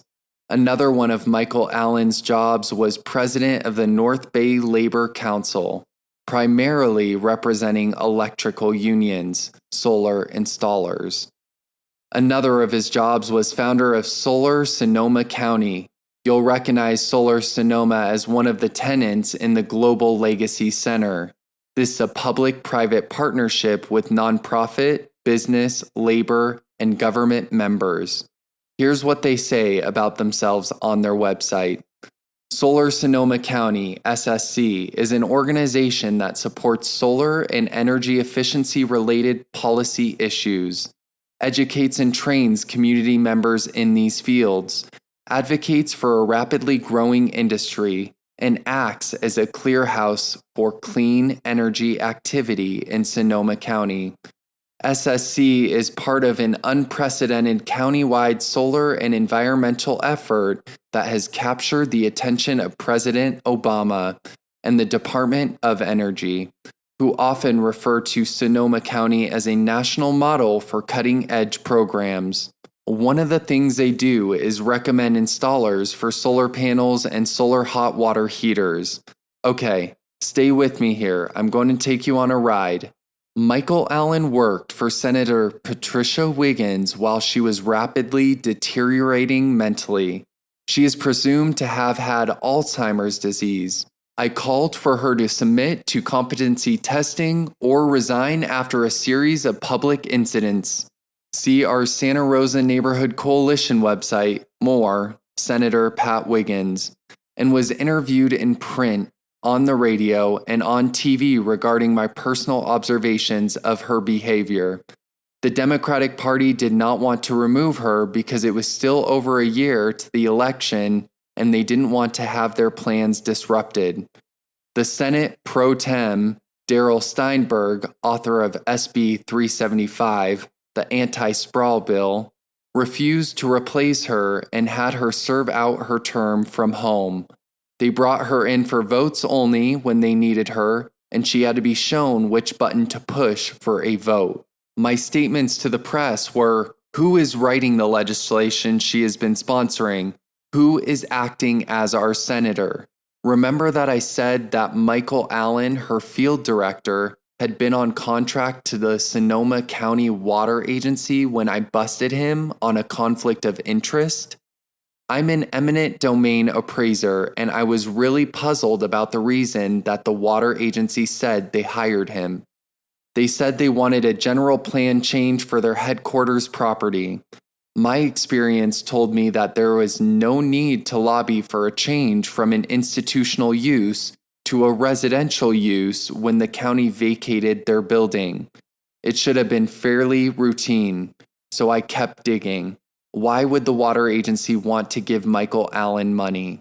Well, there was a bill, sponsored by Senator Patricia Wiggins, going through the Senate, SB 730, which would have been required the installation of 200,000 solar hot water heaters in Sonoma County by 2017. Average cost, $8,000. It would be paid with rebates that come from increases in ratepayers' bills, a sort of tax. That alone is a mind blower, but guess who is going to administer the program? Sonoma County Water Agency. And who else would benefit? Remember I mentioned that Michael Allen also represented the electrical unions? Just a few days before I filed my formal complaint against Michael Allen, Senate Bill 730 was pulled. Did they panic? I didn't just report Michael Allen, I had also reported the general manager and chief engineer of the Sonoma County Water Agency. The Fair Political Practices Commission did not pursue the case against the water agency, but they never told me why. Doesn't it seem odd that it's okay to pay for influence but not okay to take the money? Shouldn't both be wrong? Guess what happened right after I reported Michael Allen? The Santa Rosa Press Democrat put it in the paper, but what else did they do? They published a vicious article about me with my photo, calling me and my group shadowy, and printing slurs about us from Neighborhood Alliance members. Why were we so shadowy?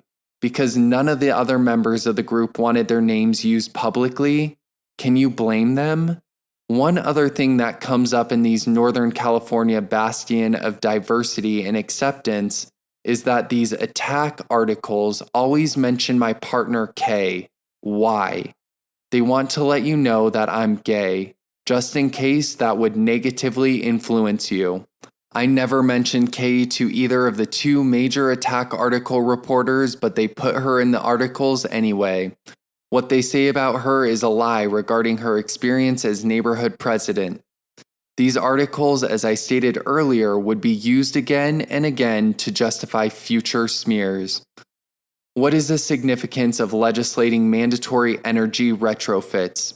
In Seattle, the city has discovered that the promise of thousands of new green jobs for weatherization and retrofit workers has failed to produce results. How many jobs had they created in the first year of the program? 14, most of which were administrative. The city estimated that in order to fully utilize $20 million in federal weatherization grant money before it expires in 2013, it would have to retrofit 200 houses a month, about 10 houses per workday.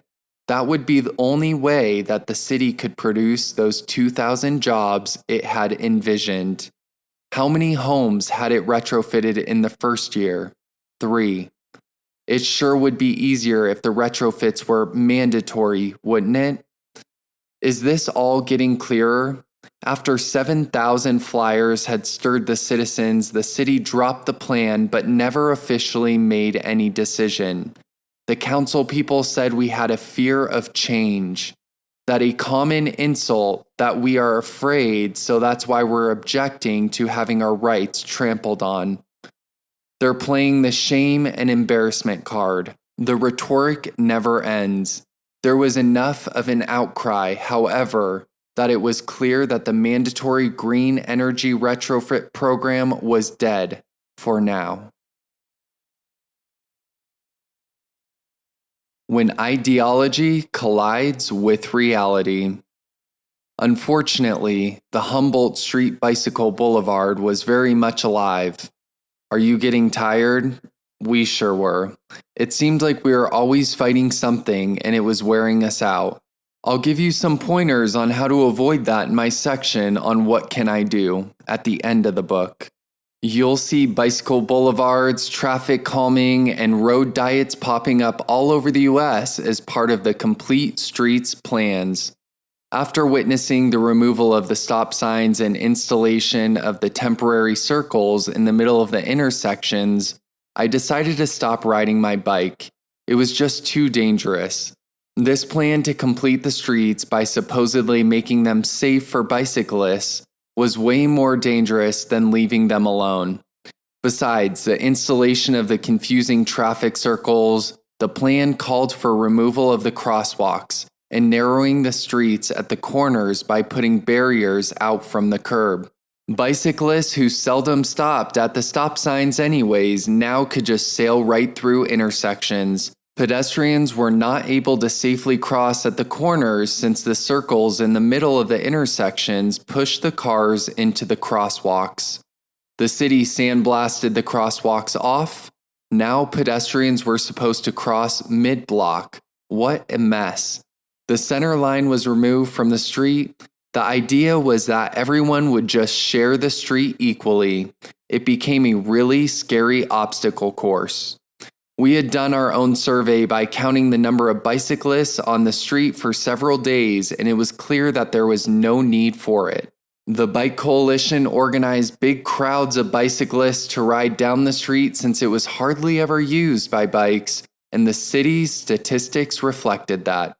The Junior College Neighborhood Association put out a call to the 1,000-member Sonoma County Bicycle Coalition to come on down and ride on our bike boulevard. As things started to heat up, 2 bulletin boards were installed in the neighborhood, paid with community advisory board funds. These bulletin boards were controlled by the JCNA and were locked. Inside, there was propaganda for the bike boulevard and for the neighborhood summit. We requested that our own poster go in there, but they refused and said no political information could go in the bulletin boards. Just the fact that we existed was political. Somehow their propaganda wasn't political even though it was on the same issue. We posted our flyers on the backside of the boards that we had paid for with our taxes but couldn't use. We made a couple of YouTube videos of the boards. Go to YouTube and type Humboldt Street Bike Boulevard Fight into the search line. I also suggest that you look at our website, Santa Rosa Neighborhood Coalition, under Humboldt Street Bike Boulevard. Well, this turned into a war. I'm not kidding about that. Neighbor against neighbor. There was a tremendous amount of fanaticism from the traffic calming bike faction. Just reasonably pointing out that restoring stop signs and a center line in the street would be safer was enough to set them shrieking. They wanted to be known as a city with a bike boulevard, and if we put the stop signs back in it, didn't count. They wanted diverters, which were barriers that would effectively make the street a dead end for cars. That was definitely unpopular. Gary Wysocki, the former Bike Coalition president who was vice mayor at the time and was pushing hard for what some referred to as his boulevard, went in person to some of the people in our group and told them that we were not trustworthy and should be avoided. Anonymous groups of men in spandex, helmets, and sunglasses were yelling at people in cars and tearing our flyers down from phone poles.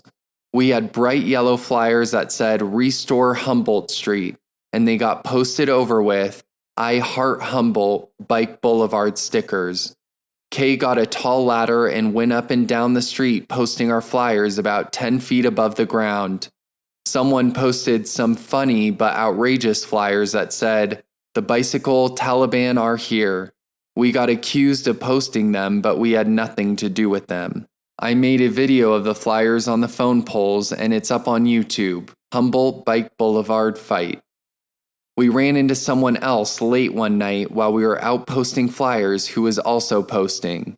Her flyers said, I, upside down heart, Humboldt Bike Boulevard. It was obvious that there were a lot of people who were upset. A group of disabled neighbors was angry that the curb cuts were now in the wrong place.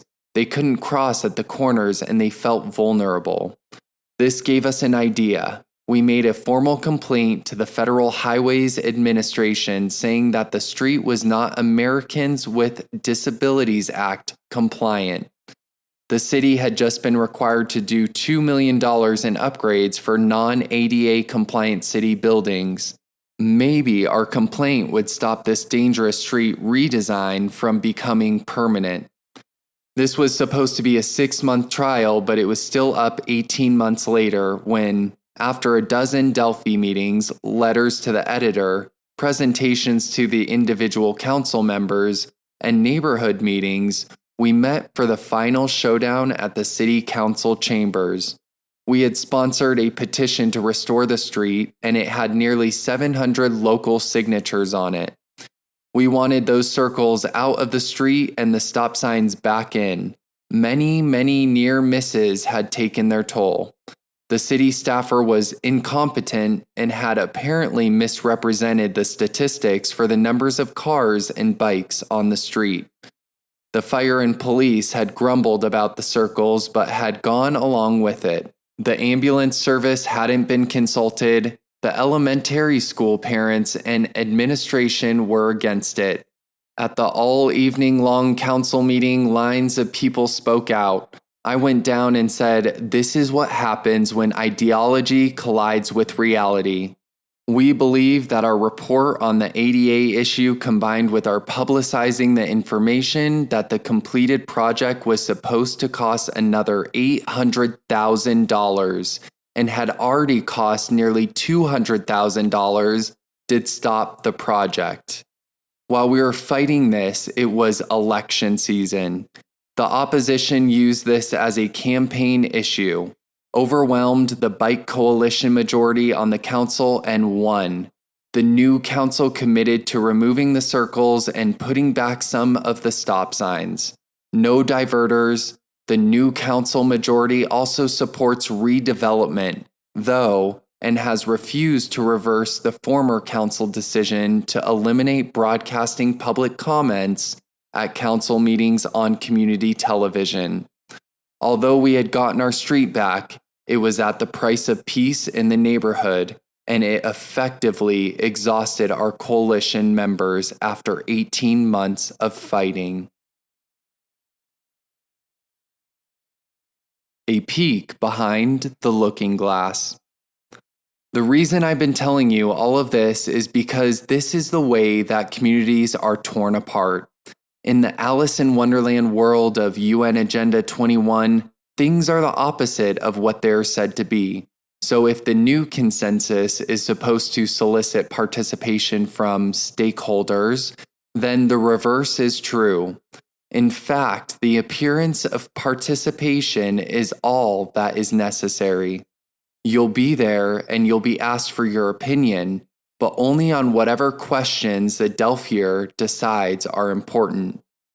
Your objections will be overridden and the outcome will be whatever it was planned to be when the city notified you that they had a plan. In order for that not to happen, you'll have to make a major effort and do it carefully or you'll be perceived as disagreeable. We know how bad that is. The real goal is to sideline you and shut you up. At the end of the book, in the What Can I Do section, you'll find out how to anti-Delphi a meeting. One of the big lies about UN Agenda 21 sustainable development is that it builds strong communities. It does, but not in the way that you would expect. It is managed democracy and manufactured consensus. The strong neighborhood design came out of Seattle, where they had a Department of Neighborhoods run by Jim Dyers. He came to our town last summer to speak at the first neighborhood summit about how to create neighborhood associations. He's going around to communities all over the US to teach them how to have strong neighborhoods with this template. The Sustainable City Strategy Plan is a UN Agenda 21 project. If you look at the UN Agenda 21 document, you'll find that capacity building for strong neighborhoods is part of it. The idea is that neighborhoods need a voice. That's the problem. The solution? As Seattle did, the city will help them vocalize by creating another government department and actually hiring private facilitators to head up neighborhood associations. Yes, that's right. No messy actual neighbors running the neighborhood association. Taxpayer-funded Delphiers handle you. Supposedly because some people's voices are not heard when stronger personalities are running things. This way, the neighborhood has a direct pipeline into the city and vice versa. Now, don't think that the takeover of our neighborhood association was a natural, organic thing. It wasn't. It was a manufactured neighborhood association stocked with team players for team smart growth. Their control gives them the access to pick winners and losers using non-governmental means. That way, they can change the city without accountability and direct the change without acknowledging that it's being done. Jim Dyers is now working with the Asset-Based Community Development Institute at Northwestern University in Chicago. They've got a pretty extensive faculty. Guess who's on it? Michelle Obama. Yes, she and Barack were trained in asset-based community development. Here's what I had to say about asset-based community development on our Santa Rosa Neighborhood Coalition website. Last summer, there was a neighborhood summit here in Santa Rosa. It was run by Tanya Narath, the director of a private non-governmental organization, NGO, called Leadership Institute of Ecology and the Economy, LIEE. That entails itself in partnership with the city. Its stated purpose is to educate leaders to create public policy. The LIEE is a source group for the green members of the City Council, a political incubator and espouses the virtues of smart growth, form-based zoning, visioning, redevelopment, transit-oriented development, high-density development, UN Agenda 21, et al. Tanya Narath is also the chair of the city's Community Advisory Board. The Community Advisory Board is in a position to decide who gets what money when neighborhoods apply for grants from the city. A bit stinky. Last summer at the Santa Rosa Neighborhood Summit, Tanya Narath hired Jim Dyers of Asset-Based Community Development to come and give a seminar in the City Council chambers on making neighborhood associations. What's a city NGO-sponsored neighborhood summit, you ask? It's a trumped-up group of hand-picked neighborhood leaders who have been instructed in asset-based community development and the Delphi Technique. Their goal? To create neighborhood associations that are managed and manipulated by facilitators who have learned consensus building and are using it to further the city plans. They call it strengthening Santa Rosa and balancing the individual's rights with the community needs. This is communitarianism. You are manipulated into thinking that your ideas are shaping whatever it is the city is creating, but really you are just window dressing. What do they want to do? Besides the old favorites of getting you out of your car and trying to get you to put overpriced solar panels on your roof, they are pushing asset-based community development, ABCD. Okay, what is it? And why should you care? Your skills, hopes, dreams, plans, talents, financial viability, and physical condition are recorded on an 11-page questionnaire that they call a capacity inventory. They inventory you. Vital to ABCD is the process of mapping community assets. What is that? Mapping. Actually putting you on a physical map with the link to your questionnaire. Asset. You are the asset. Mapping community assets is a way of controlling and managing a group of people and directing them to use their skills in a predetermined way to benefit the community. Who decides what benefits the community? The hand-picked leaders. By mapping a community, are these groups determining who has something to offer the collective and who does not? Have you noticed that students are expected and sometimes required to do community service? Petty criminals and lawbreakers are often required to do community service. Is that volunteering? What happens to those who do not contribute to the collective? How are they leveraged into contributing? Who is going to get your services for nothing? The favored, team player, agenda-driven nonprofits. These are the groups that push smart growth, new urbanism, governance by unelected committees, and fake neighborhood associations. Notice that the words vibrant and walkable have appended themselves to everyday activity in the city. This is due to the smart growth movement. Leadership institutes for ecology and the economy. Notice those are two of the three interlocking circles of UN Agenda 21. A private local nonprofit group supporting this movement is using techniques to find out as much about you as possible in order to get you to volunteer. They call it mandatory volunteering. If you find that funny now, you won't when they get done with it. Another thing to notice is how Portland and Seattle are always held up as the model for Santa Rosa. Never mind that each of these cities has over 600,000 inhabitants and Santa Rosa has about 170,000. We are supposed to use them as a model. In what way? Bikes and energy and now volunteerism? Now, all of this seems unrelated and maybe even a big so what. But if you put this into the context of UN Agenda 21, Sustainable Development, you'll see that the end game is to know everything about you and to use that information to manipulate and manage you. Through the use of Global Information System, GIS, mapping techniques, volunteers, church groups, neighborhood associations, bike coalitions will be used to map you, provide your skill set to the community, and enforce mandatory volunteering to favored organizations through social pressure. Pretty interesting, right? You can see that questionnaire on the Democrats Against UN Agenda 21 website. Go to the 12/17/10 blog post, the way we see it, called How to Tell If You Are a Good German. The reason I called it that is because in Nazi Germany, the everyday citizen either loved Nazism or went along to get along. There was even a local neighborhood block leader who was at the bottom rung of the Nazi hierarchy and was supposed to make sure that you did just that.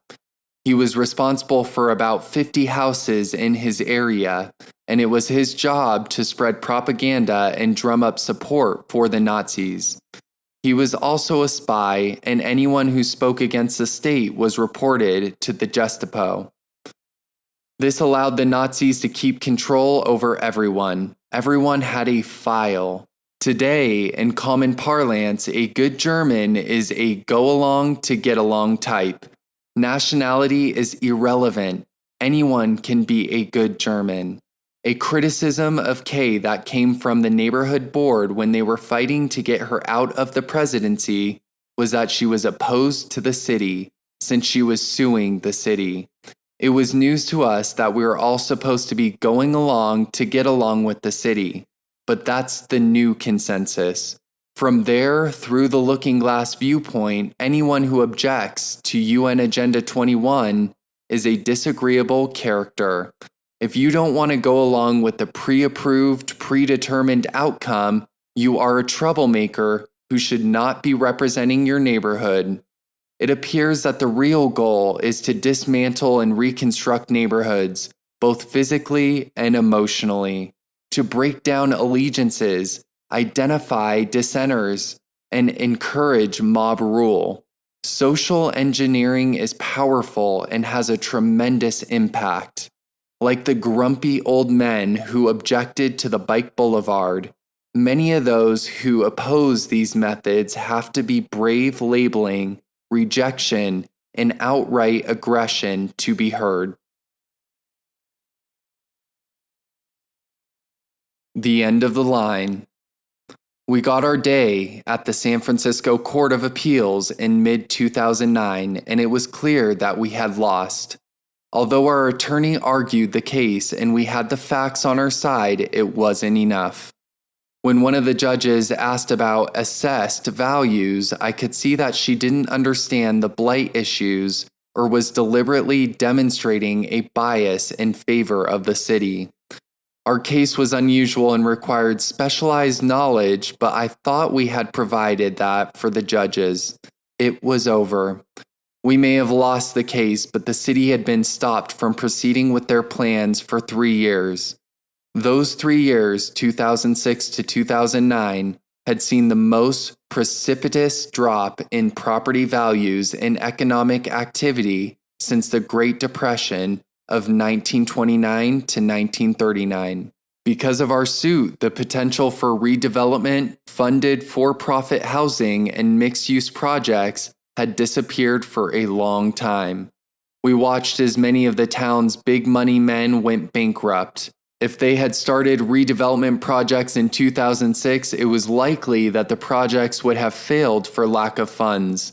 The city had used the recent vote in Sonoma and Marin counties for a sales tax increase for a high-speed train to justify revising the general plan for high-density residential development in a half-mile radius of the non-existent train stations. Now, in 2011, it looks like the quarter-cent sales tax increase won't come anywhere near to covering the cost of the trains. It does cover big salaries and pensions for staff, and it will be many years till all aboard. So we lost, but the economy stopped them from having a wild time with our property taxes. They still have the power of eminent domain for 7 more years, and the Gateways redevelopment project area won't expire until 2036, if it ever does. No redevelopment project area in the state of California has ever expired. They always get extended. It just takes a vote of the council saying there's still blight. The supposed blight just goes on and on. and gets expanded. In 2010, the powerful California redevelopment lobby attempted to redefine blight to include neighborhoods where diabetes, obesity, and lung ailment are at higher levels. They supported a bill for it in the Assembly.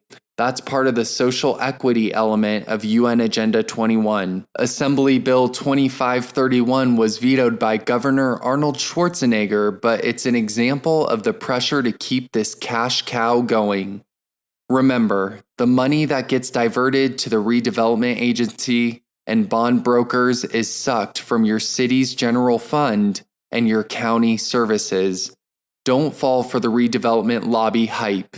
It's great that California Governor Jerry Brown ended redevelopment, but since cities can keep it going by opting to backfill some tax money diverted through redevelopment back to the state, the game goes on. Stop redevelopment and infrastructure finance districts and you'll smash a big tool of UN Agenda 21.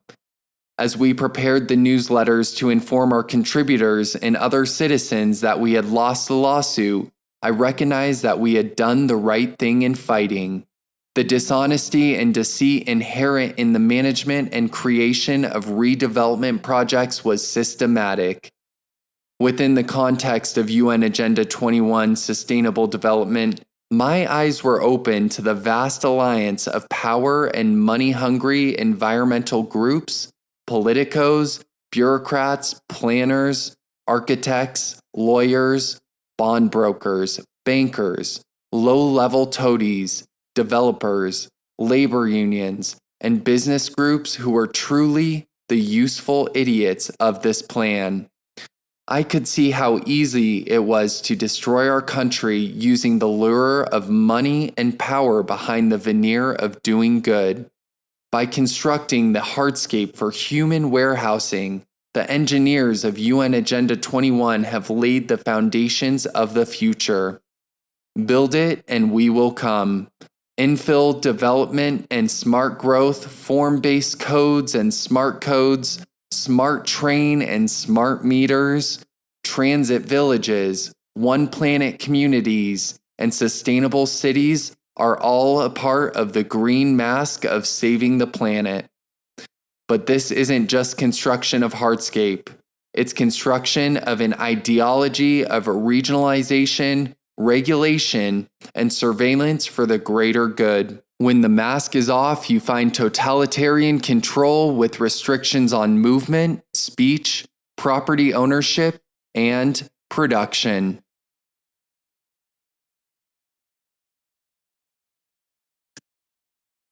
Hang on to your get out of free jail card.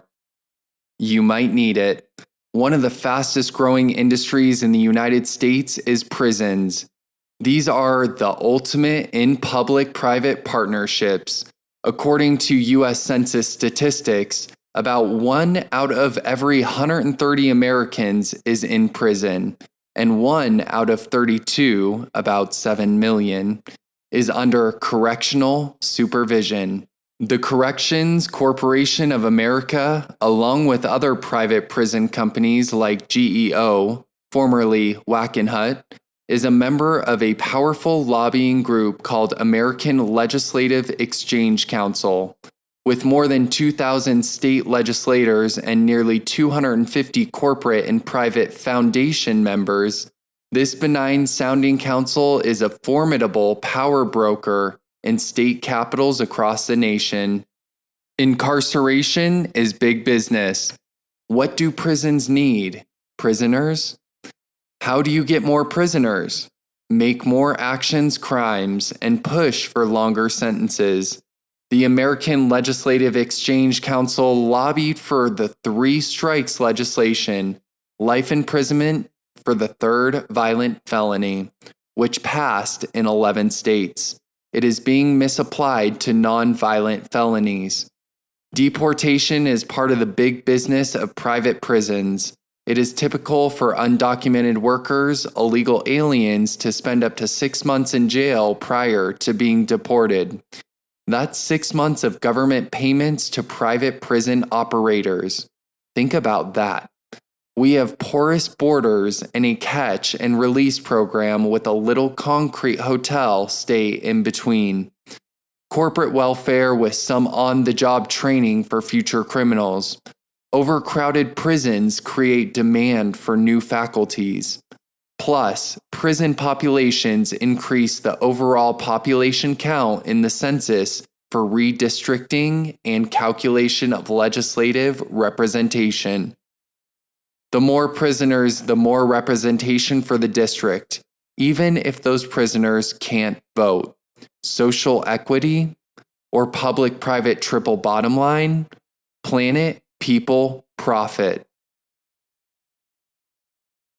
The smart mask, smart meters, smart train, smart codes, smart food, smart growth, smart card, smart grid, smart home, smart yard, smart enough to see through it. Scarcity and control of resources, siphoning off money to nonprofits or NGOs with elected officials sitting on their boards. Never trust anything called smart.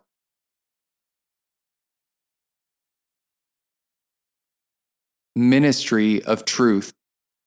If you're like me, you use Wikipedia a lot with lots of other sources and find it helpful with many fact-based questions. It's the people's encyclopedia.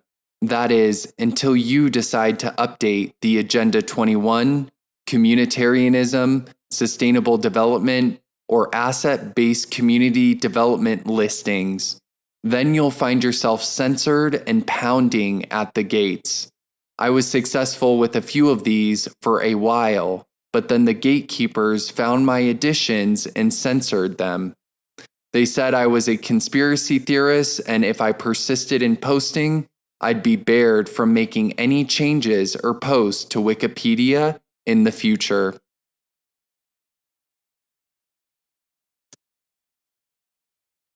Our Spartan future, neo-feudalism.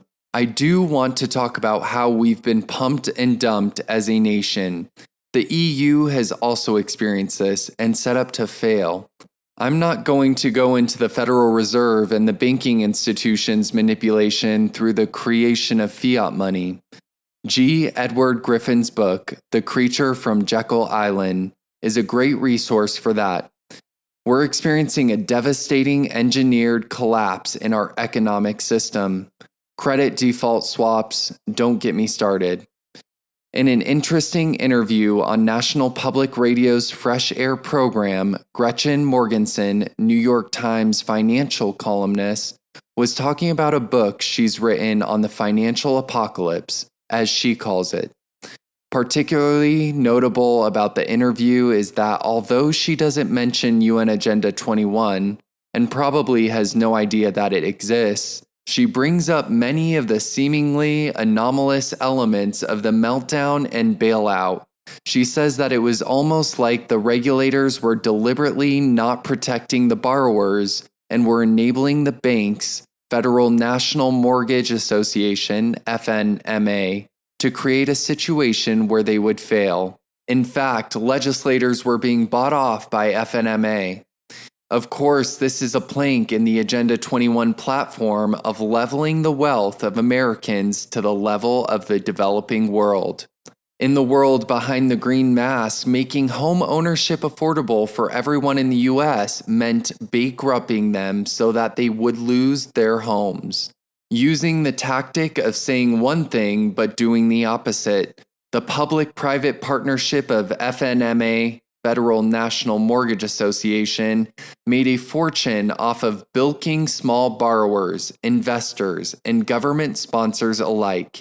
Yes, FNMA is what is called a government-sponsored enterprise, which means that it is given preferred treatment, reduced reserve requirements, etc., and government financial guarantees in exchange for presumably making home ownership more affordable for Americans. In 1999, FNMA was told by the Clinton administration to loosen credit for low-income borrowers who could not qualify for conventional loans. This opened the way for the subprime market, For details, you can read the September 30th, 1999 New York Times article called Fannie Mae Eases Credit to Aid Mortgage Lending. FNMA was a publicly traded company that went into conservatorship, government control, in 2008 after gross speculation on derivatives and the purchase of countrywide financial subprime mortgages. Gretchen Morgensen said something very important in this interview. She said that it was a situation in which you couldn't argue against the idea, that no one was against increased home ownership. It was like arguing against apple pie. The idea was okay, she said. It was the execution that was disastrous. This is a signature of UN Agenda 21. How can you be against clean air, public transportation, affordable housing, and protecting the beauty of the natural environment? The idea is okay, but the execution, by design, is disastrous. That is the point. The idea is the candy coating, the execution is the desired outcome. As Joseph Conrad wrote in The Heart of Darkness, The Whore. You must know by now that every crisis we've seen, stock market, housing crash, energy cost spike, has been engineered in accordance with UN Agenda 21. Gretchen Morgensen puts the blame on greed, but it's much more than that. Greed was used as the leverage for drawing these high-level thieves into position to allow the markets to crash. As long as banks were guaranteed bailouts, individual CEOs were made wealthy, and regulators looked the other way. UN agenda could be implemented. Another way to look at this is to say that everything that did happen was meant to happen by your government. Inflated bubbles that were enabled and created by lack of government oversight point to your government as the source. What are the consequences? None. Huge bailouts, no jail time, no confiscated personal assets. This was the sinking of our country, the devastation of our land, the crash of our economy, and the systematic vulnerability that we recognize as the antidote to the unsustainable affluence of Americans.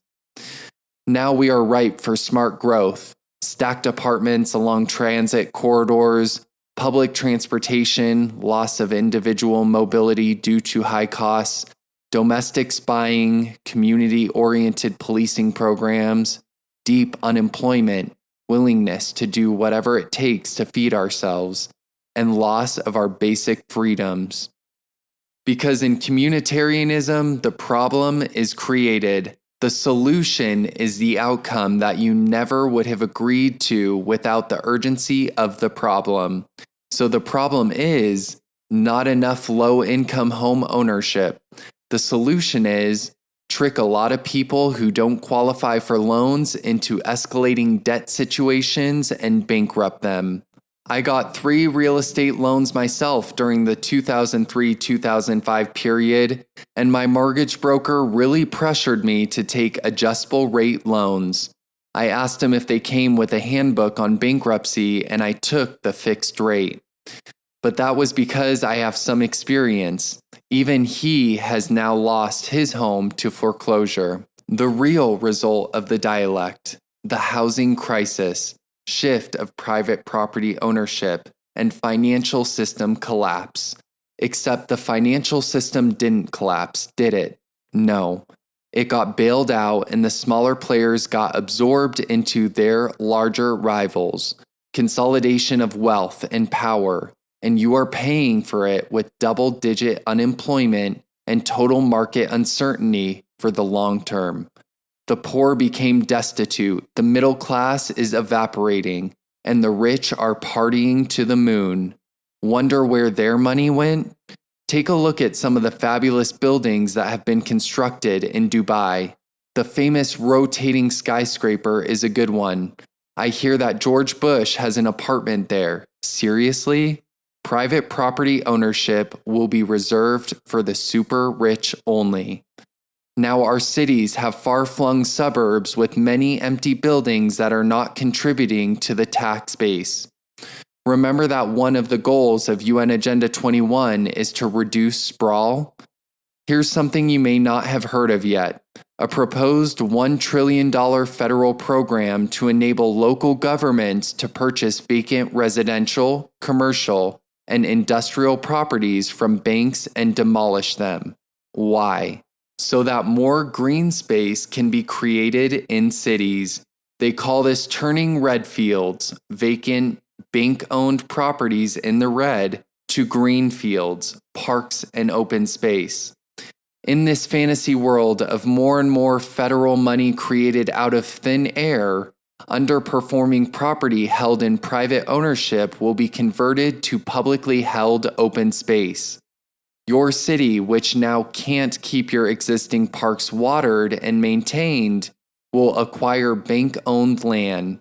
In this sort of perfect UN Agenda 21 spin, all of the people in smart growth buildings downtown need a place to play. It has to be a public place because government can't observe you when you are in your backyard. In another rescue of banks, and as part of UN Agenda 21's war on private property, existing buildings will be demolished and private land taken off of the property tax rolls. Demolition of buildings, how's that for a greenhouse gas carbon generating landfill glutting solution? And building parks will create jobs in this scenario. Let's say it again, $1 trillion of federal money is proposed for this land-based approach to solving America's economic crisis.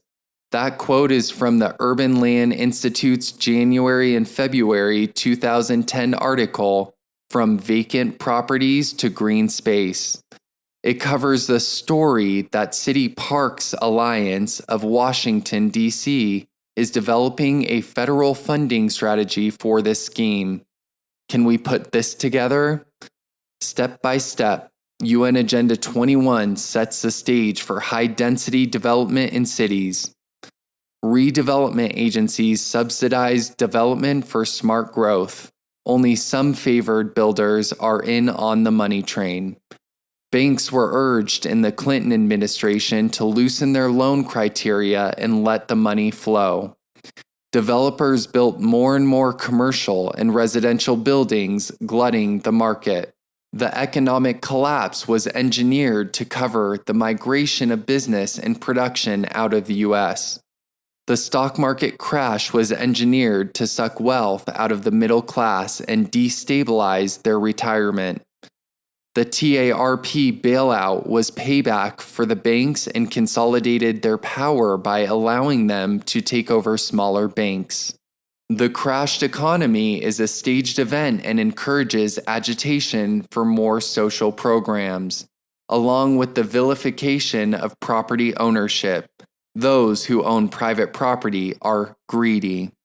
As people lose their homes to foreclosure and their steady employment vanishes, they will be more willing to live in government-subsidized apartments in the center of cities. Neighborhood cohesiveness will be a thing of the past. There will be less people to object to loss of private property rights.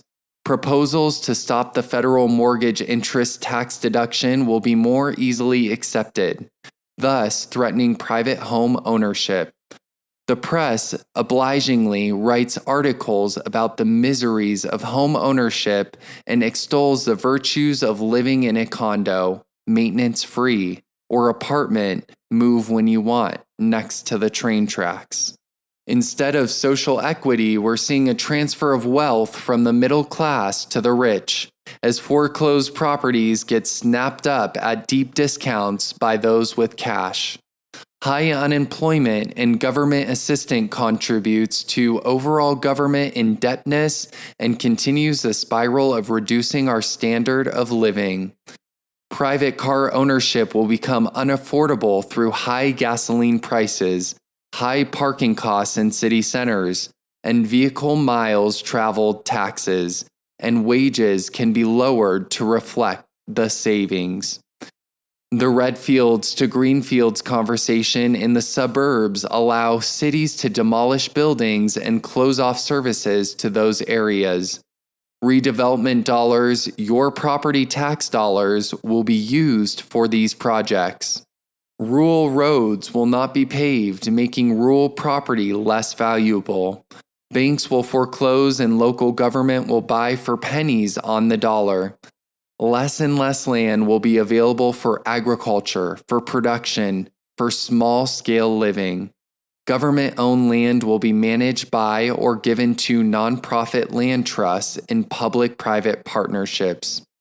Lands will be closed off to public use. Rural areas closed, suburban areas closed, forest areas closed, rural roads closed, logging roads closed, camping areas closed, state park areas closed.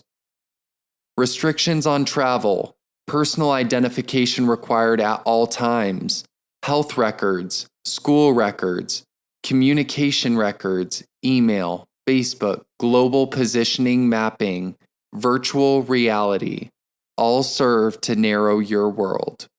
Community-oriented policing, fusion centers, expanded domestic surveillance powers for the FBI, redefining torture, continuous war for peace, eternal war on terror, regular renewal of the USA Patriot Act. Picking winners and losers is the official blood sport of the agenda for the 21st century. Regionalization of government will take the planning decisions away from local government and out of your control, the little you still have. Rural councils, regional boards, neighborhood associations, condominium boards, residents associations, all speak for you without your ability to stop them. They all want the same thing: control, total information, and social engineering. Think you'll be able to stop smart meters when you live in a 200-unit building owned by your local low-income, government-subsidized housing developer? More information is being indexed and categorized and retained about you than ever before in the history of the world. It is being used to sell, manage, monitor, control, and restrict you. Your government, through your elected officials, unelected boards and commissions, local neighborhood associations, and groups, is balancing your individual rights with the rights of the community, and you are losing, keeping you quiet, sedated, passive, compliant, consuming, exhausted, distracted, frightened, ignorant, and confused is the order of the day. The New World Globalist Order, the neo-feudalism of UN Agenda 21, Sustainable Development, is reviving serfdom as the condition of the future, if you let it.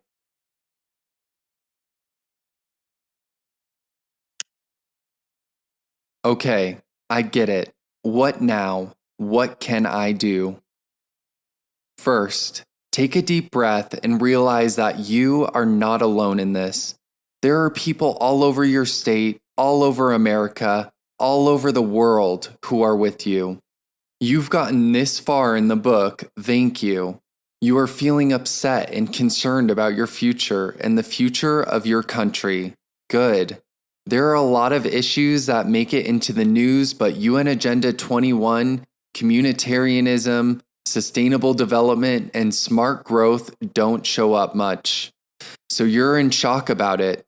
You may even be hoping that it's nothing, that it will blow over, that you don't have to do anything about it. But this is real, and your voice is needed. You may be looking for a leader. Take a look in the mirror. This is the real face of grassroots, you. To start, the best thing you can do is to read more and open your eyes to the workings of your town. You've heard the slogan, think globally, act locally. Yep, it's UN Agenda 21 jargon. Well, take that to heart, to the real heart of what you see. Take your local paper, read it. So many of us take the New York Times or the San Francisco Chronicle, but not our local paper. It's a rag, we say. Who cares? You should. Up above, I say that UN Agenda 21, Communitarianism, sustainable development, and smart growth don't show up much in the paper, but they do every day. You'll see them if you're paying attention and reading intelligently. Articles about redevelopment projects, bicycle boulevards, neighborhood summits, neighborhood elections, neighborhood revitalization projects, neighborhood stabilization projects, visioning, local boards, smart growth projects, low-income housing subsidies, transportation grants, green building retrofit programs, well monitoring, smart electric, water, and gas meters, and the people who object to them come out every day. Connect with those people. Tell them about UN Agenda 21. Be a bridge. Amazingly enough, flyering is one of the most effective ways of reaching a large number of people in a short time. We've written some Kick ICLEI Out flyers for you. You can print them out from our Democrats Against UN Agenda 21 website. Go to the ICLEI page. Get up early on a weekend morning and take these around different neighborhoods for a few weeks. Go during the week while people are at work. Drop them on porches. Don't put them in mailbox. They're federal property, apparently. Don't let people waylay you and draw you into conversation, or you'll waste your Saturday arguing instead of putting out the information. Tell them to go to the website on the flyer if they want to know more information. If they want to help, tell them to make copies of the flyer and walk them around. Take the flyers with you to the store, coffee shop, meetings, and give them out. It only costs about $5 to make 100 black and white copies. Go for it. We also have a New World Order flyer that you can print and distribute if you'd like. You'll find that on Democrats' website under What Can I Do? Who's running your city? Be a sharp researcher. If you read about a group in your town that is advocating for smart growth, for instance, take a look at who's in the group. Google the names of the people running the organization. Follow those links. Who funds them? What influence do they have on your city? Try putting their name plus ICLEI or United Nations or Smart Growth in your search engine. You'll be amazed at what you find. Then expose that information on your flyers. Connect with others who are feeling that their property rights are being limited or taken away through excessive regulations.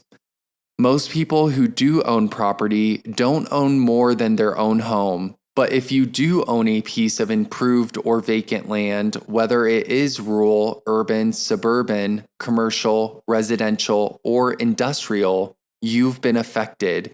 And you probably know it. So do others in your situation. Political parties are a diversion. Don't make that an issue. You'll find allies by watching the Planning Commission meetings on your local cable station, or by going down to the meetings yourself, listening for a few weeks, giving your card to those who are in a similar situation, and meeting them. Tell them about UN Agenda 21. You might get a shock, as we did sometimes, when you think you are meeting with allies but find out that you are mistaken.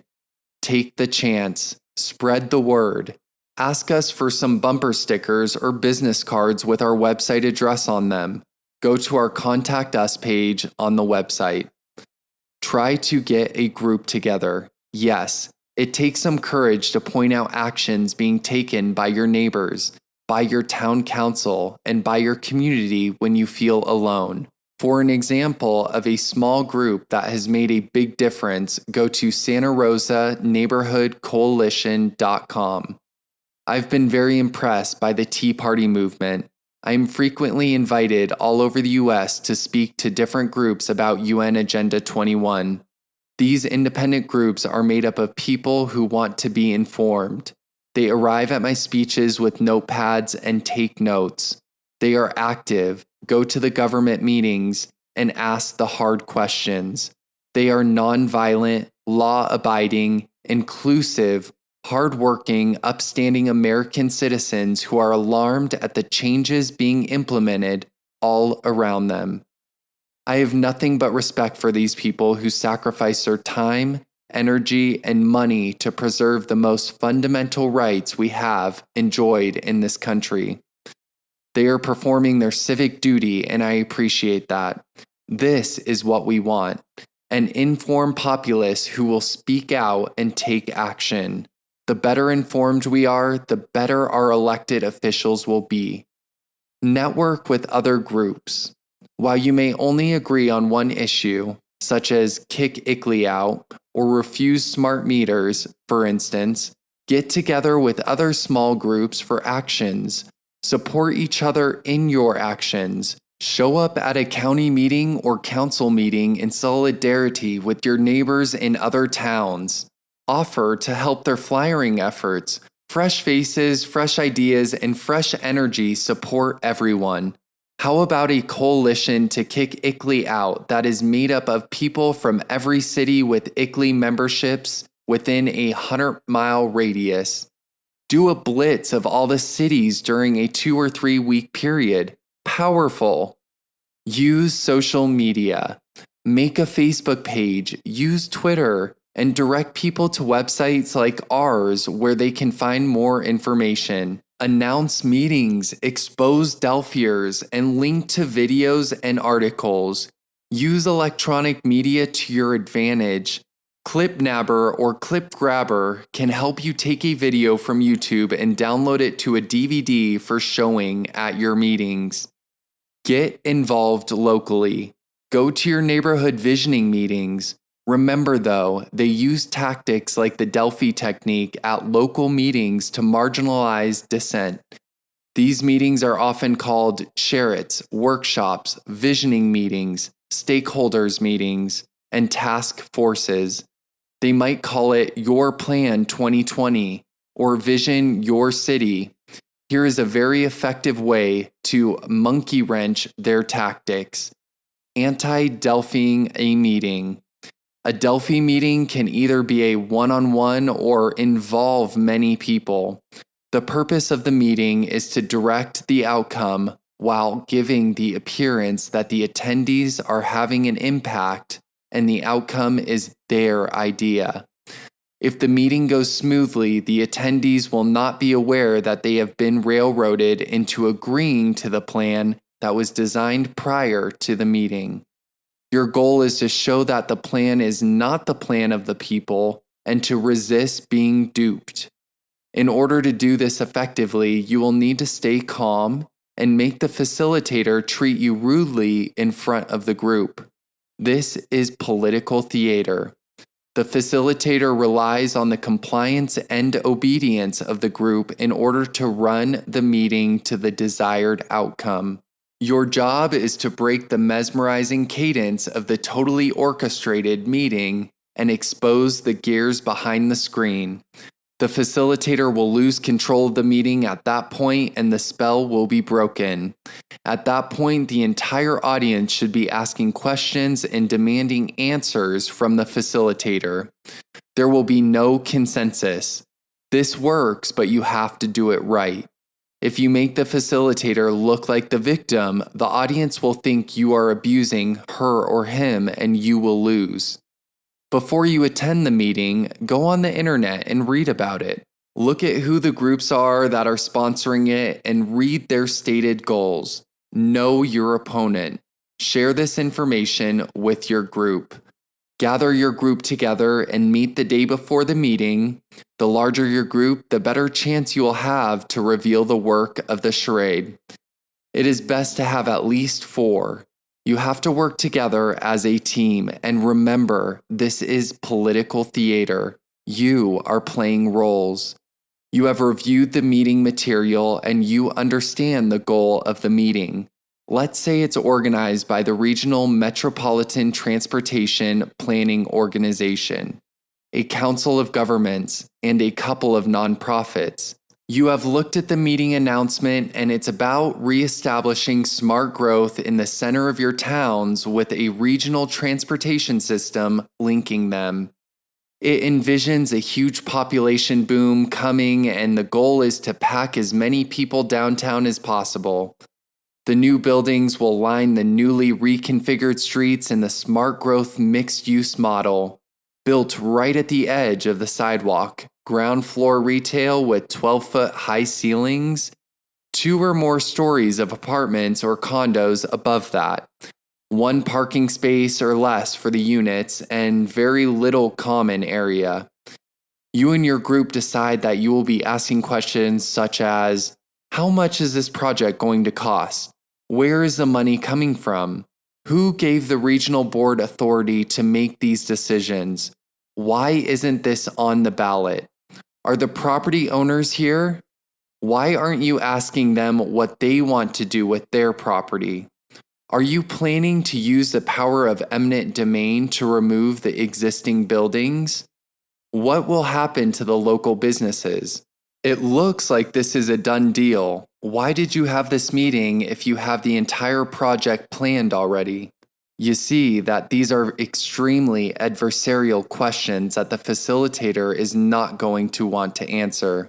Her goal is to embarrass you, shame you, shut you up, and inflame the crowd against you. Your goal is to send the facilitator packing and reveal to the crowd that they are being manipulated. This is not their plan. Back to your group.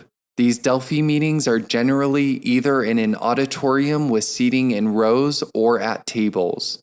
In order to effectively anti-Delphi, you must enter the meeting separately and leave separately. Do not acknowledge the other people in your group. Don't speak to each other. You are pretending that you don't know each other at all. If you can avoid signing in, do so. You want to remain anonymous. If you have to sign in, give a fake name and email address. The reason is that if you are successful and want to anti-Delphi other meetings, you don't want to establish your identity for them. Someone in the group should use a real address so that you can get updates from the organizers. Don't put your name tag on. Do not identify yourself as being part of a group. You are there as an interested citizen, just like everyone else in attendance. Dress and groom yourself neatly. You are a rational, reasonable, intelligent member of your town. If there are video cameras going, try to avoid being filmed. Stay calm. Enter the auditorium and sit in this formation. If the auditorium has theater-style seating, you will sit in a diamond pattern. Depending on the size of the meeting, you may have more than one diamond. One person in front center, behind her a few rows, a person on her left towards the aisle, and another on the right towards the aisle. Then continue this pattern by putting a single person in the center a couple of rows back from that row. If the meeting is large and you have enough people, repeat that pattern. You can see you are covering a large area with your people and not bunching up. Observers will not see your connections with each other and will not see a team effort. You are giving the appearance of having opposition in all parts of the auditorium, unconnected and yet supportive of each other. Remember, you are there as totally independent members of your town and will not make contact with each other during the meeting, at breaks, or after the meeting within the gaze of anyone else at the meeting. If the auditorium has tables set up, you will sit at different tables until you have someone at every table. And then, if you have more people than the number of tables, you will sit at the same table with your people, but you will not acknowledge that you know each other. You will introduce yourselves as if you are strangers. You are pleasant, you are friendly, you are calm, you are reasonable and concerned. You don't want to express your opinions to anyone near you. Remember that many of the people in the audience or at your table are either paid to be there, members of the organization sponsoring it, or government employees, or in some way connected to the plan. Just like you, they are there to play a role.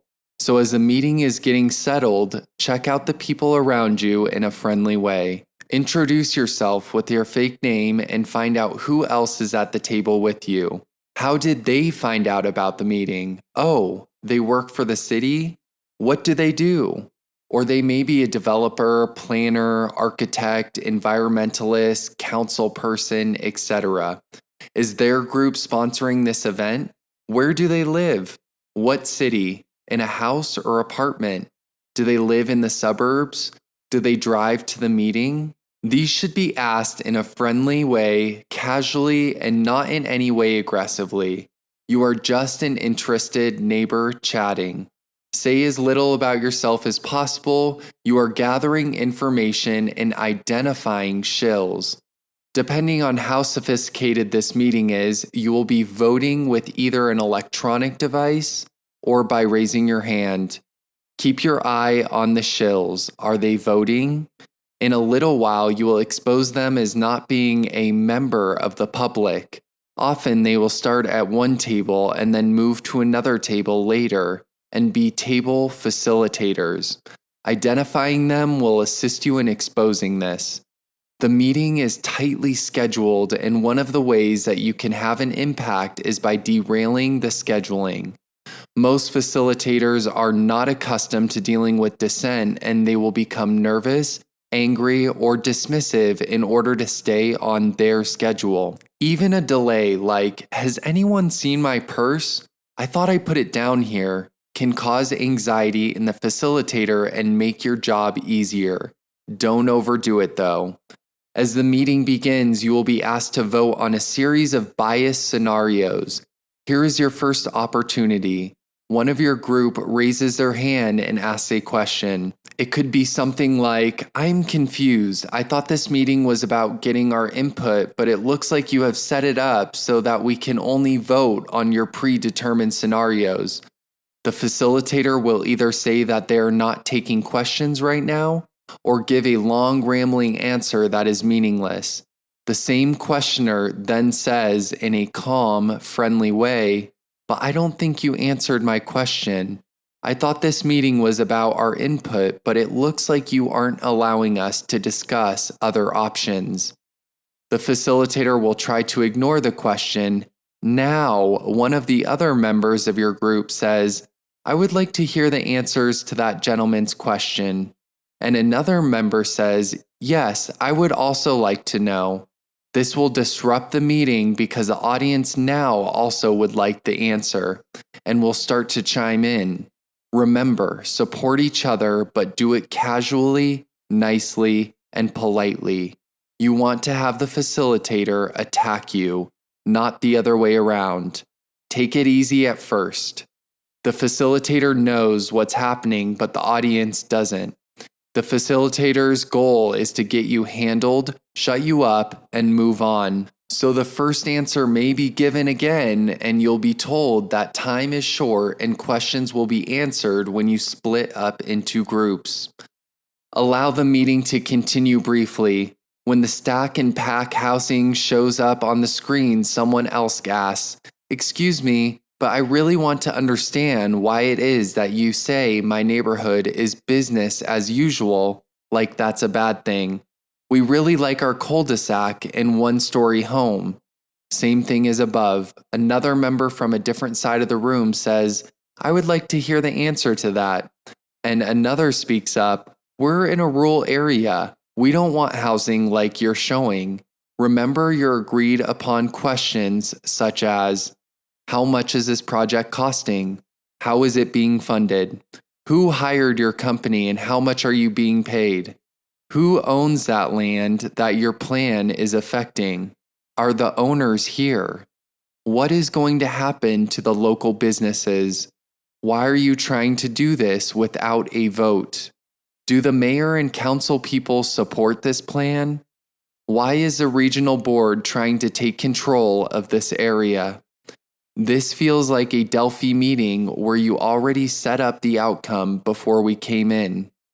Are you doing this in other towns? What is the timeline for this project? It always includes adoption of the project, so then your follow-up question is, "It looks like nothing we can say here will stop this project, is that right?" Ask those questions and back each other up. Don't be like a wild mob though. Keep it civil, keep your tone of voice down, Don't let them make you the bad guys and turn the whole room against you. Let others speak. If it is obvious that you are taking over the meeting, you will lose the support of the rest of the audience. Remember, you are not going to change the minds of the facilitators. You are doing this to wake up your fellow citizens. The facilitator will try to break the room up into groups, especially in meetings with individual tables. Resist this. Say, I'd really like to hear what everyone's comments are. I think it would be better if we stayed together. Back that up. You probably won't win, but the people will think about the fact that they can't hear other comments. At each of the tables, each of you can say, how do we know what's going on at the other tables? This doesn't seem right. Know who the table facilitators are. Were you next to one of them earlier? Did she vote? Say, excuse me, but I don't understand how you can say that this is a meeting for the public when you have facilitators voting. Back that up. It exposes the lie. There is no consensus. If things are going badly for the facilitator, she'll call a recess, and then she and the other facilitators will watch to see who talks to whom. Their people will casually come and join in your conversation. Don't speak to the other people in your group during the break. The facilitators will identify you as being together, and they won't call on you or will excuse you of ganging up on them. Instead, during the break, you can go over to their groups and listen. They'll call the meeting back to order quickly. They'll ask you to rank lists of environmental issues like clean air, clean water, open space, gardening. Who doesn't want clean air and water? Of course, that goes on top. Then they justify removing private vehicle use from town centers or charging a vehicle miles travel tax or a high parking fee. Ask, what do you link these obvious choices to? Are you going to say that if we want clean air, we don't want private cars? Charming smile, back that up. If you do this correctly, they won't be able to finish the meeting. Voices will be raised. Stay calm, but keep asking questions. When the room turns against them and tosses them out, you've won. Now, at the door, just outside, hand out your flyers. These can be your flyers about ICLEI or Agenda 21 or the anti-Delphi flyers called Are You Being Delphied? You'll find these on Santa Rosa Neighborhood Coalition website under Delphi. It's pretty powerful when people read that they've been victims of a random corporation technique to direct them to a predetermined outcome, and they are given that information courtesy of your group. But don't think you've won totally. Keep your eyes and ears open for the do-over meeting that they'll try to hold without your knowledge. Show up for that too. And support other groups in your area who are being targeted by these facilitators and regionalization and UN Agenda 21. Share information you have about each of the facilitators and their groups and about the program. If you've taken video of the meetings, show that to other resistance groups. Don't expect the facilitators to make the same mistakes over again. They will learn and get sharper at Delphiing you. You should strategize for the future. Here's a post I wrote on Democrats' blog in August 2010 about a great anti-Delphi success. I just read a newspaper article online that made me sit up and grin. Picture this: small town, supervisors meeting, 90 folk in attendance, consultant standing at the front making his pitch and delivering what the supervisors have paid him a small town fortune to come up with. Smart growth. And guess what? Those folks won't have it. Their comments surprised me. They have done their homework and they learned about UN Agenda 21 and they don't want it. From the Picayune Item newspaper, May 19, 2010. A public hearing on what has become a controversial county comprehensive plan, termed by some a smart growth plan, encountered tough negative opposition on Monday night at the Picayune High School auditorium. About 90 residents gathered to hear about the plan from county officials, and approximately 17 voiced negative comments on the proposed plan. The citizens at the meeting anti-Delphi'd the facilitators by naming UN Agenda 21 and talking about it. They each voiced their objections to smart growth, and they were a very well-informed group. They were able to change the outcome with about 20% of the total number of attendees. The county supervisors realized that they could not push the plan through. Supervisor Hudson Holliday: "If they had termed this dumb growth, we would not have this problem. But these people really found a way to make money. This is a slick deal. You all, CDM, will get about $787,000 for a plan that is really worthless. It doesn't fit here, and you know it doesn't." The old board gave them $300,000 to do a study. That study was about 3/4 of an inch thick. Mr. Carbo himself said it was not worth the paper it was written on. But they did not offer to give us our money back. It's grant money, but it's our tax money. This board voted to give them $487,000 to do a plan. I have not seen this latest version. The United Nations is not taking our rights away. We're doing it right here. As a supervisor, I don't want the responsibility to tell you what you can do with your land, and I assure you, I don't want the ones who follow me to have that power and responsibility. These public hearings were supposed to be held on the front end, not on the back end. Every study that the government ever does or pays for winds up in more government control. I voted against paying these guys. CDM is a big company, and I think if your company, Mr. Carbo, has any integrity, they would give us our money back. Go to your city council and county supervisor meetings and get used to speaking out. It's kinda scary at first, but go for it. Our city, Santa Rosa, California, stopped broadcasting the public comments portion of the city council meetings on public television last year. Yes, the screen went dark right as names were called to speak, and an announcement came on the screen saying that the televised portion of the public meeting was now concluded. We protested. We sent letters to the mayor and council and to the local newspaper. The response was that the city didn't owe anyone a venue to express their views. They said that if people wanted to hear what other citizens had to say, they could come down and listen in person. Since the city had gone to action minutes for all of their meetings in 2005, you could no longer read the minutes and know what had been said. Merely your name was recorded. I checked the internet to see if other communities had censored their public comments. I was shocked. This is not the only city restricting its citizens' right to speak and be heard. No, it's happening all over the United States. Town councils and boards of supervisors are not broadcasting public comments on their public television stations any longer. Is this a coincidence? No. This is UN Agenda 21. Go and demand that your city broadcast your comments on public television with the rest of the council meeting. Bring everyone you can to the meeting and speak for your 3 minutes.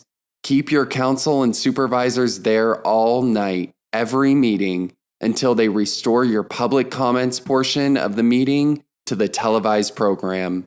What's the major difference between the US and repressive regimes?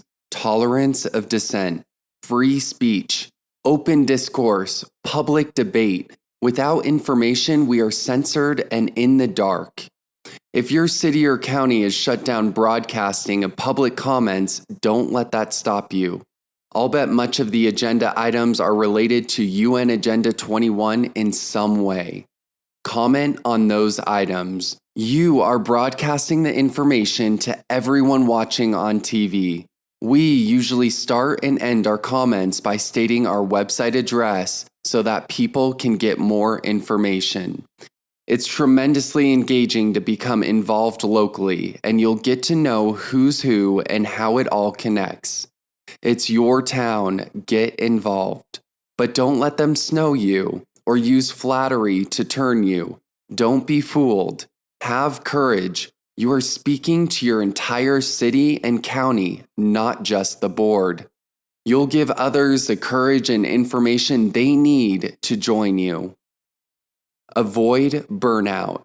If you are exhausted and quit, you won't be helping the resistance. So take care of yourself. Find time to laugh and enjoy your friends and family.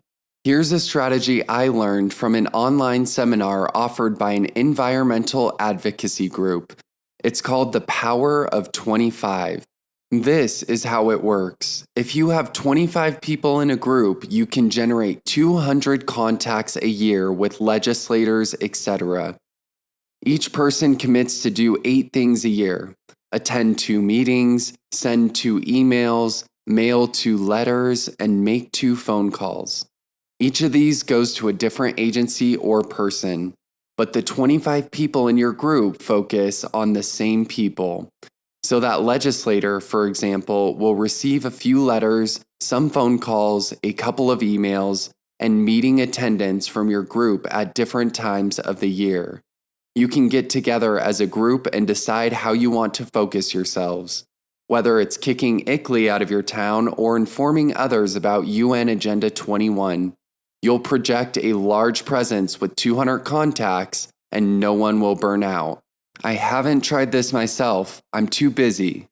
Run for office yourself.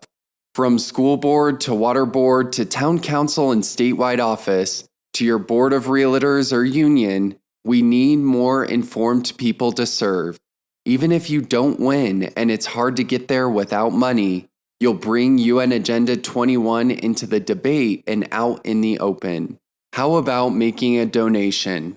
Operators are standing by. Seriously, though, if you don't want to be active or can't for some reason, your donation of any amount can help keep those of us who are traveling, writing, printing flyers, making bumper stickers, paying for websites and email outreach, and speaking to groups energized and active. We have a donate button on our Democrats Against UN Agenda 21 website, donate/contact us page, and other groups do as well. Your donation is very much appreciated. Host a movie night. There are lots of great movies, documentaries, and speeches that you can buy on the internet or just show from your computer. Do you have a small office or shop you can show movies in after work? Invite a few people and watch them together and discuss. Make it a regular once-a-week thing and you'll be surprised how fast it grows.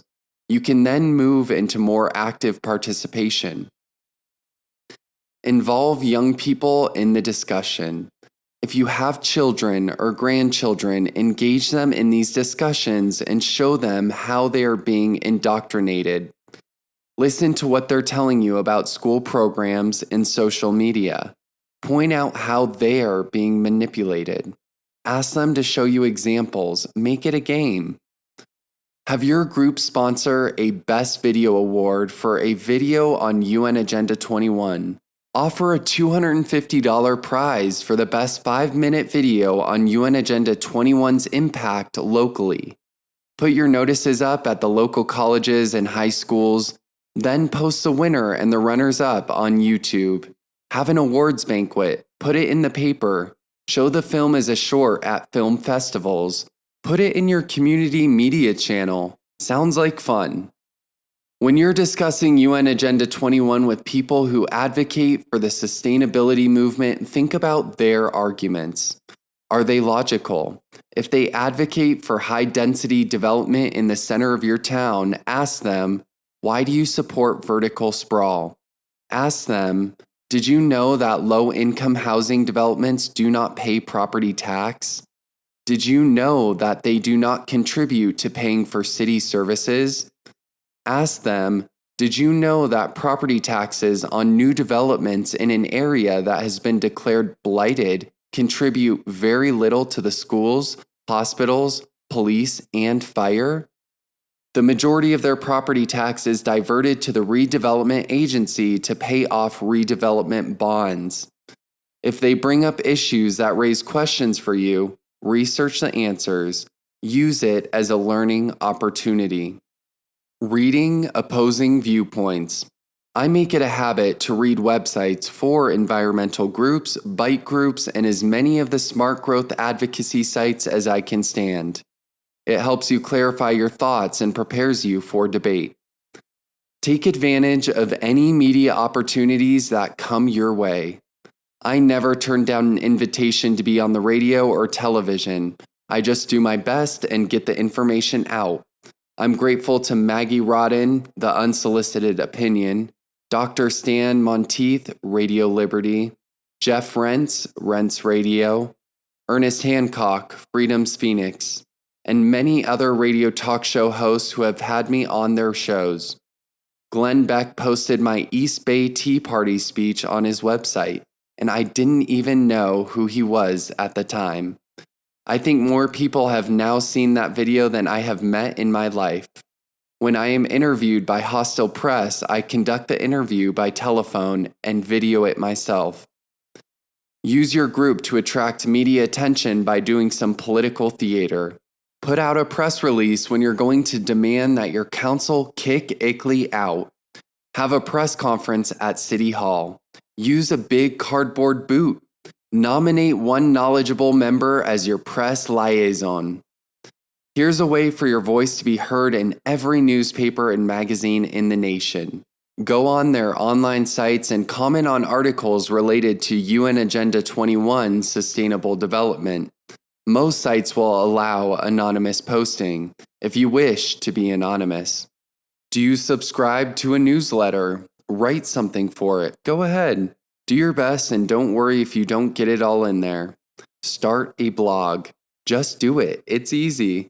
Weebly is a terrific web building site. It's free and you can easily have a website and blog in about 5 minutes. As you learn more, post it.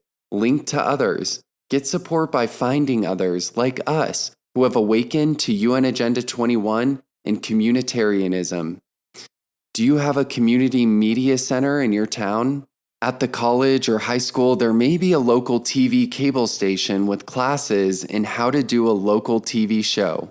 It's fun, you learn a lot, and you get your own show on the air. Try a man on the street show. Ask everyone you meet, did you know that your town was a member of ICLEI? Or did you know that sustainable development is a United Nations plan? Poll your financial support. If you are making charitable contributions or paying professional dues or subscription fees to groups that support UN Agenda 21, stop paying or paying under protest if you must, and tell them why. There's an election coming up. Go to the forums, ask, what is your position on UN Agenda 21? Hold up a sign. Find out if your town or county is a member of ICLEI. Ask, what is your position on ICLEI? Will you commit to kick ICLEI out of your community? Don't look for a hero. Don't expect someone to do it for you. All hands on deck. You are a part of a huge worldwide genuine grassroots movement. Being green is using energy-efficient ways to conserve and using intelligent means to preserve our lives on the earth. You don't have to lose your free speech rights and give up living with a personal vehicle, a private home, modern conveniences, and good food to be environmentally conscious. We've been told by local groups that they don't want electric vehicles to be successful because that will stop people from getting out of their cars and onto bikes. That even if all electricity came from renewables, people having personal vehicles are antisocial, and that streets should be bike-only or removed. The work that we have to do to stop UN Agenda 21 sustainable development has to come from all of us. If we wait for our leaders, we will fail. Everyone can do their part by doing what they can and by joining together to raise our voices. We are all heroes. If you've been identifying yourself as progressive, ask what that means. Ask yourself what it means. Think about it. About a year ago, I decided to do some research on progressives. After all, I'd been referring to myself as a progressive, and I realized that I had no idea what I meant. I was just being cool. Who doesn't want to be progressive? I knew that there was a progressive Democratic caucus in the U.S. Congress, and I checked it out. What I found stunned me. The Democratic Socialists of America claim that since there is no possibility of a third party winning an election in the U.S., they work through the left wing of the Democratic Party. They specifically state that they work through the Progressive Democratic Caucus. According to Wikipedia, the PDC, with 83 members, is the largest caucus within the Democratic Caucus of the U.S. Congress.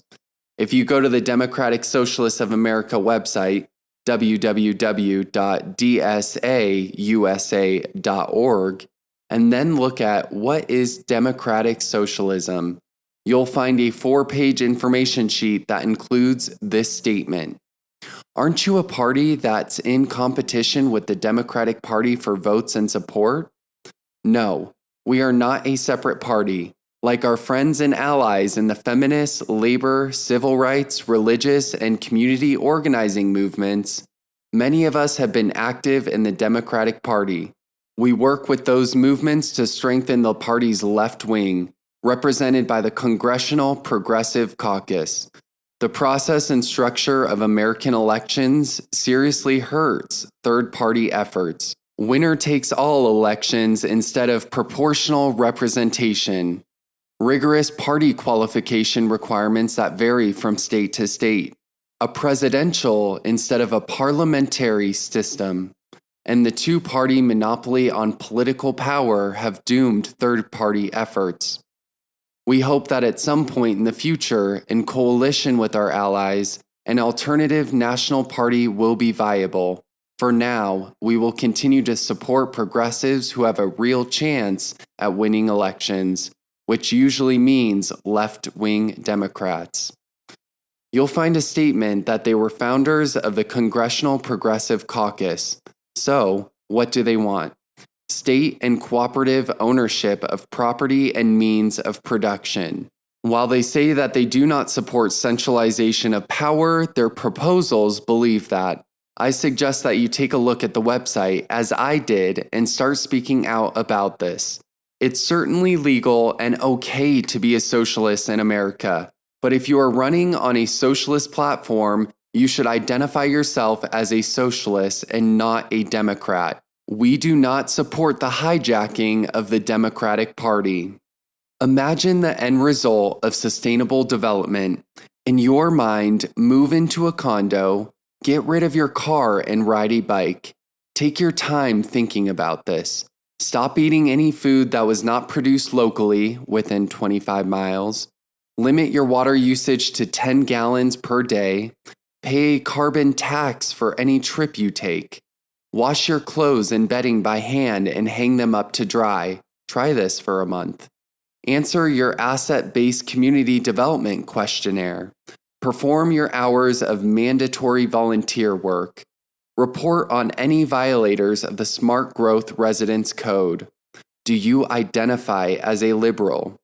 We own the Constitution and the Bill of Rights, too. It's ours. We're a big country with a lot of room and a lot of resources. We are cleaning up our pollution, we are reducing our energy use, and we're more efficient with our water. We are a nation of rights, not Republican or Democrat rights, national civil rights. Have some compassion for those who are opening their eyes to the truth. It's hard and painful to see that the green mask is an illusion. Those of us who have wanted to believe the pastel vision will not want to look at the cold reality of the manipulation of environmental concern by corporate globalists. Be compassionate. Celebrate your wins. Counties and cities across the nation are kicking ICLEI out and being active. Join Carroll County, Maryland, Spartanburg, South Carolina, Amador County, California, Albemarle County, Virginia, Montgomery County, Pennsylvania, Las Cruces, New Mexico, Carver, Massachusetts, Edmond, Oklahoma, Garland, Texas, Georgetown, Texas, Sarasota County, Florida, and Plantation, Florida in saying no to ICLEI. If they can do it, you can too. Remember to redo your general plan. Have the guts to speak out. Be an independent thinker.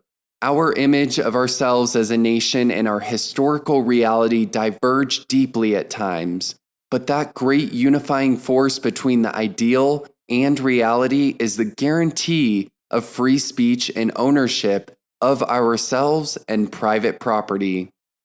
These are arguably the most vital and unique rights, and those to which we must devote our vigilance. Standing up for these rights, the rights within our Bill of Rights, is vital. It is difficult to hold an ideal, and we have failed at different times in our history. But we always come back to the Bill of Rights, and when we get it wrong, we correct it. Slavery, women's suffrage, and other important issues that followed the first 10 commandments to the Constitution sought to remedy errors and omissions in the original documents. We can grow and learn as a nation, and we should always be working to become more like our ideal. As Michelangelo said when he was asked, how could we carve such a beautiful statue in the David? I just remove everything that was not the David, and there it was. We have a fine touchstone, a guide, a constitution that defines us, that does not allow for loss of rights or restriction of freedoms. We have seen that tactics used to silence the truth, and they are ugly. Slander, libel, miscarriage of justice. We have lived with this for the past 6 years because we have had the courage to speak the truth. This information is too powerful to ignore and cannot be silenced. The resistance is not something you join, it's what you are.